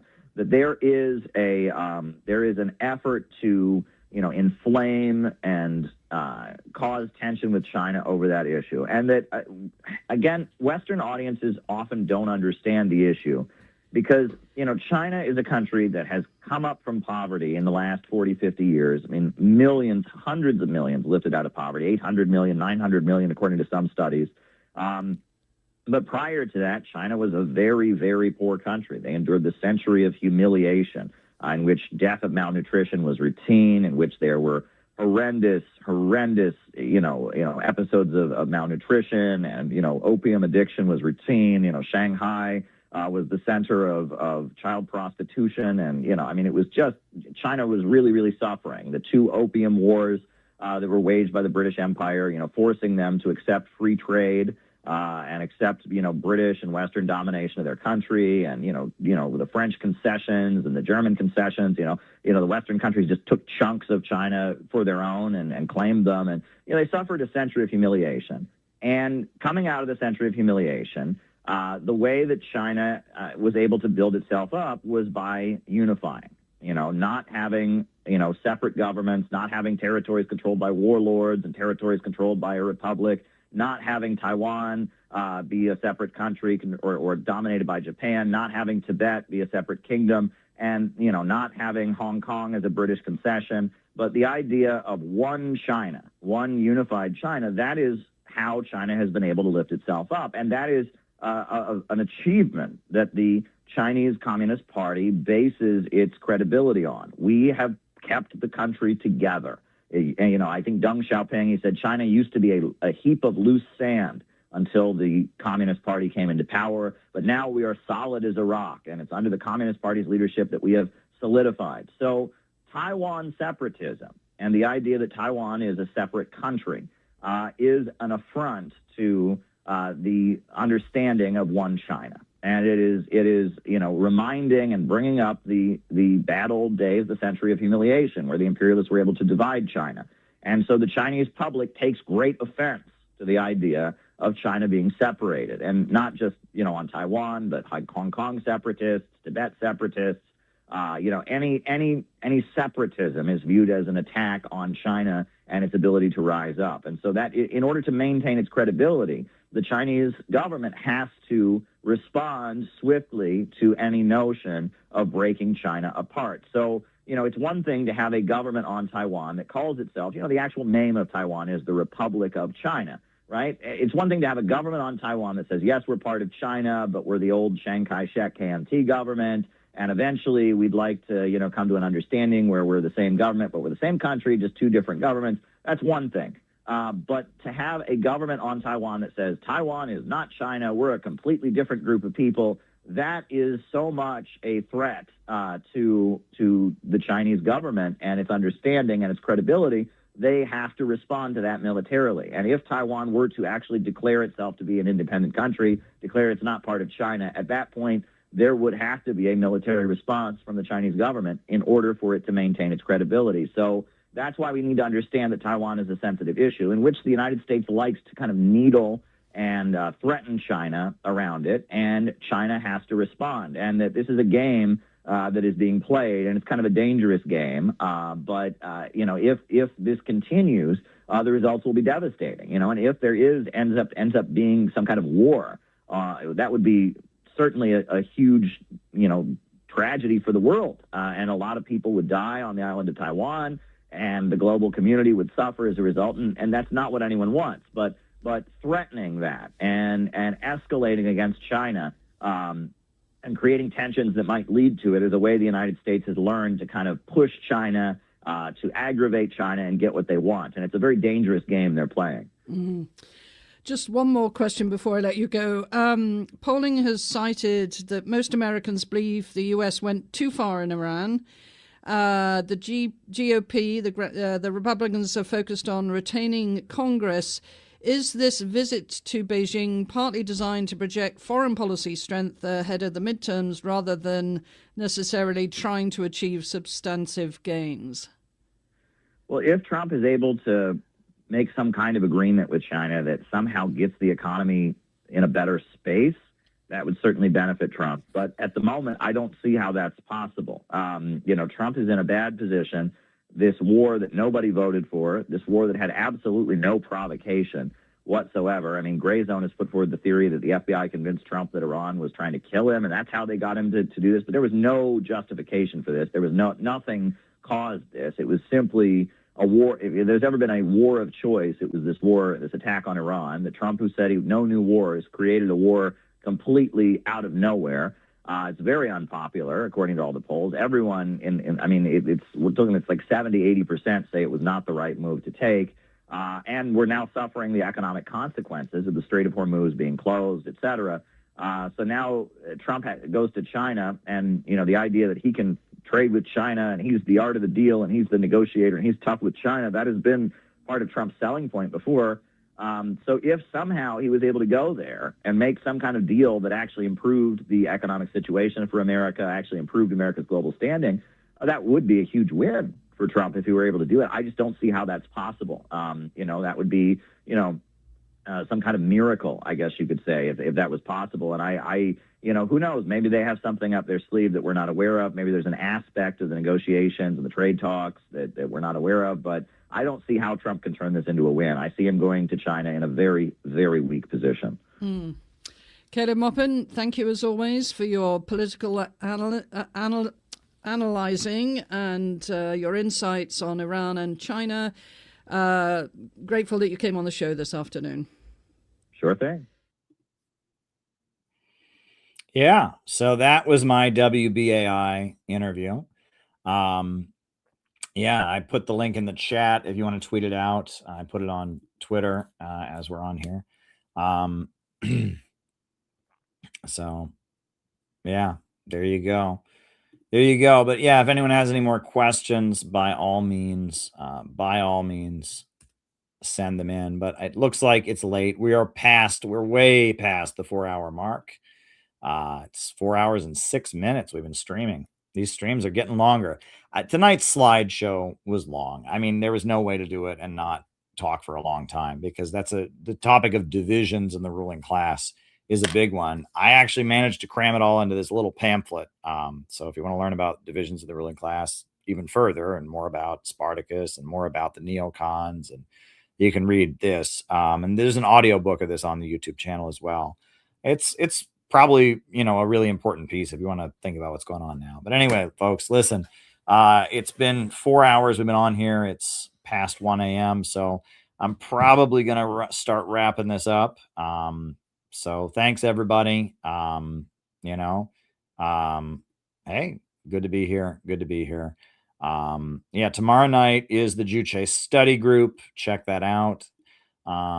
You know, look, we've got some big plans for CPI coming up in July and August. And if you want to just send a donation to CPI to help us do it, that would be great. We're trying to figure out different ways of raising money, the book blast, etc. But, you know, if you could just send a donation, you know, the CPI, you know, cpiusa.org/donate. You just go there and you can just drop a donation. It goes straight to us. Doesn't have to go through anything. It's a stripe. You know, you can just send us a donation. You can do that. That would be a great way to help us. You know, I'll just show you. We're building an anti-imperialist movement in America. Here, I'll put the video on.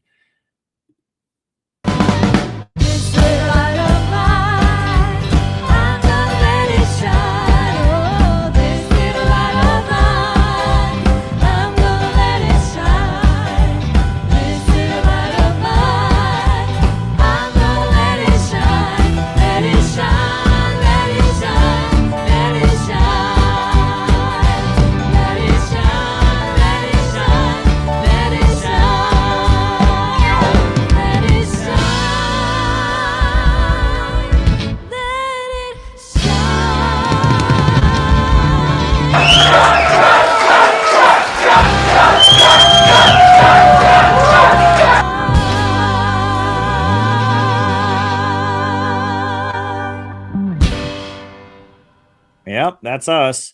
So if you want to just donate to help us get done what we need to get done coming up, we got some important activities planned. July and August are going to be important months for CPI. We've been doing so much. I mean, I think about everything we've done this year. Whew, our organization is just constantly doing stuff. So, all right, everybody. Well, listen, I'm going to put on the closing music and we're going to say good night. So thanks. Be in touch. Tune in tomorrow for the Juche study group. And yeah, dare to struggle, dare to win. New upsurge in the struggle against U.S. imperialism is now emerging throughout the world. Ever since World War II, U.S. imperialism and its followers have been continuously launching wars of aggression. But the people of various countries have been continuously waging revolutionary wars to defeat their aggression. And while the danger of a new world war still exists, and the people of all countries must get prepared, revolution is the main trend in the world today.